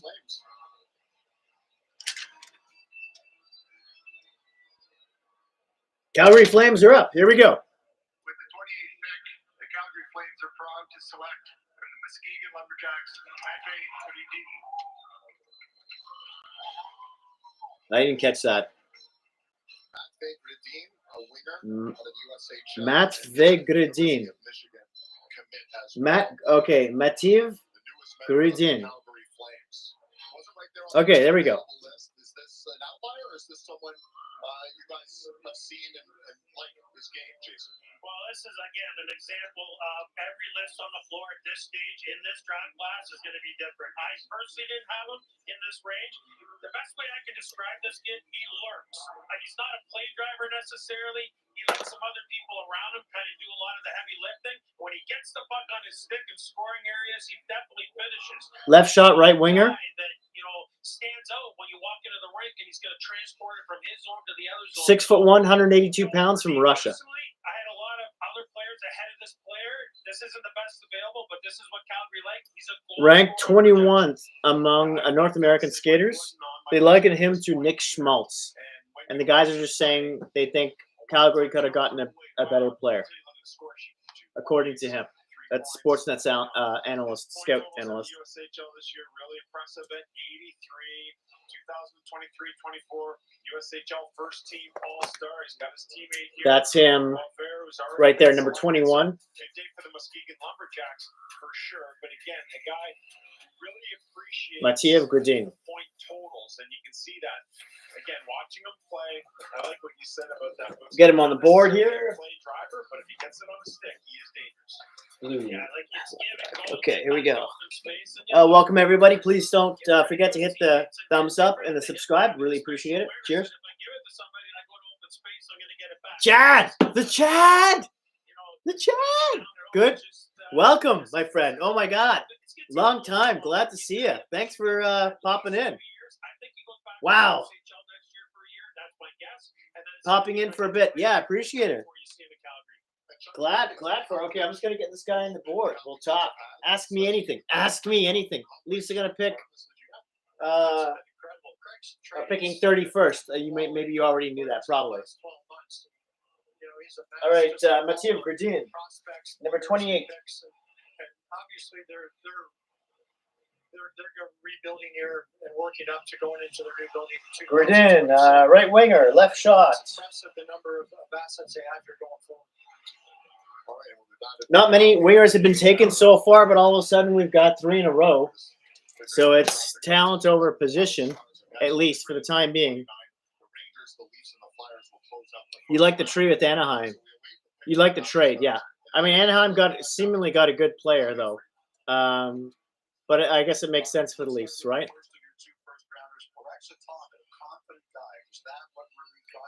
Friedman is interviewing Conroy from the Flames right now. Has the high hockey sense, making plays.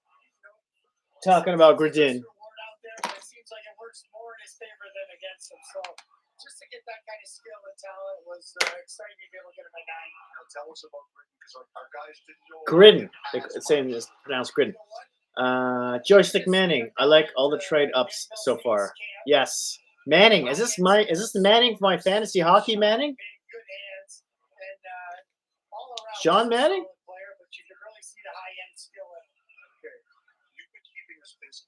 Yes, me too. Interested to see. Yeah, bro. All right. Thank you, Manning, for stopping by. Okay. We got the Chad and we have the Manning. Lovely.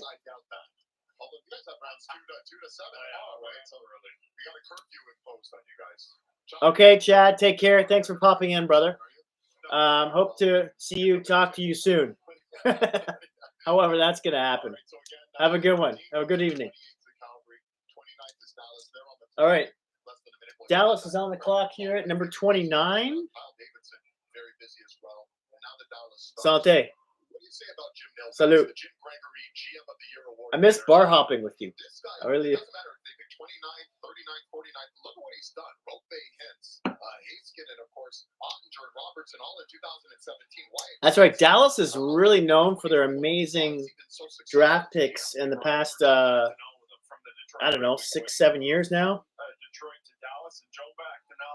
So very interested to see who they pick up here. He just has an eye for talent. He's very confident in what he does. He identifies a player and he goes after. So far, the first 22 picks ranked by the Hockey News are all gone off the board, with the exception of one. And that's Igor Shersov, which name I'm butchering, left winger from Russia, obviously. All right, so there's definitely not a trade happening as Jim Neal is running, jogging to the podium. Making their way to the podium. Let's hear what the Dallas Stars have in store at pick 29. Here we go. What do we got? With the 29th selection, the Dallas Stars are proud to select from TPS Turku, Emil Hemming. Emil Hemming. Some guy just yelled "Dallas sucks" just before he said the name. Emil Hemming. Yesterday, and now he can throw on the green and white of the Dallas Stars, and he looks pretty excited about the prospects of that. Played in Finland's top league. Right shot, right winger from Finland. 6'1", 201 pounds. They liken him to Jake DeBrusk on the Hockey News. Well, I think he's a lot like Yzerman. He's probably the second best pure shooter that this draft class has to offer, and that's been his second best shooter. 15 years old. He's playing with the under-16 team. He has 22 goals in 11 games. It continued to push him forward. Same thing at the. I'll let you listen to this for a second. 18 levels, just a little bit too good with his ability to score goals, and so he gets promoted to Liga. Obviously, things get a little bit harder when you're playing against men, but still was able to put up 11 points there and prove that he can play at a level with men. It'll be interesting to see how they round out the rest of this game, but you have to like the goal scoring ability. Yeah, it's going to come down to skating for Emil. So his top attribute of this game, his element, if you will, is his release. So when he gets time and space, Another winger. That's a record now. It's just that he's got to get quicker out of the block. 4 wingers in a row after a ton of centermen and defensemen. Catch up with it off the puck, if you know what I mean. So it's just going to come down to speed, guys. He's going to have to buy in. He's kind of heavy set already, so the development crew in Dallas, they'll dig into him and get him back on track fitness-wise the way they want him. Yeah, 201 pounds at 6'1", so a thick kid for his height. It feels like we're going to a commercial now, and we got the Rangers who are up at number 30. Oh, and I've got to write this down. Oh, I didn't show you Hemming. I'll just put that in 29 Dallas, just so you can take a look. All right, so that's 23 here that we're looking at. So, Emil Hemming, just picked by Dallas.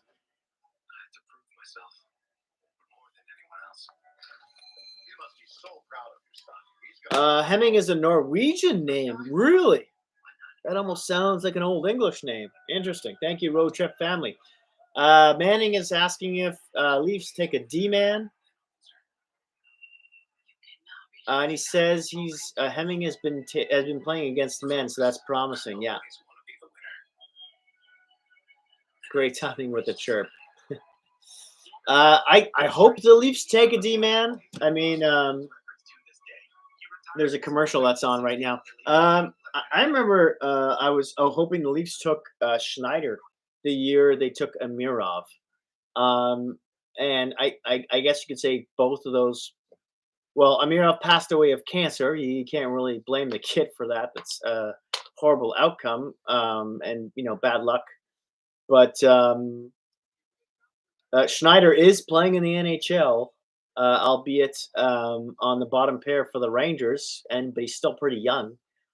So, and then there's Sandin was the last defenseman that I remember them picking, at least close to the first round. I don't remember if he was a first round pick or if he was an early second round. I think it was an early second round pick. So I wouldn't mind the Leafs hitting on a defenseman, but at the same time, you're like, well, they've got to pick talent, right? Among more than anything else, they got to go for talent. But I would dying for them to pick a mean, nasty defenseman. That's here we go back, and he's talking to Hemming right now. Jeff Merrick is. We'll listen in for a second.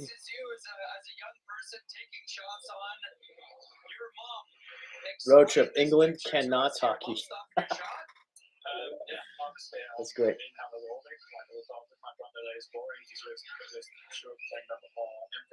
So we thought that maybe mom could get goalie. Was she good? Yeah, she was okay. So, but I'm shocked that she was so. Well, Hemming's mom played goalie and net for them. That's dedication, boy. How much of an influence? Oh, here's your younger brother, by the way, passing you pucks even before you knew how to skate. How much of an influence was Timo Solani on you? Obviously, is a big influence on me. Santé, salut. My dad, I know him 2 years now, so yeah, he helped me a lot. So yeah. That's awesome. Congratulations. Thank you. David. It's amazing. Every single guy has a story. The mom, the dad, the stories of whether they're playing goal. We even saw Jerome. What do we got here? A.G. Emery could be a good player for the Leafs. I've heard about Emery too. Yeah. Yeah, I've mentioned him earlier. Cheers, Manning. I've heard him mentioned a couple of times now. Honestly, I'm not the a scouting pro or anything, but by that means I don't watch a lot of junior teams or anything like that, and I haven't done as much reading as I usually do with some of the kids. But I have heard Emery has been someone of interest for the Leafs. Yeah, from Surrey. Yeah, 6'3", 176 pounds, right shot defenseman. Okay, here we go. Rangers are up.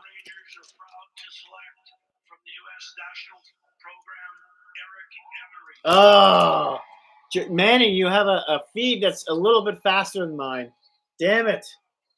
What are the Leafs going to do now? Damn. It's always for the Leafs. It's always this way. They just can't win. They can't win in the draft. It's okay, so he's ranked 45th overall. This is E.J. Emery, picked by the Rangers. That's 30th. It's like the Rangers were listening to Leafs Twitter or something, and they stole this man from us.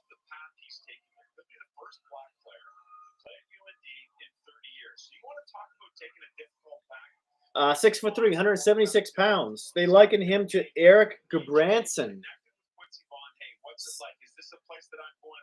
Right shot defenseman. Ranked number 39th among North American skaters. They liken him to Ben Sherratt on the Hockey News. The path that takes them outside of their comfort zone. E.J. Emery is doing that. He is a fine young man and one heck of an athlete. Okay, so I don't want to be the Debbie Downer here, but let's talk about the hockey for a second. Yes, be Debbie Downer. I want to hear bad things about him now, that he's not a Leaf. The thing about it, guys, is that Silliet went 10, right? Defensive defenseman. We would all agree on that. Emery going here at 30, defensive defenseman for the most part. This is why is it so hard for me to do? His puck moving is average, so he's more like a boards and glass guy. If it's free, like he's gonna go stick to stick, no problem there. Anyways, I'm gonna stop trying. That's so weird. That's awkward. Okay. Banking on is a shutdown D who's gonna kill penalties for you, and he's gonna make life miserable on your opponent physically. But don't you have to wonder, Brooks? He had 6 assists at the under 18s, and maybe some of that recency. All the bad things he's saying about the kid, I love. I just. Some offense here that's hidden or needs to be unearthed, or that we can develop. So it's a Ben Sherratt. It's not an Eric Gudbranson that the Hockey News liken him to. Yeah, absolutely. I mean, you're always looking for that little caveat, right? You want that opportunity to pounce on someone and say, yeah, I think you can do that. So, I mean, bloody hell. I don't know how you got his points necessarily, but you didn't. You know, it's just not. Maybe some of the nomad, unhired Leaf Twitter scouts should not be putting out names so other teams can pick them up. Feel like they're, yeah, right. Defensive defenseman, right shot, yeah. Absolutely. I mean, Some rankings had him as high as 23. Wow. That's what the game is: ability to defend. You have to be able to make a good first pass as well. But you know, Raul Boulard will get 32. I don't know. King, that's King Rules who's asking about that. Okay, let's get Emery on the board.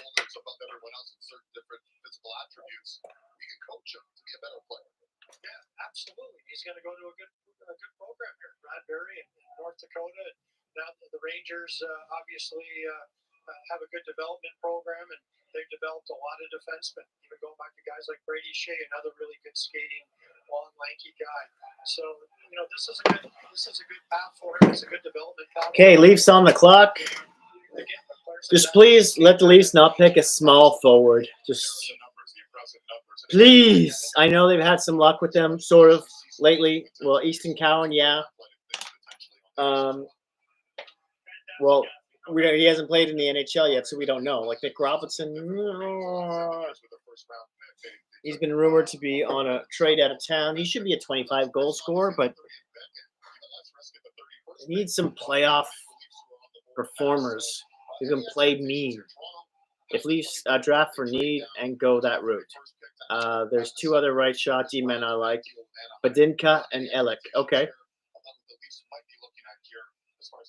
Okay, well, we'll see what happens here. See what happens, Manning. They need assets. They need more young players, and it looks like they made a great pick last year in Cowan, and I'm sure they're hoping they can add another quality guy like that today. I think it was important to get that trade back for Toronto to acquire another pick before they would have picked in the 4th round. We saw Colorado do something similar. All right, so they're on the clock, still about a minute away. They're not rushing to the podium, so. Wrapping up will be the Philadelphia Flyers at 32. What about the Maple Leafs, guys? So much talk is not really been about the draft, but about the future of Mitch Marner. How difficult is it? Here we go, Marner talk. Situation. You have this all-star player. There's all sorts of consternation from some of the fan base or the media, or whomever, stirring up sort of these thoughts that maybe Mitch Marner can't go on and they're not going to sign a bid extension. Road trip family, maybe Swedish player. Well, if he's looking at signing long-term, it's got to be somewhere in that Nylander range. I don't think it gets to the Matthews range, or else Toronto's going to be in a similar situation that it's been in for the last 8 years. With Elick is a Calgarian that plays like SL Lindell. Okay. Badinka. But it's going to be a tough negotiation. Darren Ferris is not necessarily an easy guy to work with when he knows he's got a player in a position to get to that UFA mark. And quite frankly, Marner holds all the cards here, so it'll be more his decision maybe than Toronto's. Yeah, I think first of all you got to tune out the outside noise. You have to, if you want to re-sign him, you got to try. If you don't think so, then you have to work with the Marner family to probably try to trade him prior to the trade deadline. And obviously, the earlier the better. I don't think you want this to go into the season one way or the other. But as Sam just alluded, you very well may. Toronto's on the way to the podium. On the way to the podium. I'm just trying to look up Badinka here.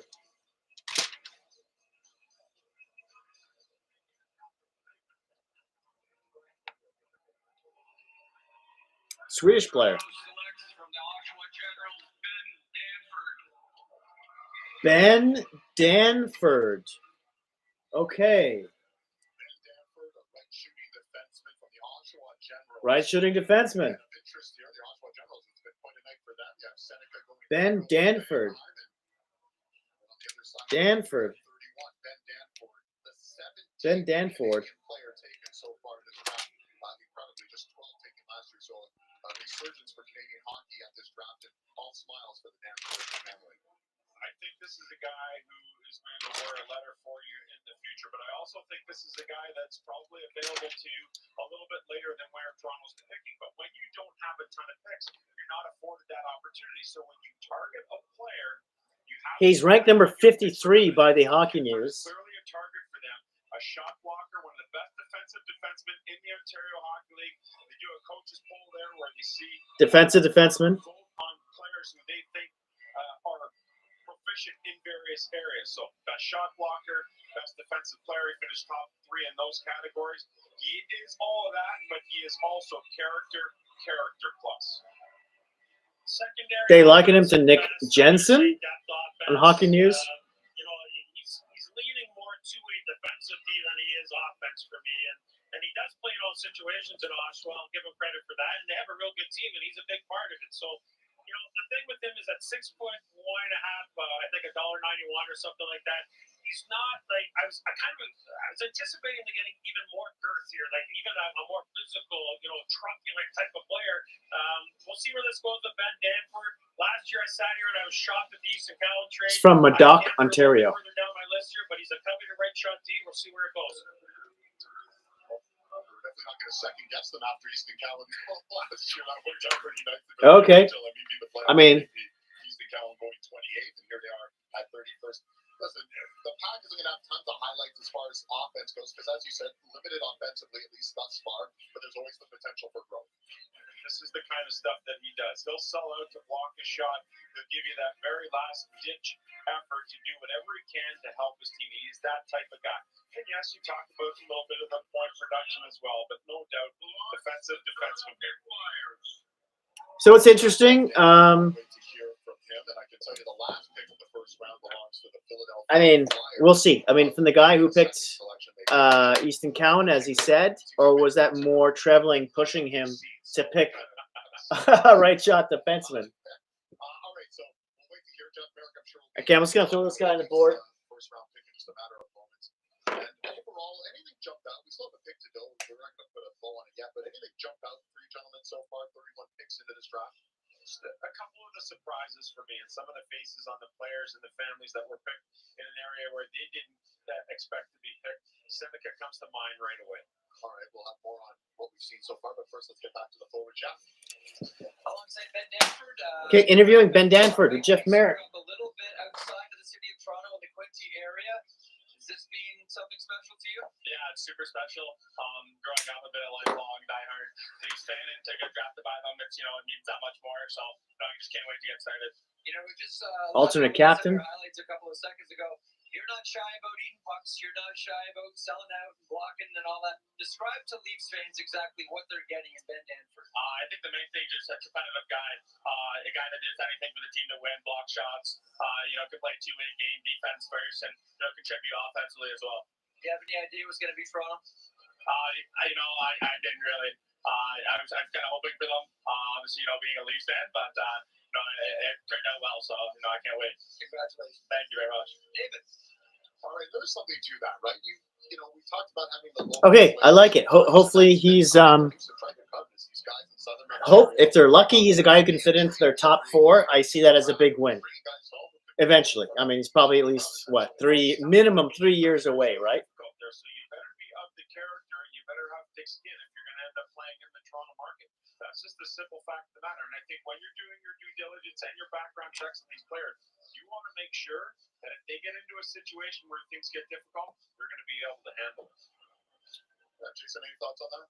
No, I totally agree with that. Absolutely. I mean, the pressure's on. As soon as a Toronto Maple Leaf, I don't care where you're from in the world, as soon as you're a Toronto Maple Leaf draft pick, the pressure's on immediately for sure. You're going to be under the microscope. All right. Well, Brad Trevelyan, he knows all about the pressure of Toronto. He's with our LA. Well, the interview, Brad Trevelyan with Friedman. Well, we think he's a real intelligent player, real competitive guy, right shot defenseman. He's the guy that our staff was really focused in on. You know, and that's what we traded down. We thought, you know, we took a chance, felt that we could slide down, and there would be hopefully the availability to get him later as we did. But you know, just lots of intangibles, high character kid, moves really well. We think there's, you know, he's just sort of scratching the surface of what he can be. So high hockey intelligence and real competitive kid. Right shot defenseman, hard to find. Thank you, Brad. Yeah, thanks, Elliot. All right, thank you, Elliot. Brad Trevelyan, and we're Manning, another local kid for the Leafs. I like that too. Yes. Yeah. At least they know what to expect when it comes to the media madness too, right? Okay, Philly is up. This is the last pick of the first round. Holy cow. We've made it this far. If you haven't hit the thumbs up already and the subscribe button, please do that. I'd really appreciate it. Cheers. Salute. Oh my God, looks like we have a trade.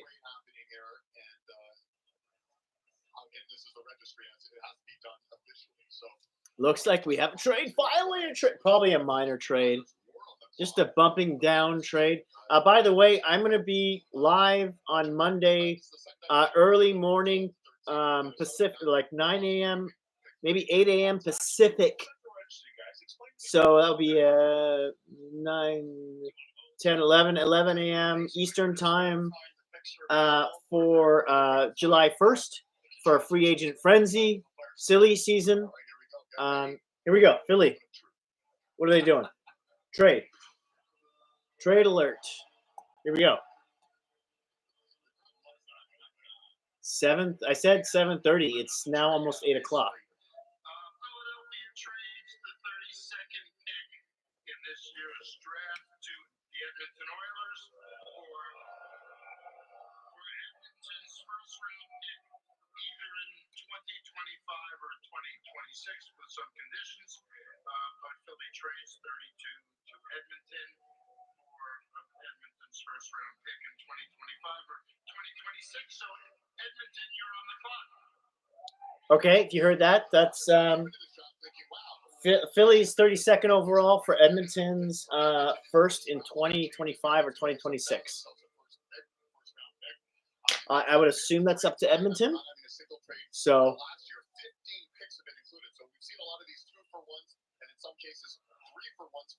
okay, Edmonton is on the board. Holy cow. Yeah, Holland is gone if you didn't know that already. Unless you were living in a cave.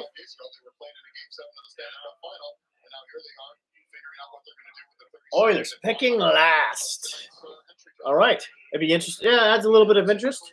They bumped up to pick someone they liked, so. Try to get back there next year.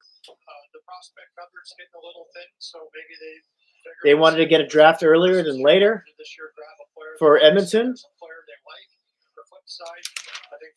Who's going to be the last player to squeeze in to the first round here? Again, still Igor Shersov, which name I'm butchering, who was left at number 18 overall by the Hockey News anyway.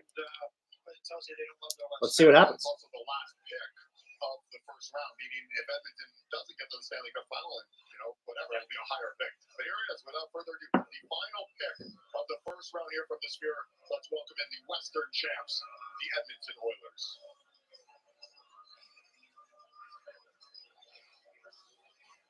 They're on the podium.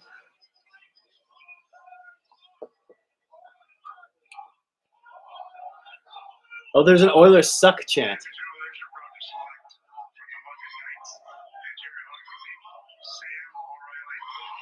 Sam O'Reilly. Well, this is fantastic. Dad Chuck, Mom Betty, sisters Charlie and Lexi, and Sam O'Reilly. This is one of the great stories of this draft, gentlemen. This is a player who had a pretty meteoric rise. He actually played defense till he was 15 years old, switched to forward, goes to the London Knights, and was fantastic in the Memorial Cup. And that probably got him into the first round after the week. The fact that on that big stage, Sam O'Reilly was a stud, and here he is now a member of the Edmonton Oilers. In October, Central Red shot, right winger from Toronto, Ontario. 6'1", 180 pounds. Ranked 24th amongst North American skaters.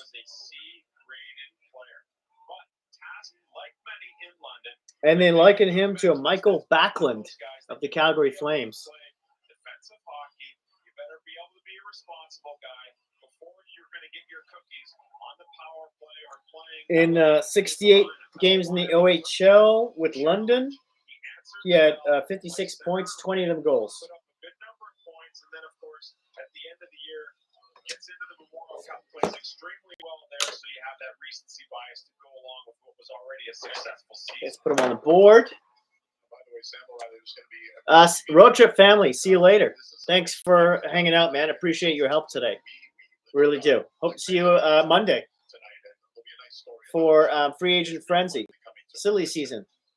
Okay. The 32nd pick, Sam O'Reilly, another OHL player. Again, it seems to me, Jason, the players that got into the spotlight are the ones, got themselves the opportunity, whether it was the World Juniors or whether it was the World Championships in a few players' cases or the Memorial Cup into the NCAA Frozen Four. Those spotlights really help some of these individuals. Yeah, there's no question that any type of extra views a staff can get in high leverage situations, that's a bonus. Okay, there's your board. They're just showing some footage now. He's a utility guy for the London Knights. It wasn't that they needed him to score goals, but they needed him to check and do all the little things that help the team win at the hardest time of the year. So, I ran into Mark Hunter today at the hotel before we came over, and he just said to me, his B game is he's super competitive. He's going to compete really hard every time he calls number, and he's going to toe the rope to help the team win. Even when he's not scoring. So, if you get a B game like that can be trusted, you're going to have value. London Knights, Sam Dickinson, 11th overall to San Jose. Okay, utility player for Edmonton.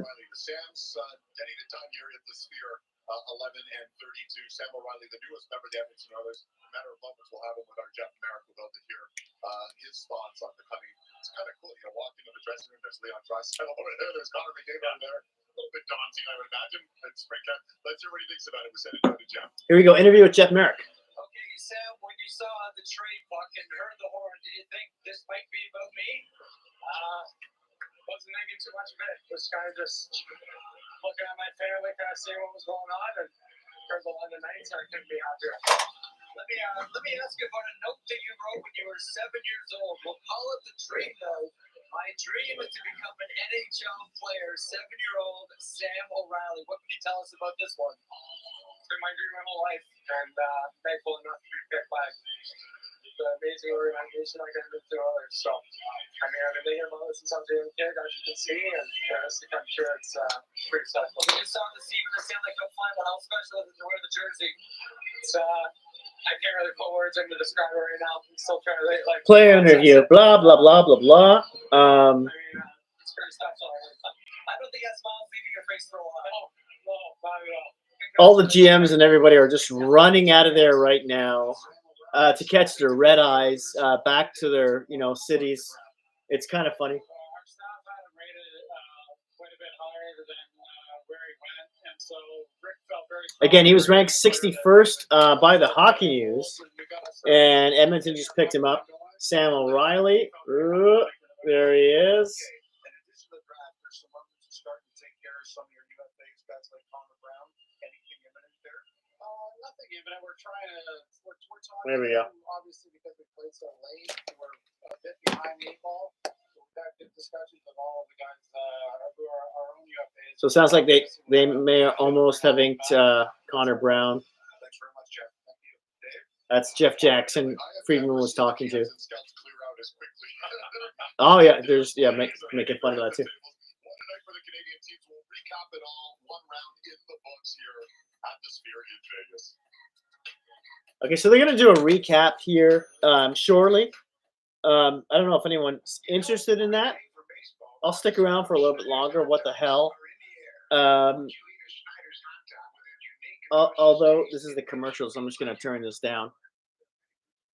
Although I'm not the biggest analyst when it comes to young promising players, so there's nothing, and I haven't done the kind of reading that I used to do on junior players heading into the draft. I don't know. I was really happy they put it in the Sphere. The Sphere. There was how many trades? There was 1, 2, 3, 4. There's 5 trades, all of them just moving up and down in the draft. None of them involving players, which it feels like that the last time that happened was a while. It feels like, I don't know, at least 4 years, maybe at least 3 years since I remember players being traded on the draft floor. And yeah, it's kind of boring, a little bit boring that way. I have to admit, if you're not a hardcore hockey fan, or if your team isn't drafting in the first round, you're probably bored to tears. I mean, maybe the only reason this thing got more eyeballs, other than that, was because you were just interested to see what the Sphere looked like. But I mean, this is wow. It started at the coverage started at 3:30, and it's 8 p.m. It's 8 o'clock right now. So 4.5 hours of coverage, 4 hours really of the draft.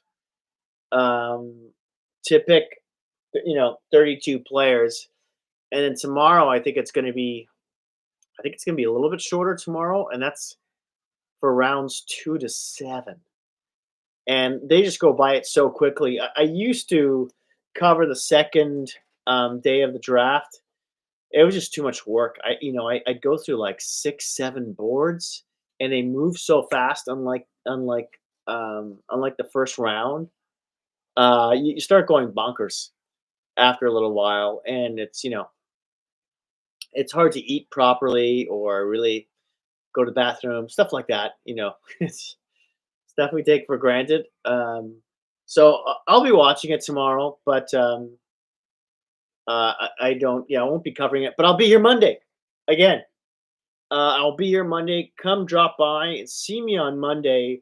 I'll be covering it. I'll be covering for at least 8 a.m. Pacific time because I live out in British Columbia.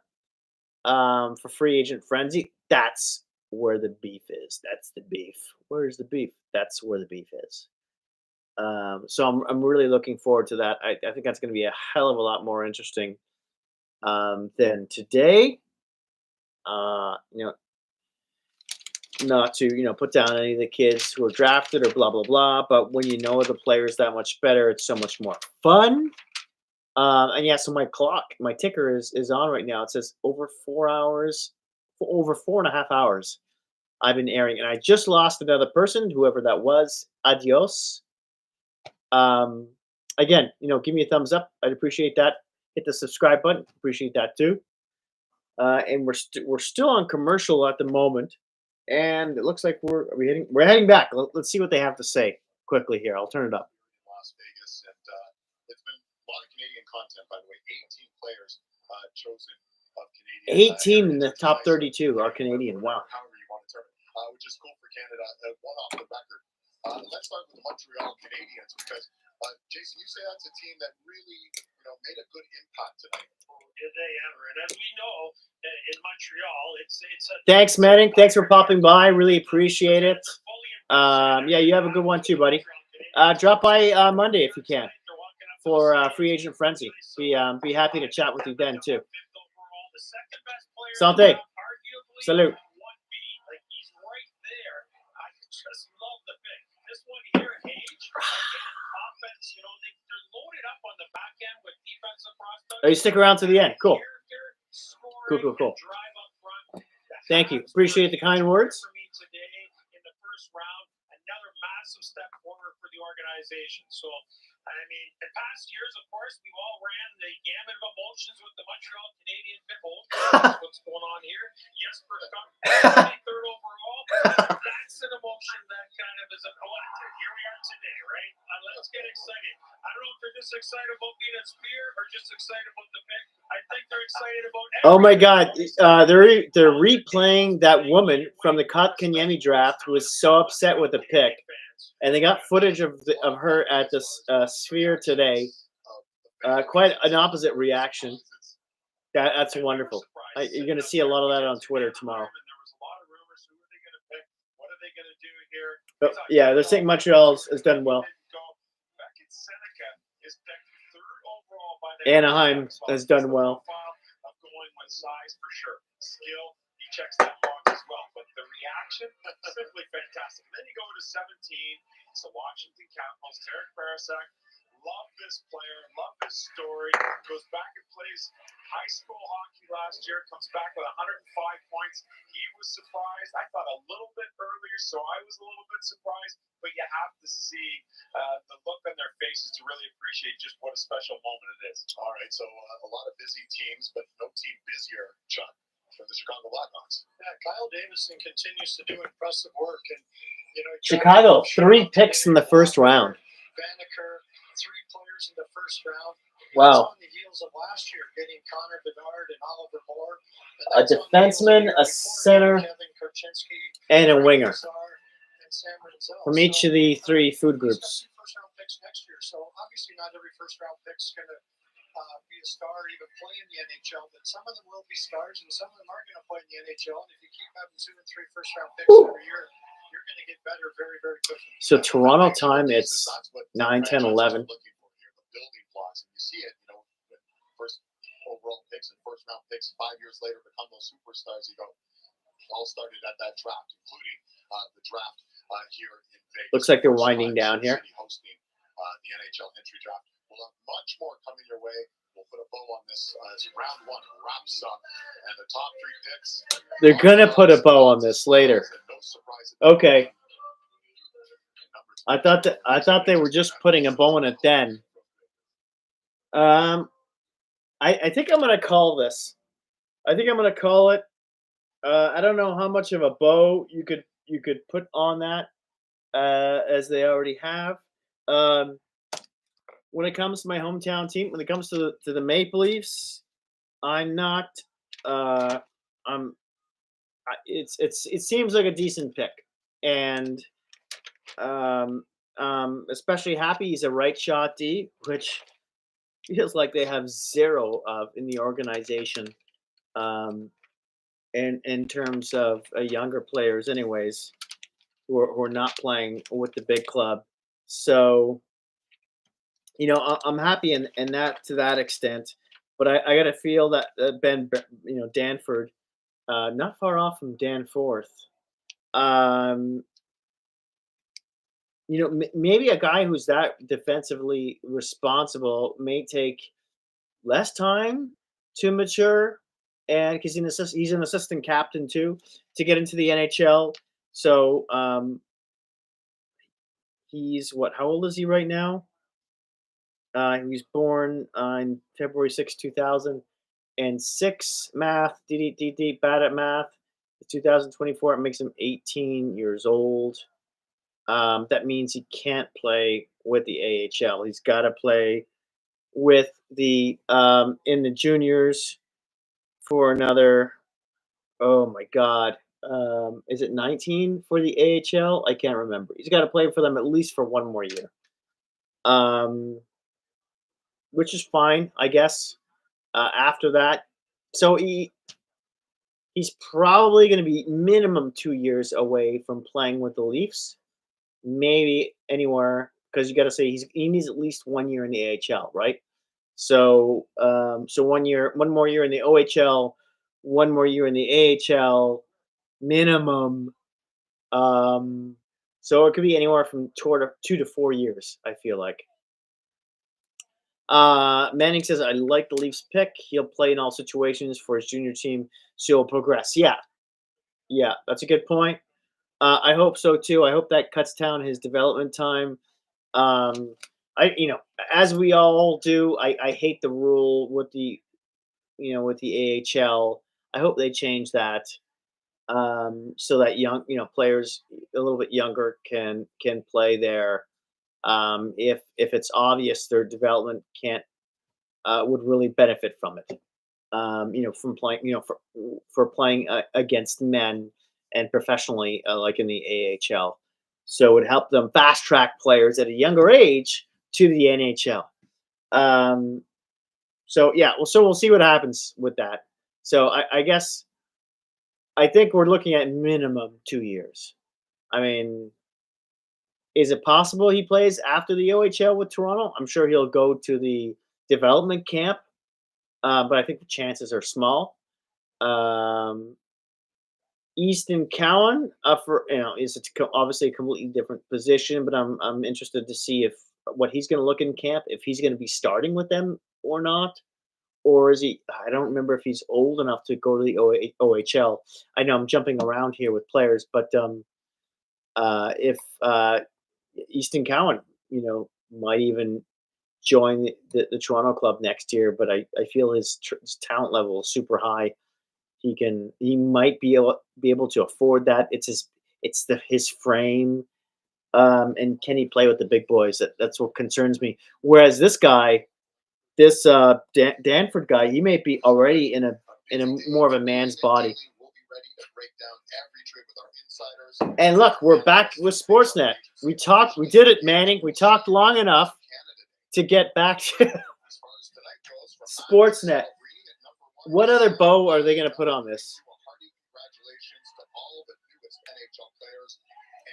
And it's too bad for everyone there, you know, who's working in media or the teams. It's not like they can party in Vegas because, you know, free agency on Monday. So this is the bow. This is okay. Okay, there we have it. That's it. That's it. That's all. Thank you so much, Manning. Thank you also to everyone who joined me today. Really appreciate it. We made it. We made it. Oh my God.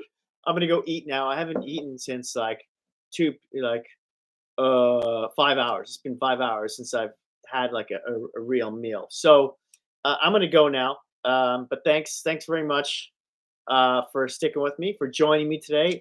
It was a lot of fun. And Monday should be a lot more fun. I think Cowan is too good for Junior, so it'll be interesting to see what they do with him. Yeah, exactly. My thoughts exactly. So thank you so much, guys. Monday. This is the real party. Free agency, silly season. We'll start early. I'll be here minimum 8 a.m. Pacific time, maybe even earlier. Maybe I'll even try for 7. Because I think, what if they start at 9 Eastern? That means I got to start at 8, 7. I got to start 6 a.m. Pacific. I could do that. For silly season, I would do it. I would totally do it. So look for me early. I'll put out a tweet once I confirm that. I'll send messages on social media and stuff. But I could be around early. So I hope to see you then. Thanks, man. Great show again. Good night. Talk soon. All right. Thanks, guys. Have a lovely evening. And I hope to see you Monday. Hope to talk to you soon. Thank you, English. Thank you so much for watching. Give me one of these and give me one of those. Take it easy. Ciao for now.